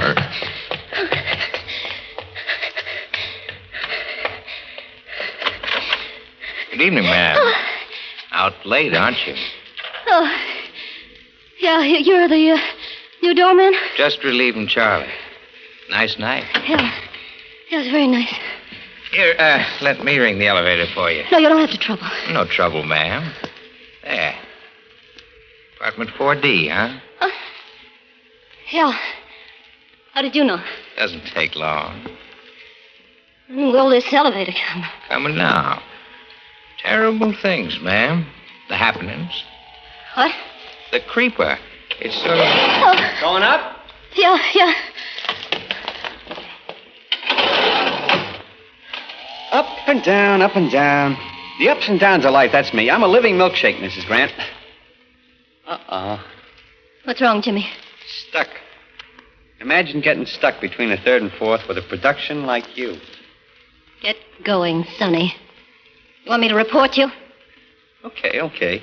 Can't you take a joke? Maybe I misconstrued that smile you always give me. Maybe you shouldn't ought to smile that way. Fourth floor. Let me out. If I drop in later, will you be more receptive? Oh, home. Oh, thank goodness. At last. Must be going out of my mind. Key. Where's my key? Darn this lock. Darn the lock.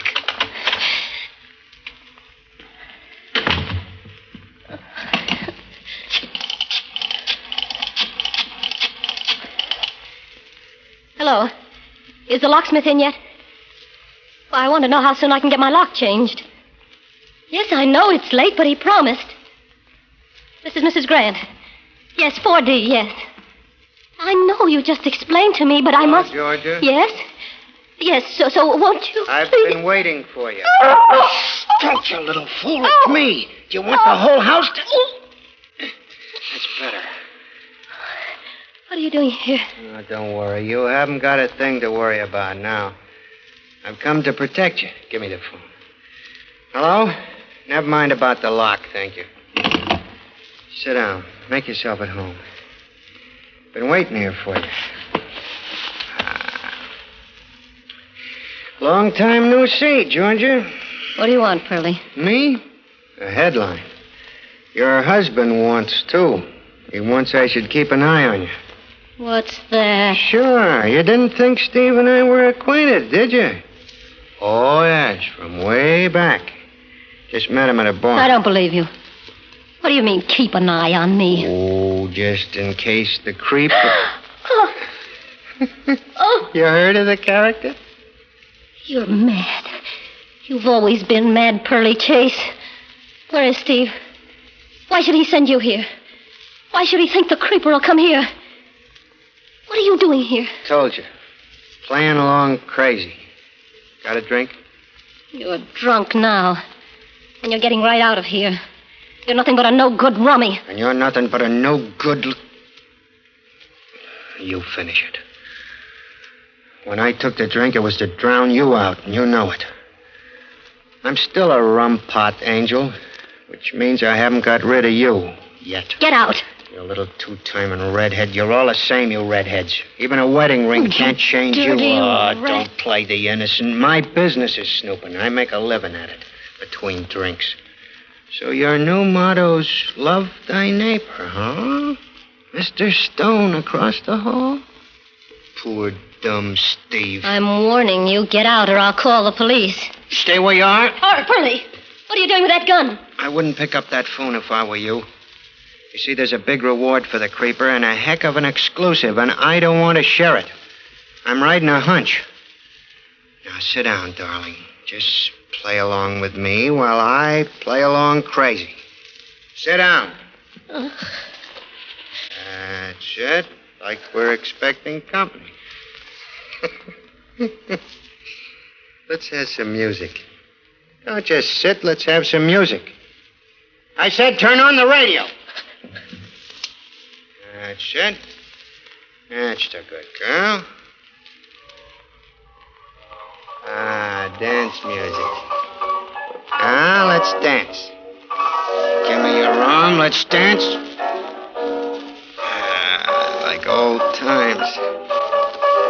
Around and around like my brain. Why are you trembling?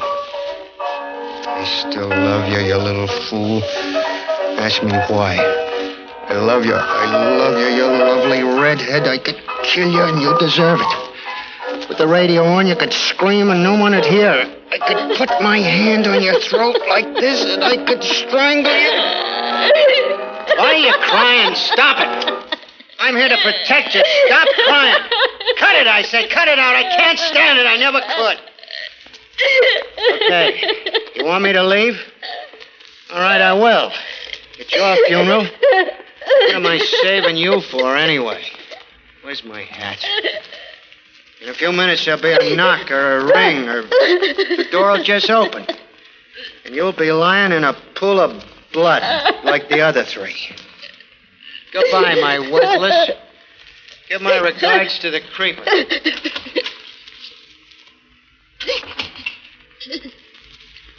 What if he comes back? He wants to kill me. Somebody wants to kill me. Must lie down. My head is splitting.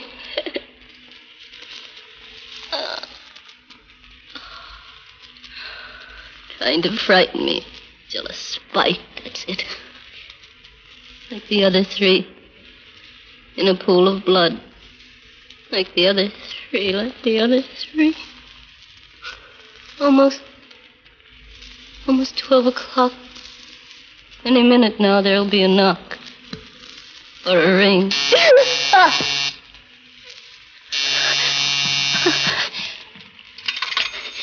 Yes? This is the doorman, Mrs. Grant. Yes? The druggist is here with a medicine.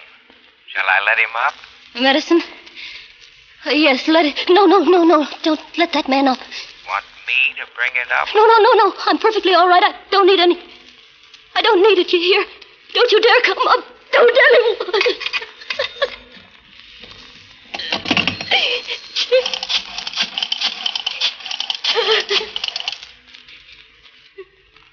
Oh, please, I must have it changed right away. My door lock. Yes, this is Mrs. Grant. Yes, I do want it. Of course, anyone can get in, anyone. They want to murder me, but I don't know who. It's the creeper. Oh, you'll come right away? Thank you. Thank you so much, but hurry, please hurry, or I'll go out of my mind. Oh, thank the Lord. Like the other three in a pool of blood. Any minute now. A knock or a ring.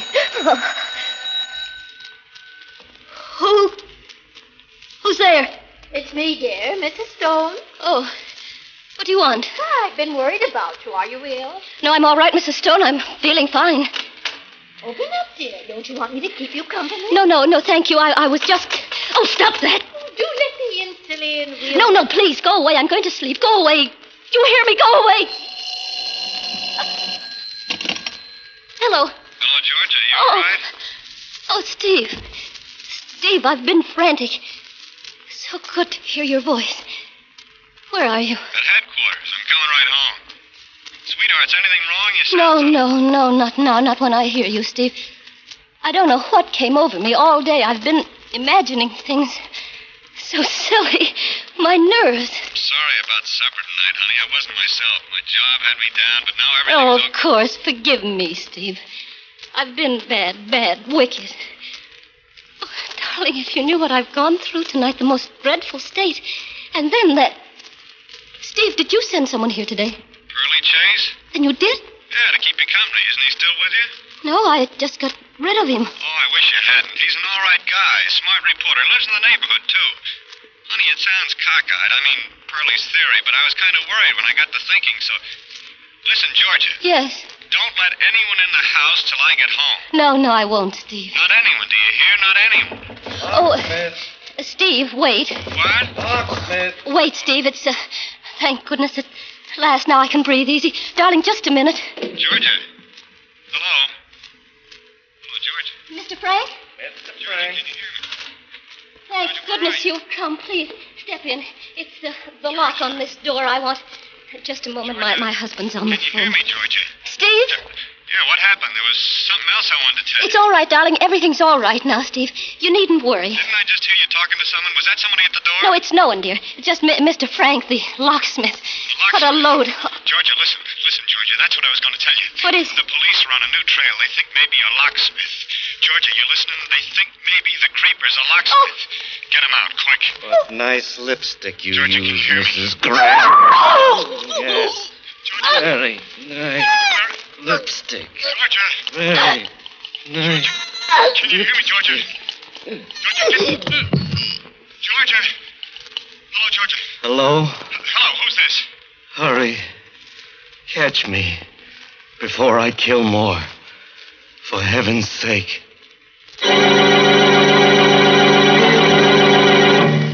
Soft footsteps hurrying down the corridor, away from the door with the broken lock, now standing ajar. The body of a red-headed woman. And still, should she not have known that her only visitor would be death? When the clocks struck 12 for Murder at midnight.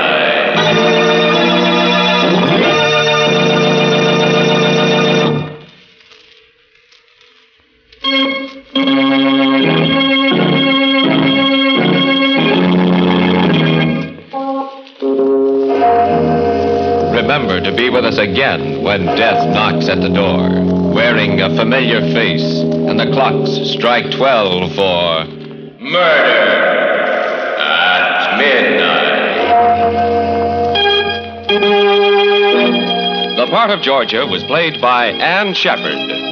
With music by Charles Paul, Murder at Midnight was directed by Anton M. Leader.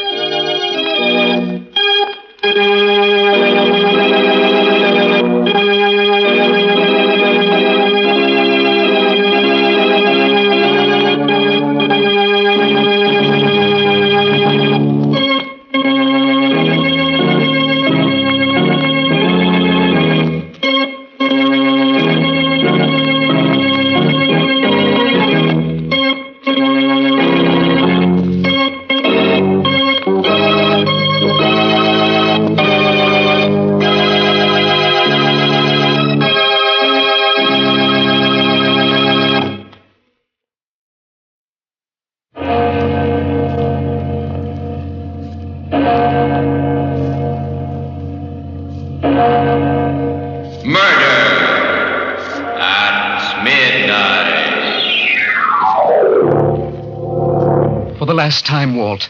Please let me go. Nuts.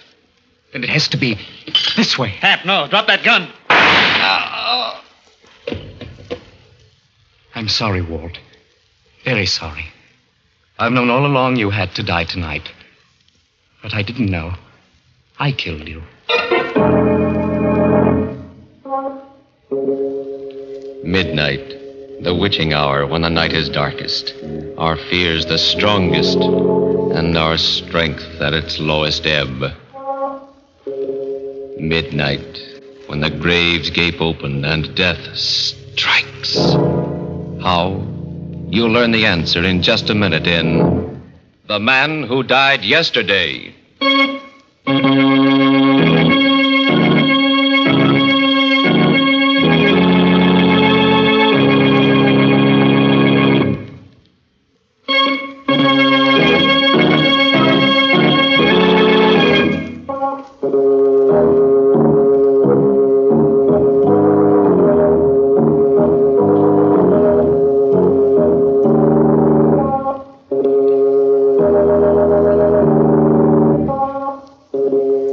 And now, Murder at Midnight. Tales of mystery and terror by radio's masters of the macabre. Our story by William Morwood is The Man Who Died Yesterday.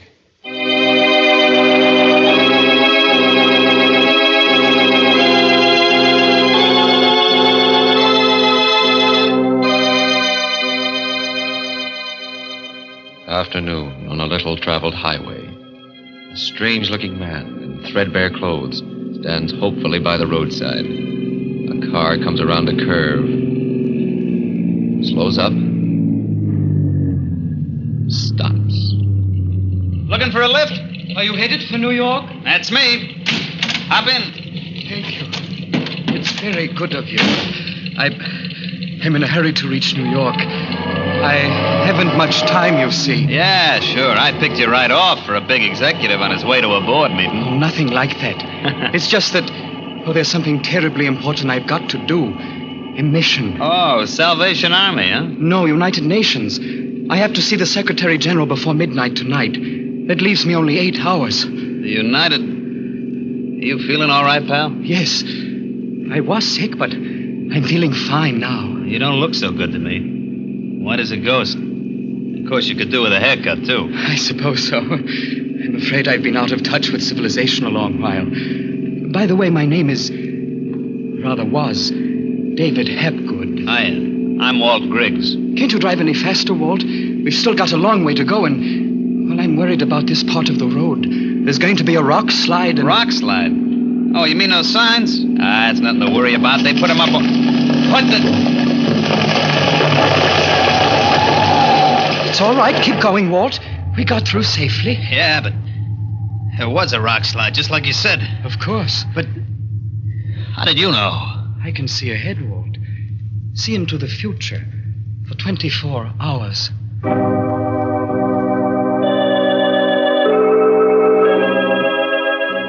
The guy was nuts, of course, but...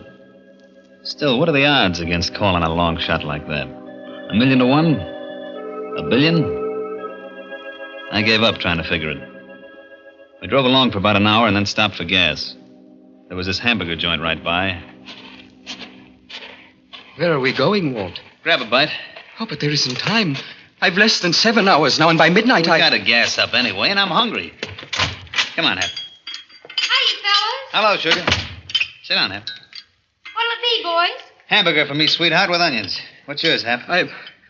I'm not hungry. Oh, busy with your speech for the United Nations, huh? Well, I'll just read this racing form while you're thinking. Racing form? Sure, I play the G's all the time. Got some important dough on today's meet. $50 on Alistair to win in the 6th. Alistair? Yep. I'm afraid you'll lose your money, Walt. What? Don't kid me. Alistair's the hot favorite. It's going to be a walkaway. Marble III won that race. Marble? What are you, nuts? He's a rank outsider. 100... What do you mean won the race? It hasn't been run yet. Hasn't it? I didn't know. Look, wait a minute. Sweetheart. Yeah? You think you can get the races on the radio? Oh, sure. It's all tuned in. A lot of our customers like to listen. Walt, we can't waste time like this.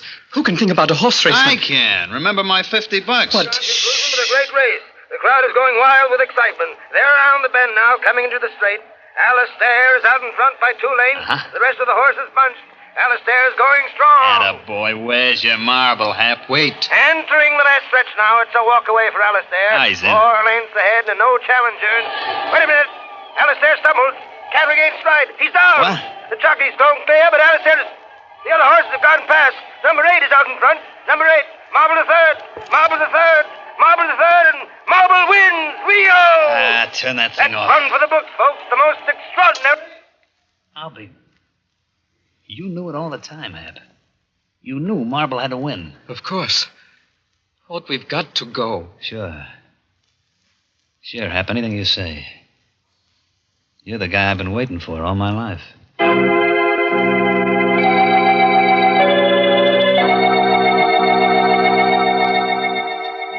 I didn't need no more figuring to tell me Hap was a gold mine. And I had him first before anybody else could get their hooks into him. The only thing that worried me was the way he talked. All this about midnight, not having much time. I had to use him while I had him, even if it meant taking chances. So while we drove, I worked on a plan. Walt, we've left the New York Road. The signs are pointing the other way. I know. I'm taking a shortcut through a town called Hassock. Hassock? Yeah. That name mean anything to you, Hap? Hassock? Think hard. Let me see. There's going to be a hold-up there tonight at the factory. 2 men involved. They steal the week's payroll, $10,000. 10 grand, huh? They get away with it? There's a chase, but they shake off the police. Great. Couldn't be better. Why? We're the 2 men, Hap. You and me. What? No, Walt, no, I'm not a criminal. And I've something else to do with what little time I have left. You're coming with me, Hap. Maybe this'll convince you. A gun doesn't frighten me. Stop the car and let me out. I've got to get to New York. All right, look, I'll make a deal with you. You come with me on the stick-up, and I'll drive you straight through to New York without stopping. Are you on? But I can't, Walt. My message concerns the whole world. It's the only way you'll get to deliver it. Well, if it is the only way, all right. There's something more I've got to tell you, Walt. What's that? We leave a dead man behind.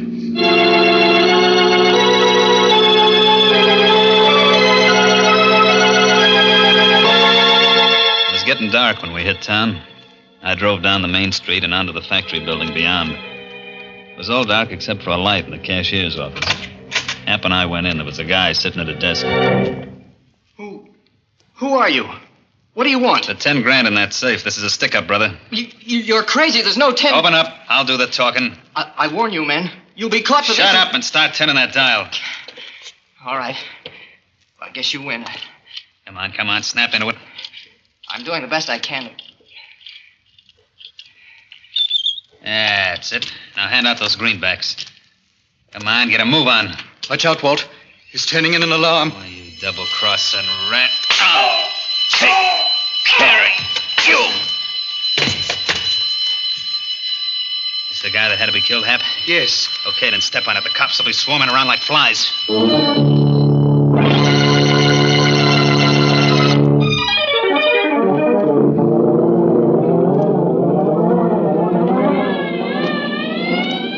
They're gaining on us, Walt. I can't go any faster. I'm down to the floorboards already. They'll start shooting soon. You sure we get away? There's no slip-up? No. We get away all right. Good. Where did they get you, Walt? My arm. What do we do, Hap? Keep driving till we hit that bend in the road. Yeah? There's a clump of willows around the corner.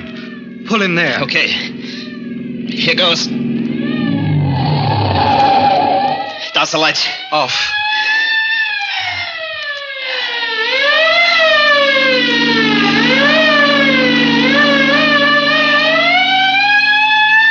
We shook him, Hap. Just like you said. No hurry. Get back to the New York road. I've less than 3 hours left. Okay, but I gotta stop and see a doctor. A doctor? Sure, my arm. Oh, what's the matter, Hap? I'm afraid of that doctor. Something happens there that I don't understand. What is it? I don't know. It's something I should have explained before. I can see into the future for you, Walt, and for everyone else. But not for myself.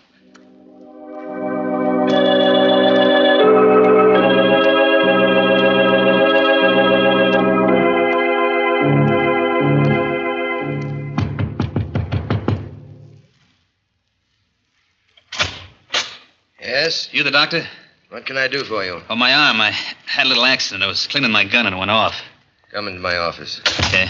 And this man? He's just a friend of mine. Nothing the matter with him. I don't agree. Looks much sicker than you do. No, doctor, really. Your face, it's the color of... No, I'm all right. Believe me. Please hurry with my friend. It'll only take a second. Just get my stethoscope. Look, let's quit kidding around, Doc. I'm the one that... Quiet.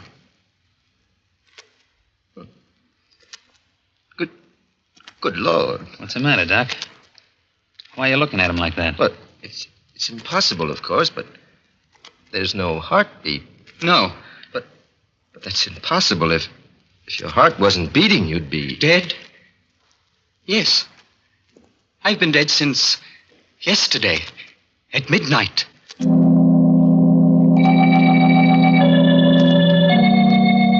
Staring at him, at the living corpse of the man who died yesterday, Walt and the doctor draw back in horror. Just who is David Hapgood? Perhaps we'll know when the clock strikes 12 for... Murder at midnight.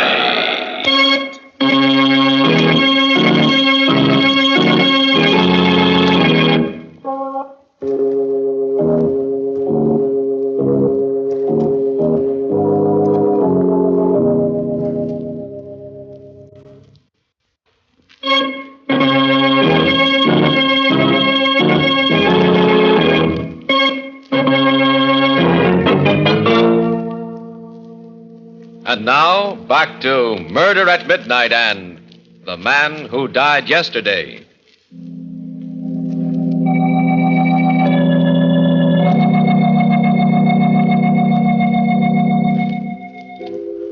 The goose pimples were standing out on me. Here I'd found the guy, been with him for hours through a holdup and a killing. And now I was hearing from his own lips that he was dead. He gave me the creeps. I wanted to take it in the lamb, but instead I was froze to the floor. I heard the doc saying... You've been dead since yesterday? Yes, Doctor. But that's impossible. There must be some explanation, some obscure heart condition. There is an explanation, but not that kind.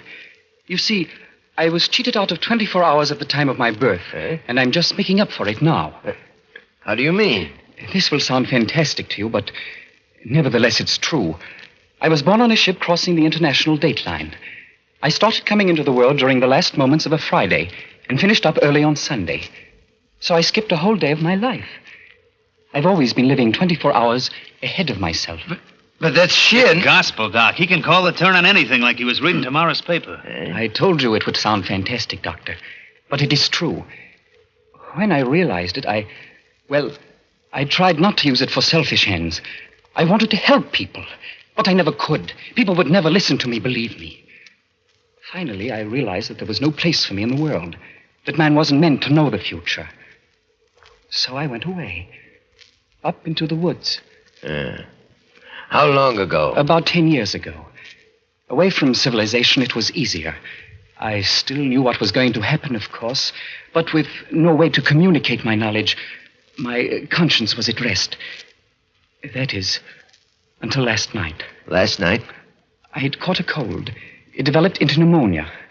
I was deathly sick. I couldn't breathe and lost consciousness. Then suddenly, at midnight, I was well. Quite well. Not a trace of my illness. I knew what had happened, of course. I was dead. But I still had my missing day to live.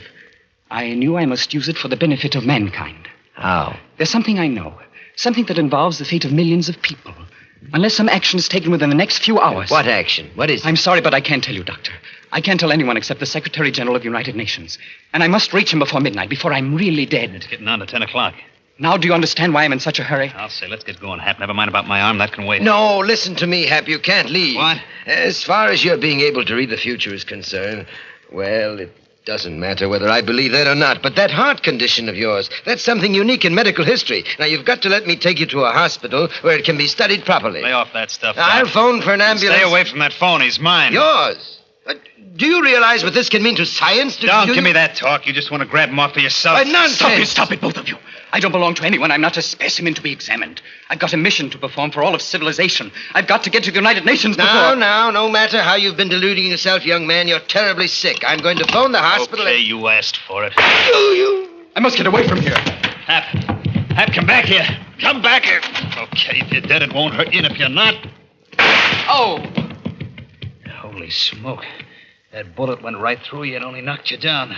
Let go of me, Walt. You try to run away, huh? I've got to get to New York. Nothing can stop You're coming with me, Hap. I got plans for us as long as you last. You've got your 10,000. What more do you want? A chance to run it up to 100,000, and we can do it. I know the place, and you can call the cars. But there's no time. I'm figuring on only a couple of hours. That's plenty. Listen, Walt. I'm asking you for the last time. Let go. Do a decent thing for once in your life. Nuts. What I'm trying to do, it's for you as much for millions of others. I never gave a cuss about the others, and I'm not starting now. All right, Walt. Then it has to be this way. Hap, drop that gun. Oh! I'm sorry, Walt. Very sorry. I've known all along that you had to die tonight. But I didn't know that I'd kill you.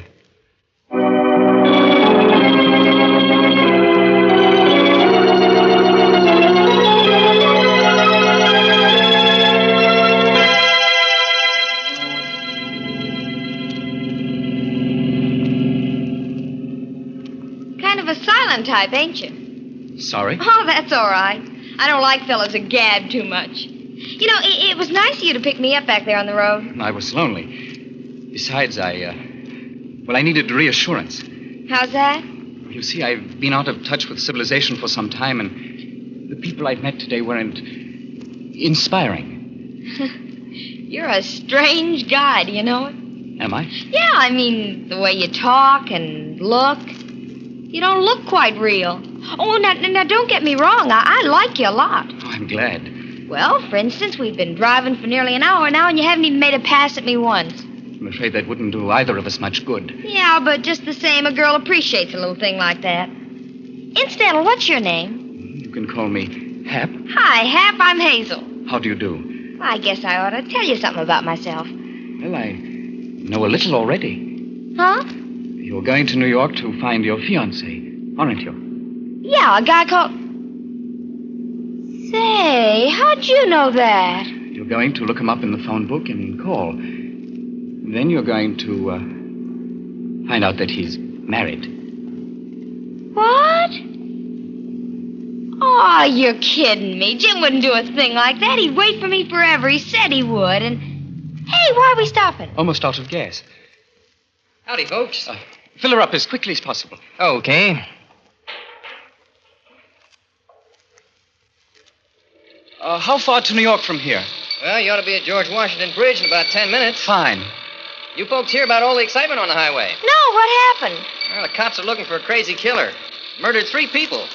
One was a stick-up, and the other 2 was a doctor and his own sidekick. Oh, what's he look like?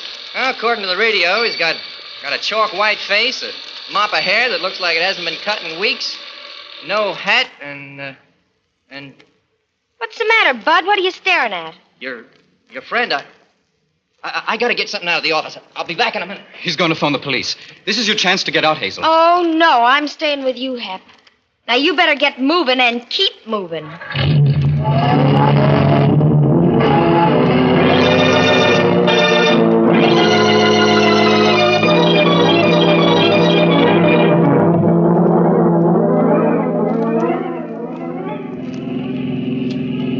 No sign we're being followed. We may make it yet. Are you frightened, Hazel? Being with me? I guess I should be, but I'm not. Thank you. Somehow I can't believe you're crazy. If you killed anyone, you knew what you were doing and you had a good reason. Thank you again. You don't know what that means to me. Have people always been scared of you, Hap? Most people. Till I met you. Why couldn't I have met you sooner, Hazel? Well, what's wrong with now? It's a little late. Not for me. You honestly mean that? Sure. Well, then perhaps it's going to be all right after all. Perhaps we'll meet again. What do you mean? I didn't mean to tell you this.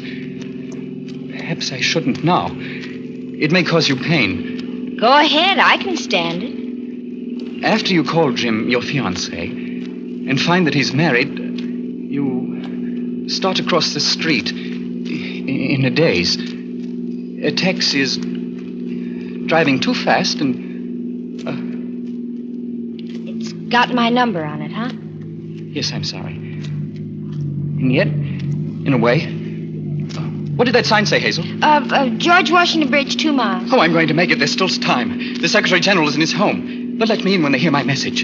I'll have most of an hour with him. It's not quite 11 yet. 11? Hey, your watch must have stopped. What? Look, there's a clock on the building. Where? Up to the right, there. 3 minutes of 12. Oh. Well, what's the matter, Hap? Oh, I can't make it. Oh, I've lost. Unless... a telephone. There's still time for that. Well, why are you stopping here? There's no phone. In that house, the family's all in bed upstairs. There's a telephone in the parlor. But the door's sure to be locked. They've forgotten to latch the parlor window. Hey, how do you know all these things? Never mind now.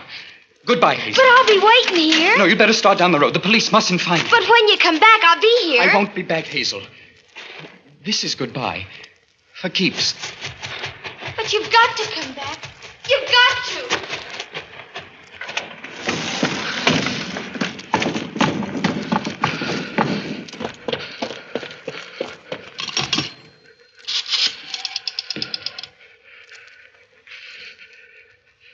Operator, get me the Secretary General of the United Nations at his home. Hurry, please. It's urgent.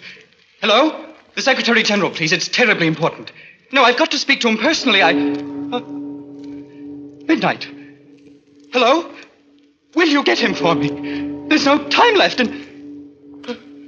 never mind. I'll tell you. It's about...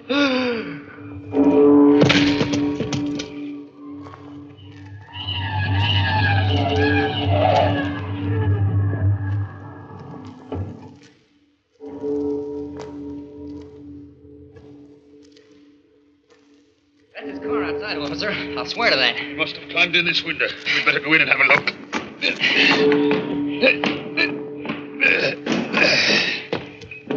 There was a girl with him when he left my gas station. She ought to be around. Where's the light?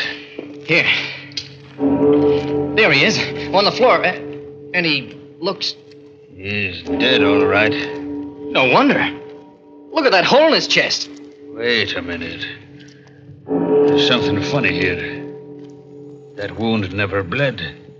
Huh? And the only way that could happen is if he was dead before the bullet hit him.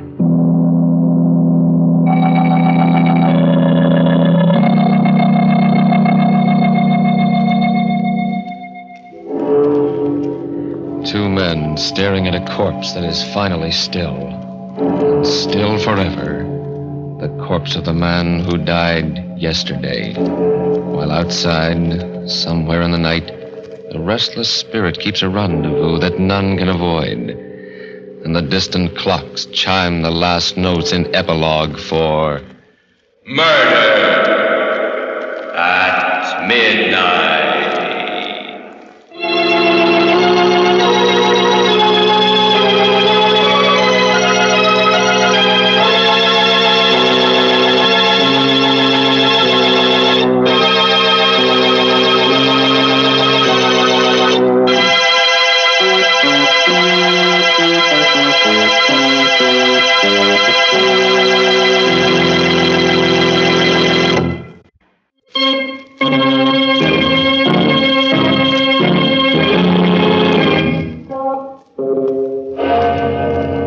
Remember to be with us again when death brings time to a full stop and the clocks strike 12 for Murder at midnight.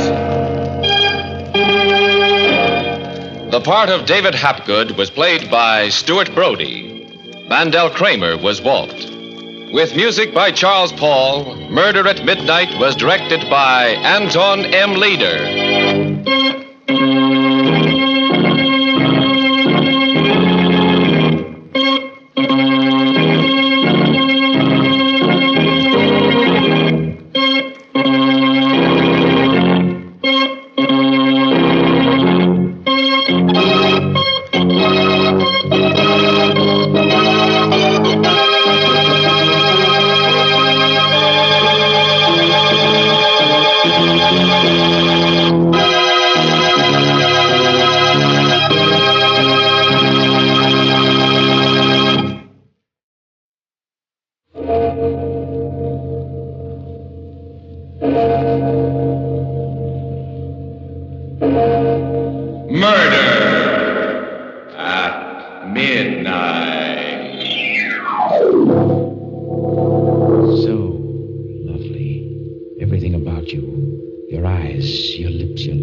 Under my hands, throbbing. Don't, Frank, you're hurting me. You're choking me. No! Midnight, the witching hour when the night is darkest, our fears the strongest, and our strength at its lowest ebb. Midnight, when the graves gape open and death strikes. How? You'll learn the answer in just a minute in Till Death Do Us Part.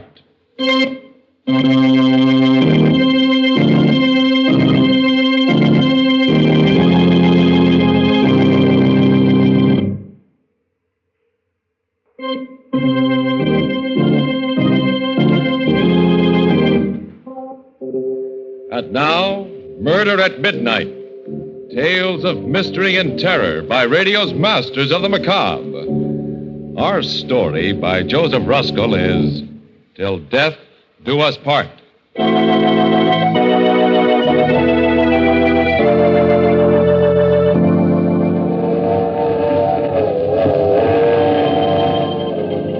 never saw a man who looked with such a wistful eye upon that little tint of blue which prisoners call the sky. Ruth, I want to tell you something. Put down that book and listen. I love you.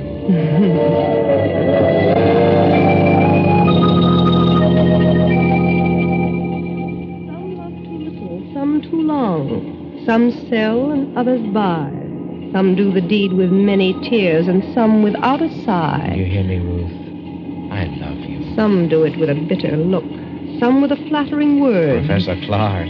Yes, Professor Clark. Love me, darling. Wildly? Put the book away. Almost there now. Bridal suite waiting. Oh, Frank. Promise you'll always love me. Till death do us part.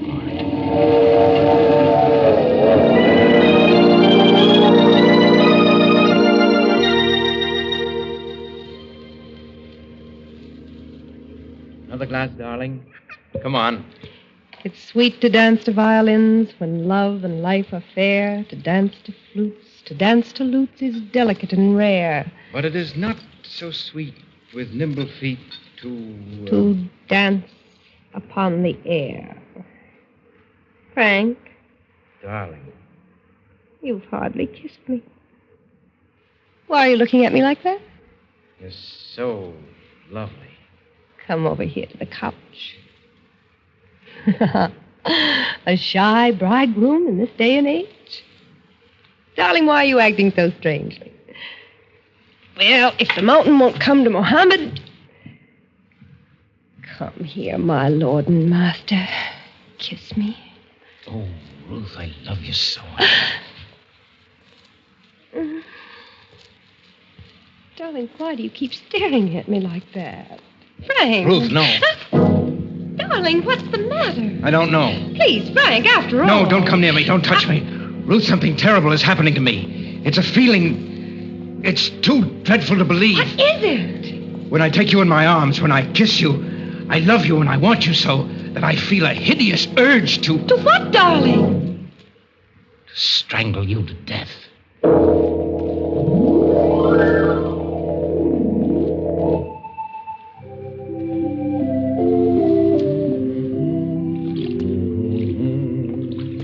Darling?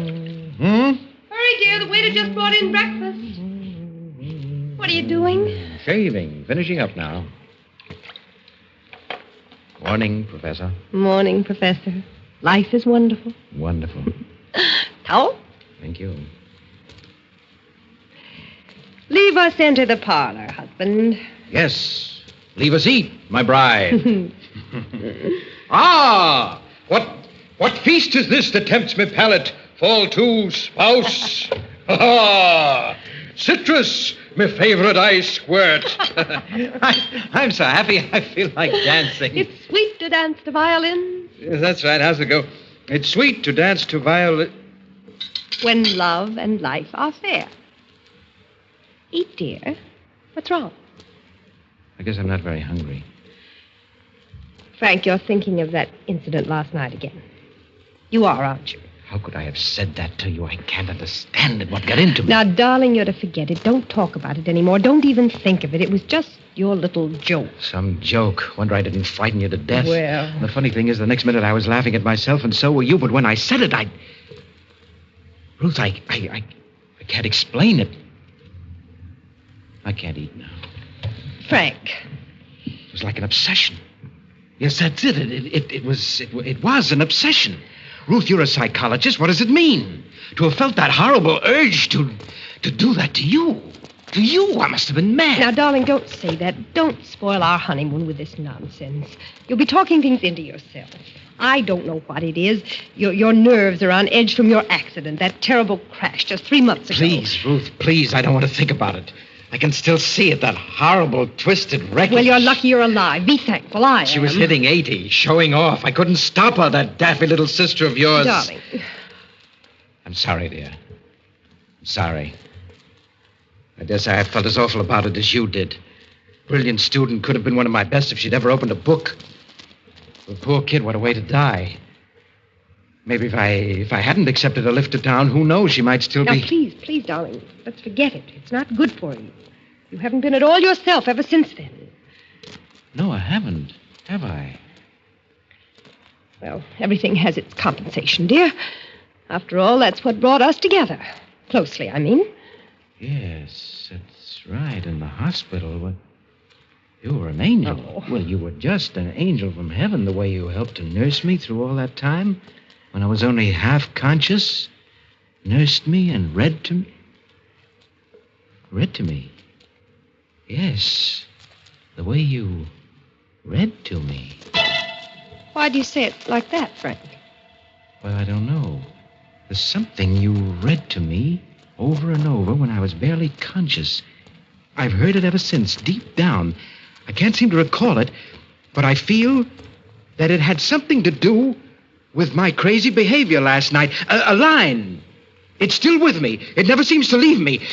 Seems to make me want to do something horrible. Now, Frank, stop talking. You're ill again. You're pale as a ghost. What is that line? I've got to know. Please, darling, please stop shouting. I'm with you. Your love is with you. Now kiss me, dear. Hold me tight. Oh, so lovely. Everything about you.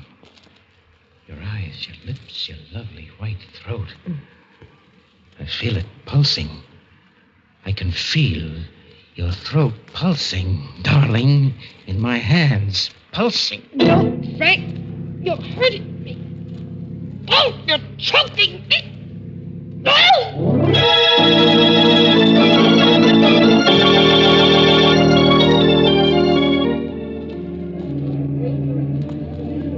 Yes, sir. I'm checking out. Room number 438. Call me a cab. From the bridal suite? Well, just a moment. Is something wrong, sir? You and your wife just checked in last night. Any complaint? No complaint. Just call me a cab. Oh, an emergency. What business is it of yours? Where's another hotel? Why, you'll find it very difficult in New York without a reservation. And if you and your wife... I'm checking out. Who said anything about my wife? She's better off without me, do you hear? Well, what are you gawking at? She's very lovely, remember? Would you make a nice corpse in a bridal suite? Oh, go to the devil.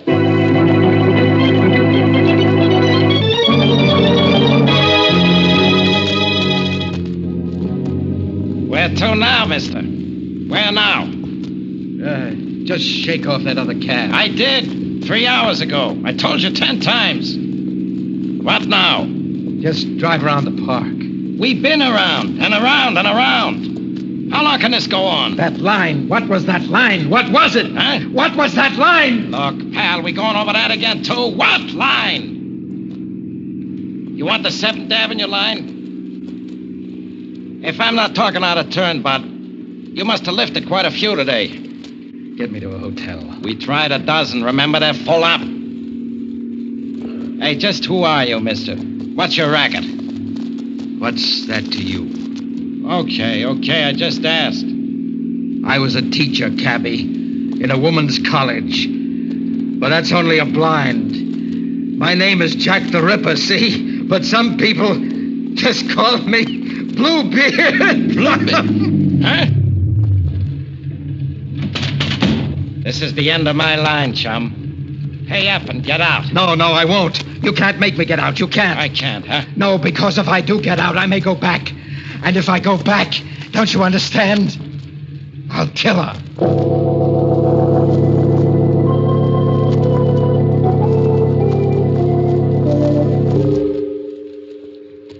Richer for poorer, in sickness and in health, till death do us part.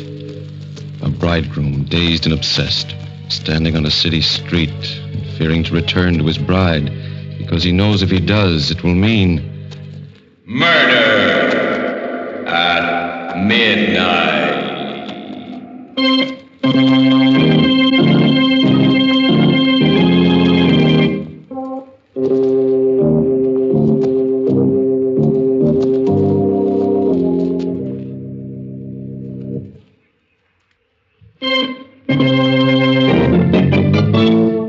And now, back to Murder at Midnight and Till Death Do Us Part.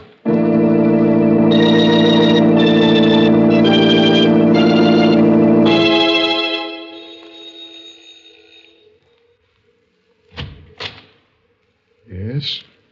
What do you want? Good evening, sir. My name is Bluebeard.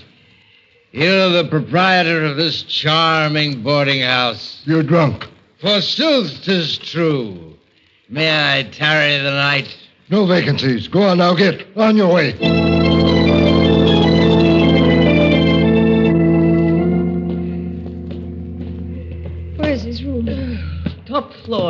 over here, Mrs. Clark. He came in about an hour ago, drunk as you please, and he asked for a single.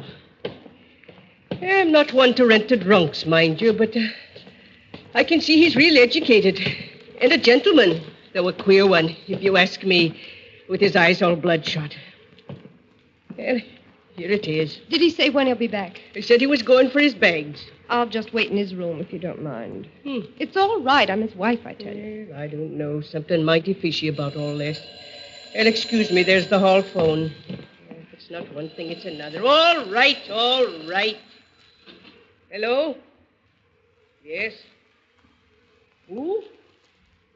Who? Oh, just a minute.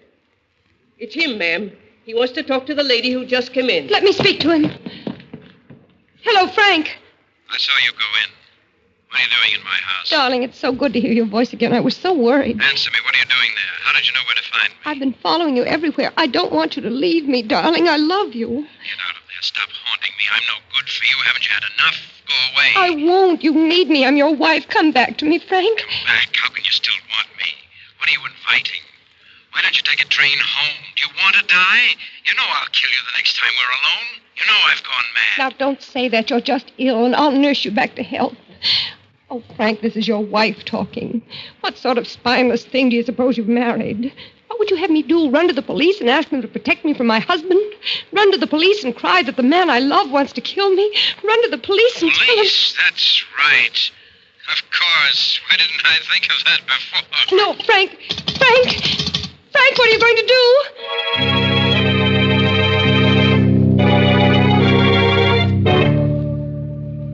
Have a seat, Mrs. Clark. What is it you want of me, Inspector Wade? Why was I called here to the police station? You've no idea? No. Oh. Is he here, my husband? He told you? But I thought he was just drunk. Oh, I told him not to come here. I told him not to. Then it's all true? This beats anything I've ever heard. Man loves wife so much he wants to strangle her. Kisses her. Gets an irresistible yen to choke her to death. And on their honeymoon.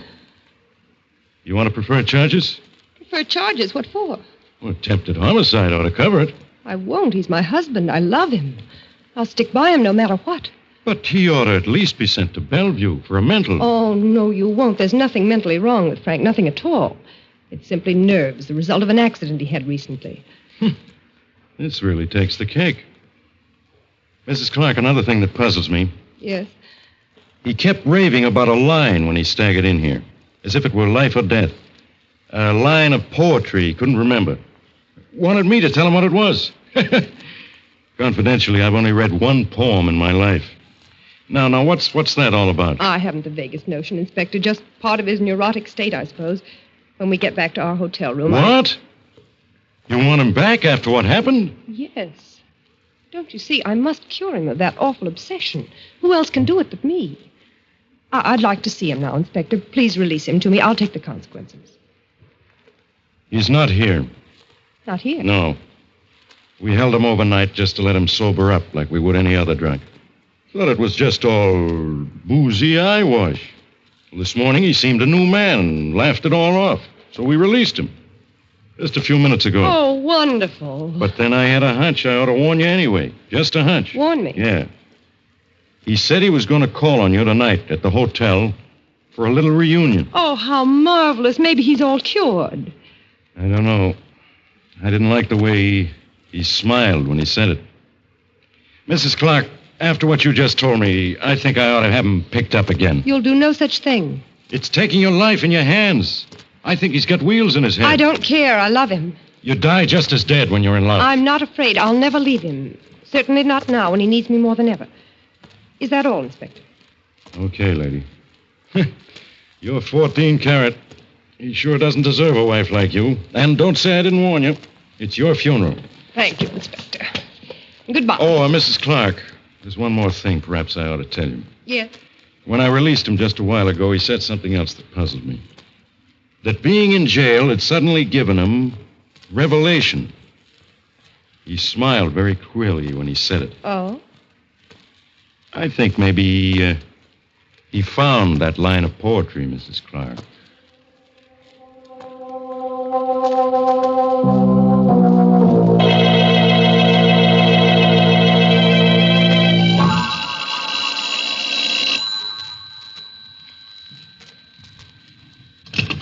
Hello?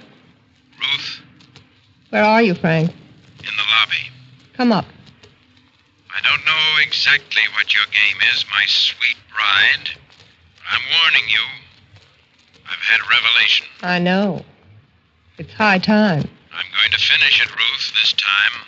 You asked for it. Come up, Frank. Sure? Sure. Your funeral.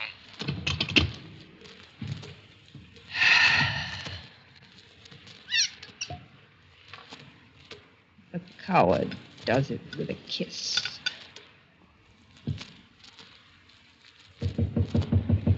Come in, Frank. The door's open. Throwing a party, my dear? Yes, Who's invited? you and I. What are we celebrating? An uninvited guest at our honeymoon. Death has come with you, hasn't it, this time? Yes. Shall we drink to him? Why not? Do you still love me, Frank? Yes, I still love you. But I love you better when you're dead for what you've done. How much do you know? Not enough. It came to me in jail last night. The jail had something to do with it. How, I still don't know, but enough to make me remember something you whispered in the hospital when I was just coming to. You said, "I'll get my revenge, Frank. Do you hear me? I'll get my revenge." Splendid. A from memory. What else? Enough to make me realize that you hate me and have always hated me, although you pretended otherwise. Brilliant. Say loved and hated you. Go on. And that somehow, I don't know myself in what way, but I'm sure it must be a very clever way, as your psychology students would agree. You've been coldly, deliberately torturing me, trying to make me think myself a maniac, or have others think so. Close enough. Why? What I can't understand is why you did it, or why you weren't afraid that I'd really murder you. You'll soon find out. And I'm convinced now that you've done it all with a single line. A single line of poetry. In my jail cell, I was sure of it. The very walls seemed to tell me, I don't know why, that it was a line that you kept reading to me at the hospital, over and over and over again, that made me think I wanted to kill you. And what was that line? That's what I'm going to find out. Right now. Don't come any closer, Professor. You know, it's perfectly ridiculous. Looking at you now, close to you where I can almost touch you, that crazy obsession is still with me. I laugh at it intellectually. I know that you've tricked me into it by some very obvious power of suggestion, but I still feel that way. Don't come any nearer. I'm warning you. Isn't it eerie? I still love you and can strangle you for my love. And will. Stay where you are. You're not going to kill me, darling. I'm going to kill you. Now, do you see why I wasn't afraid of you? That gun. You've had it all the time. Correct, my love. Right here in the wine table drawer. I've planned this all along, Angel, from the very first. Before we were even married. Yes, your intuition was right. From the day you and my little sister were brought to the hospital after the accident. From the day she died, and the doctor said you'd pull through. I planned it all. And it's worked out like a perfect equation every step of the way. Why? Why? I had to commit the perfect crime, and I've done it. Even the police will testify that it was self-defense against a homicidal maniac. And when they find you here with a bullet in your head, they'll congratulate me. But what's this all? I still don't It had to be the perfect crime because I must go free. You see, one life has already paid for yours. And quart for quart, your blood is worth no more than my family's. I don't understand this at all. What did I ever do? You killed my sister. I killed her? She told me before she left on that drive with you that she was going to crash the car. She left before I could stop her. She told me everything, Frank, including what you'd done to her. Everything. I see. So that's it. Well, I don't suppose it would be of any use my trying to convince you. No use. I've waited a long time for this moment. Revenge is sweet. And it was such fun to torture you. I used a weapon I knew. Of course, it was power of suggestion. Sure, you guessed it. But what a pity you don't know the line yet. What was it? What was it? Tell me. Tell me. Don't keep me in torture. Keep back. Think hard, Frank. Think all around it. What about a jail and the revelation it gave you? What about a famous poet who wrote a famous poem while in jail? Why... Yes. Oscar Wilde. That's it. Yes, that's it from Oscar Wilde. A ballad. Of course, a ballad. The Ballad of Reading Jail. How could it ever have escaped me? Why, you witch, you've even been reading from it on our honeymoon. But what part? What verse? What line? What was the line? Don't take another step or I'll pull the trigger. Give me the line. I say I still can't think of the line. Keep back or I'll shoot. Oh, no, you won't. One more step and I'll shoot. Tell me that line or I'll kill you.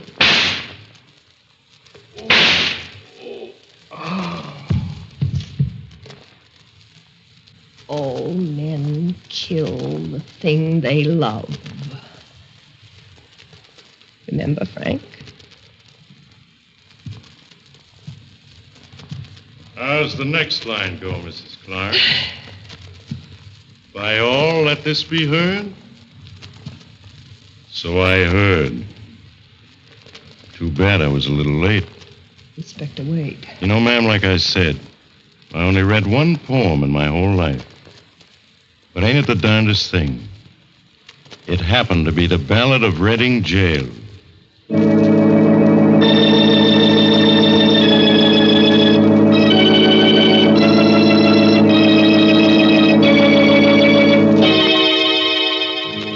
Till death do us part. A honeymoon in the bridal suite. Red wine spilled on the table. And red blood on the floor as the clock strikes 12 for Murder at midnight.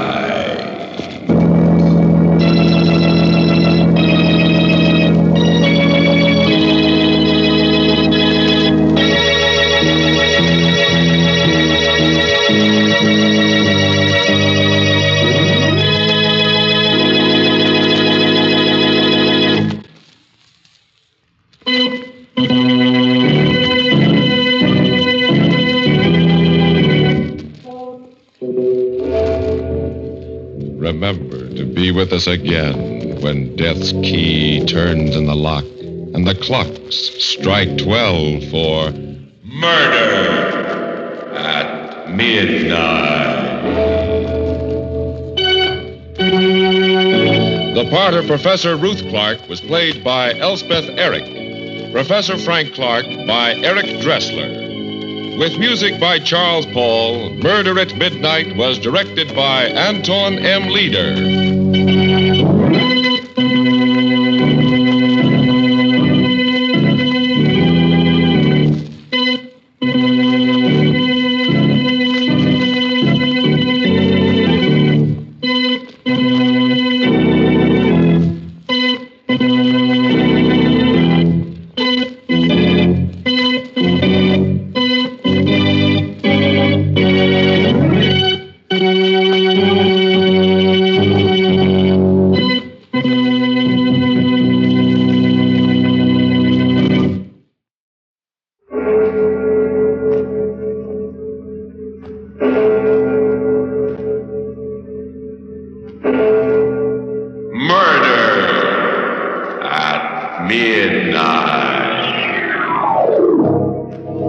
Let go of my arms.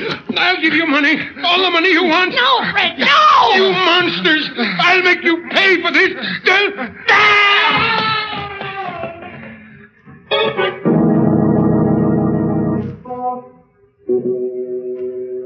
Midnight, the witching hour when the night is darkest, our fears the strongest, and our strength at its lowest ebb.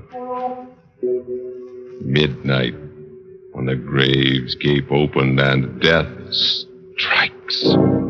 How? You'll learn the answer in just a minute in Murder's a Lonely Business.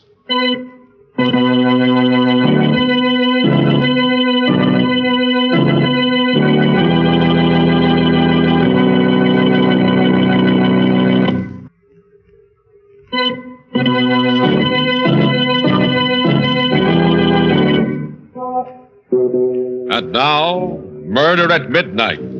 Unusual stories of terror and mystery by radio's masters of the macabre. This tale, a study of murder in duet, is by William Morwood. Its title, Murder's a Lonely Business.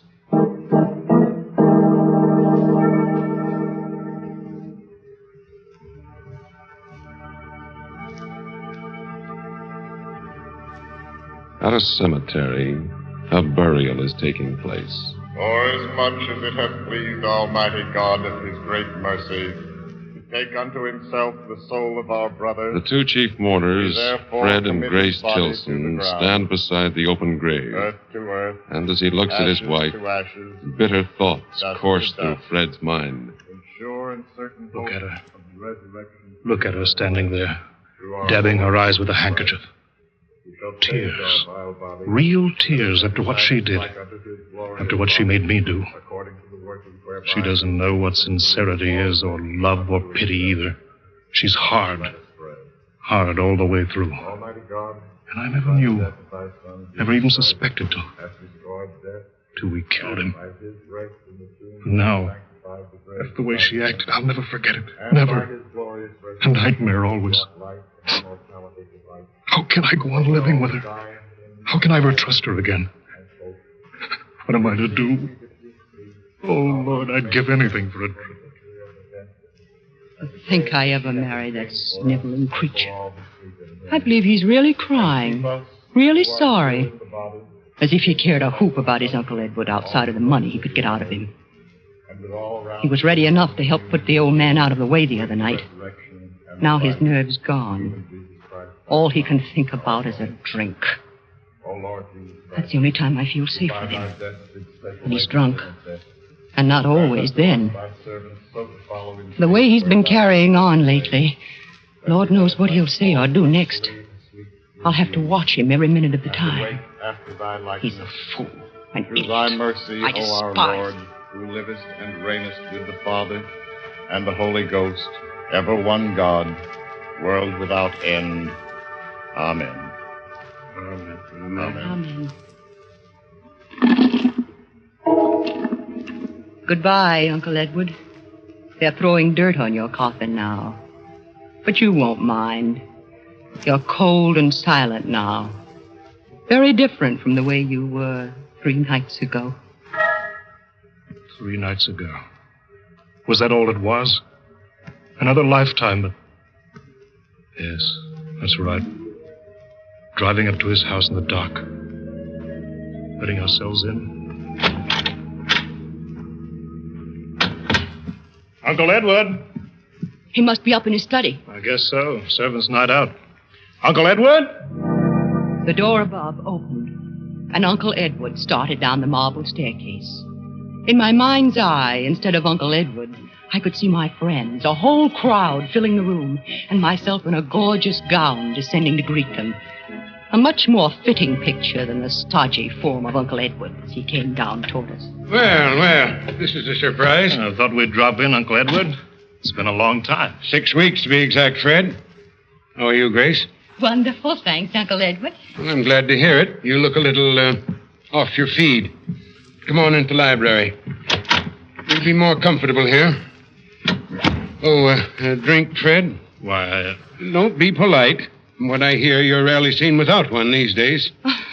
You sound as if you'd had spies watching us, Uncle Edward. It's entirely possible.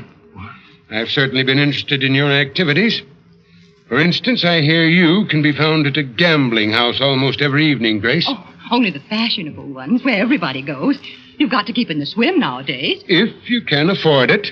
You can't. Not on Fred's salary. That's the trouble. well, frankly, Uncle Edward, that's why we've come here tonight. We're in a jam again. Money? What else? And you want me to bail you out, huh? Well, I'll be equally frank with you. This time, I'm not going to do it. Just But, Uncle I'm Edward... sorry I've helped you out of messes often enough in the past. Each time, I hoped you'd pull yourself together, settle down, and lead solid, respectable lives. But each time, you disappointed me. Now, I've given up hoping. Uncle Edward, I promise you... Too late, Fred. I can't believe your promises anymore. I've given you and Grace every chance. Now I am washing my hands of you. You can't expect help from me ever again. Now or in the future. Exactly what does that mean? My lawyer's coming here tomorrow, and I'm going to cut Fred out of my will. Cut him out entirely. Uncle Edward. Every cent I have is to be left to charity. Why, you're not serious. You can't be. Why, it's not fair. I'm your only nephew, and There's no use talking, Fred. My mind is made up. Now, would you care to discuss the weather? No. I thought you wouldn't, Grace. Come along, Fred. Uncle Edward, I advise you to change your mind about this. I beg your pardon? Because if you don't, you may live to be sorry. We went outside. Grace was in a white rage, and I was all jumping myself. We walked around the garden paths, trying to get hold of ourselves before we started back to town. You know what this means, don't you, Fred? The end of everything. We'll never be able to get credit once it's known that Uncle Edward's cut us off. Yes, I know. Somehow, some way, we've got to stop him from changing his will. But how? You know there's no use arguing with him. He's as stubborn as a mule. Besides, there's no time left. He's going to do it tomorrow. I know. Unless, of course, something happens to him before that. Such as? He could die. What? Suddenly. Some chance he's as healthy. Grace, what are you thinking of? You know. You're mad. If you want to spend the rest of your life struggling with debts, not able to do anything, I don't. But everything's perfect for it. The old man's alone in the house. No one knows we called this evening. No one will. Stop it. I won't listen to you. Be a man for once in your life. Everything you want. Money, luxury. For 5 minutes' work. Yes, but how? The gun. The gun he keeps in the desk in his study. You've seen it. Yes, but... We'll take the money, valuables, to make it look like a robbery. Well, what are you afraid of? The sight of a little blood? Grace, I don't know you when you talk like this. I know what I'm after for both of us. It's our only chance of a future. Together. Are you coming? Yes. All right. Then let's go in. The servants will be coming back. We haven't any time to waste. We went back into the house, climbed the long staircase to Uncle Edward's study. My mouth was dry, my knees were shaking when we reached the landing. Knock on the door. Grace supposes? It's too late to suppose anything. Knock. Yes? Come in. I was expecting you back. You were? Certainly. I didn't think you let the money go that easily. Not after Grace's threat. What do you mean? You should have been a man, Grace. You've a completely ruthless streak in you. You'll stop at nothing to get what you're after. No wonder you've led poor Fred around by the nose so long. Now, look here, Uncle Edward. Sorry to hurt your feelings, Fred, but you must admit it's true.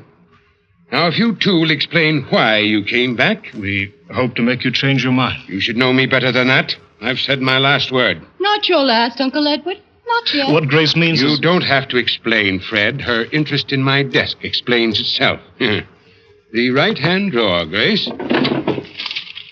Were you by any chance looking for this? The gun? Yes, I took the precaution of removing it. As I said, I was expecting you back. I don't know what you're talking about, Uncle Edward. I was only looking for your checkbook. I thought the least that you could do was to help us out of our present difficulties. It's a good story, Grace, but not quite good enough. Now, as it's almost 12, perhaps you'd both be good enough to leave my house permanently. Well, you win, Uncle Edward. I suppose we were foolish to think that we could find a soft spot in that stone heart of yours. You were foolish, all right. This way.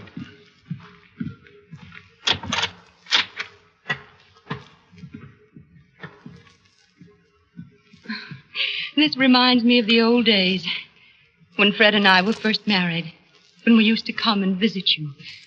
You used to see us to the head of the stairs when it came time to go. Just like this. That was a long time ago. I wish those days could come back. Impossible. Well, good night, Fred, and goodbye. Well, aren't you going to shake hands with your only nephew? Well, since it's for the last time, Goodbye, Fred. Hold him, Fred. He's on, Fred. What? Let go of me, No, Grace. I can't, Fred. Together, push. No, stop. I'll give you money. All the money you want. No, Fred, no. You monsters. I'll make you pay for this.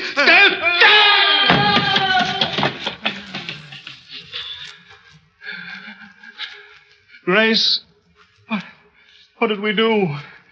What did you make me? Get down there, quick.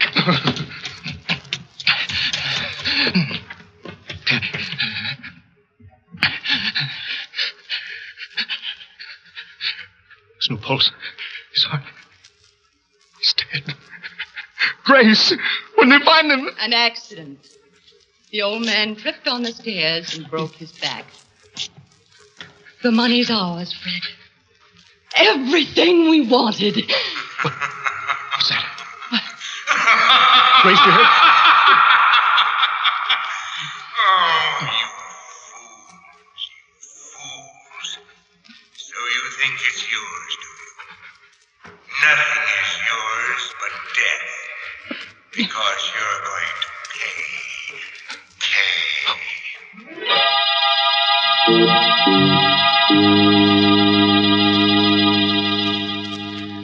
A dead man lying at the foot of the stairs, and a white-faced couple staring at each other. Did they hear a voice from beyond? Is it possible for the dead to make the living pay for murder at midnight?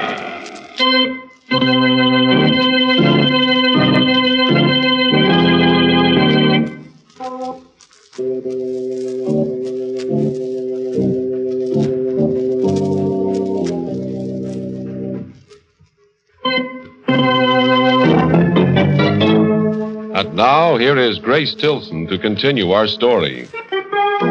It went according to plan. The inquest raised no ugly questions or suspicions. And then after Uncle Edward's funeral, we settled down in the great old mansion. I could have been happy, so happy, except for Fred. He'd taken to drinking again. Haven't you had enough, Fred? Another little drink won't do me. Excuse me. You're such an idiot. The way you've been acting ever since... We did in poor Uncle Edward? Don't be afraid to say it, Grace. We're alone now. Why did you give up your job so suddenly? I'm a rich man now. No need to work. But it looks so suspicious. And the way you've let yourself slip. That dirty shirt. You haven't shaved in 2 days. Don't tell me you're ashamed of me. I can't ask anyone to the house. And I had such plans for us. Entertaining, parties, making a name for ourselves. Sorry, that's not my idea of a career. In heaven's name, what is? Drinks. More drinks. Then another one. I won't let you turn into a drunken bum. I won't be disgraced like that. I'll do exactly what I like, and you won't stop me. Don't forget, my love. We share a little secret together. I'm not forgetting. No matter what happens, you're tied to me for the rest of your life. I wouldn't be too sure of that, Fred. If I get a chance at what I want, you won't stand in my way. Nothing will. What did she mean by that? I thought about it, brooded over it, couldn't forget it. Then one evening as we sat together in a nightclub, things became clearer. Did you hear me, Fred? What? I said I wanted a cigarette. Oh, certainly, my love. Here you are. Match? If you can hold it steady enough. Why do you have to get soused every time we go out? A tribute to your intoxicating charms. Oh, don't be so... Oh, well, there's Ronnie. Good old Ronnie. Dowager's delight. Now, if you'll only look over this way. With that dress you're wearing? You will. Ronnie!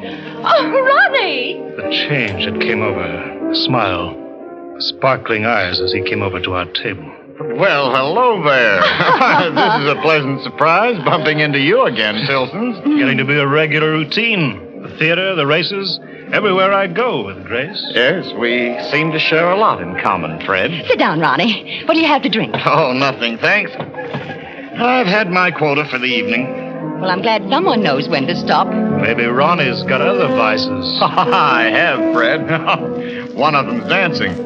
You mind if I take Grace out on the floor for a turn? Why ask me? I'm sure Grace will agree to anything you say.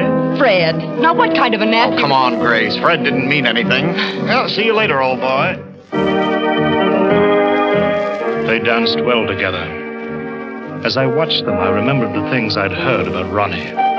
Of his rich wife who died so conveniently, and the fortune he'd run through. I saw Grace look into his eyes.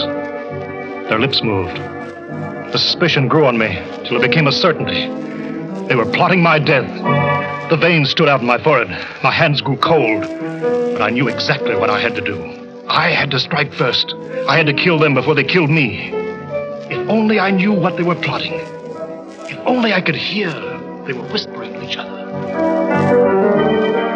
Oh, Grace, darling, you're so silent. It's Fred. How dare he act that way? Oh, he's a very unpleasant person. Of course, he's under the weather, but that's no excuse. Just means he doesn't give a rap for you. Never has. Well, don't let's talk about him. Right. Music's lovely. Yes. So are you. Ronnie. You dance like an angel. I could hold you in my arms forever. Oh, we're just made for each other. You know that, Grace, don't you? I'd rather not think about it. But you must. Have you considered what we talked about the other day? It's impossible. Why? I love you more than anything in the world. We have the same tastes and ambitions. We could be a wonderful success together. But... You love me too, don't you? Oh, yes, yes. Well, then what's stopping us? What's so precious about the life of a drunken bum? Fred's my husband. Husband? Do you love him? Even respect him? No. I did feel sorry for him, but not anymore. Not after tonight. I hate him. That's more like it. Well, then there's nothing to interfere. Except... The danger? Leave that in my hands. You have just one job to do, Grace. And that? Get Fred up to my place in the mountains for a vacation. I guarantee he'll never come back.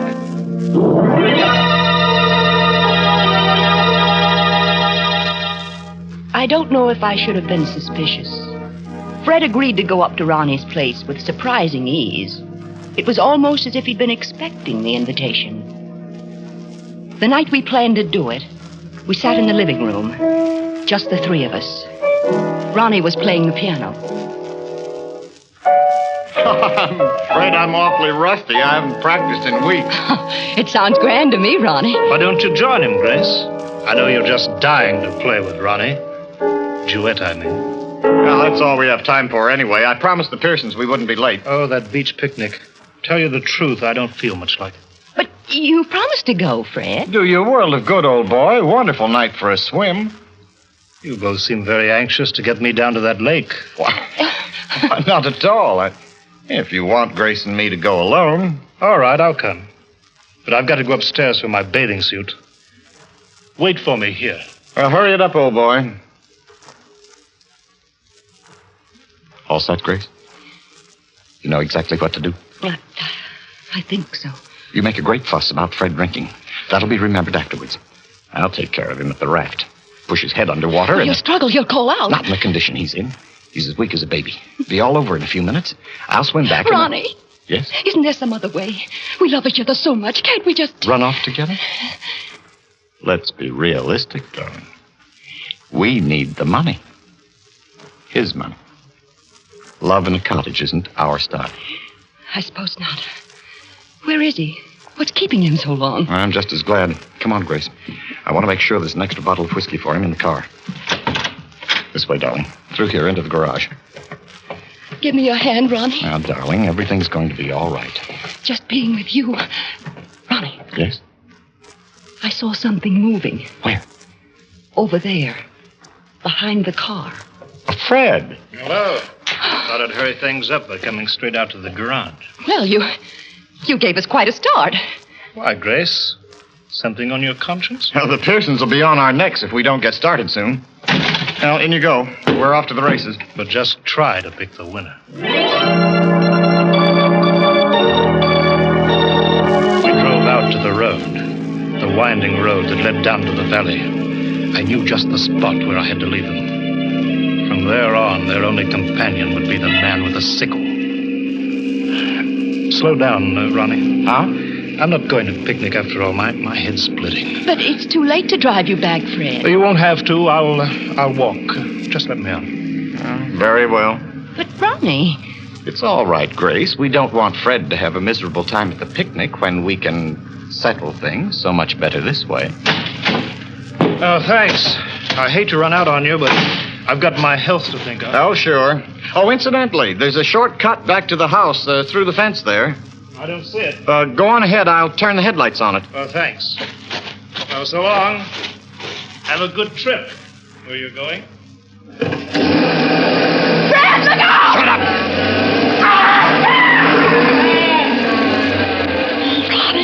Ronnie, you ran him down. You killed him. That's what we wanted, isn't it? Not here, not out here on the road. It'll look like a hit-and-run accident. We'll double back at the bottom of the hill and pretend we came from another direction. Oh, we won't get away with it, Ronnie. It's no use. They'll catch us this time. Snap out of it, Grace. Sorry, but you've got to get hold of yourself. Yes, I must. I can't go all to pieces. My hands are trembling. So where are you going? Take the wheel. You're going to drive. No, I can't. I'll move over. Go on. No. Now drive. Your life depends on it. Both our lives.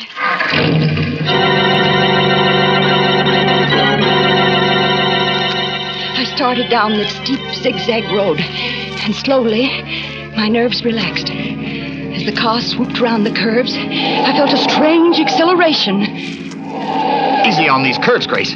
It's a sheer drop if we go over the cliff. Are you scared now, Ronnie? Well, I want to keep my neck in one piece. You needn't worry.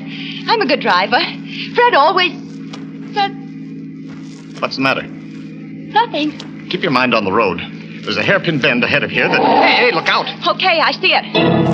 I pushed on the brake. The pedal went all the way to the floor, but nothing caught. Nothing. No, Grace.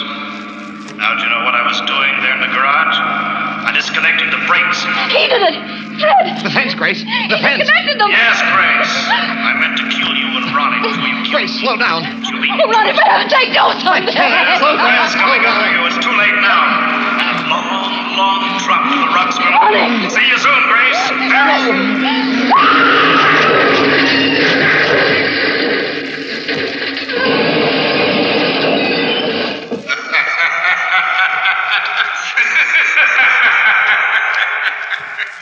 You see how it works out, Fred. And you, Grace, you made one little mistake the night you killed me. You thought that company in crime made it easier, but it doesn't. Murder is a lonely business. A very lonely business.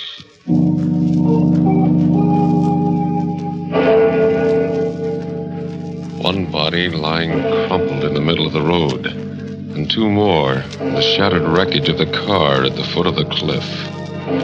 3 people, lonely no longer, as the clock strikes 12 for murder at midnight.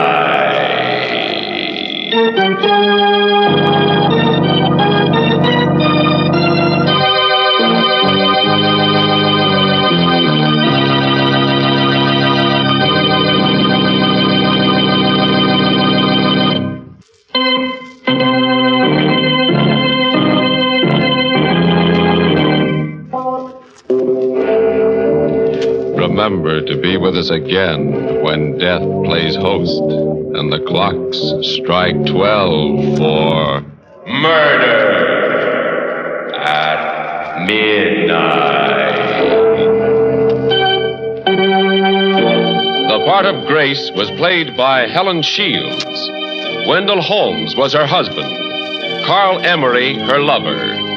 With music by Charles Paul, Murder at Midnight was directed by Anton M. Leader.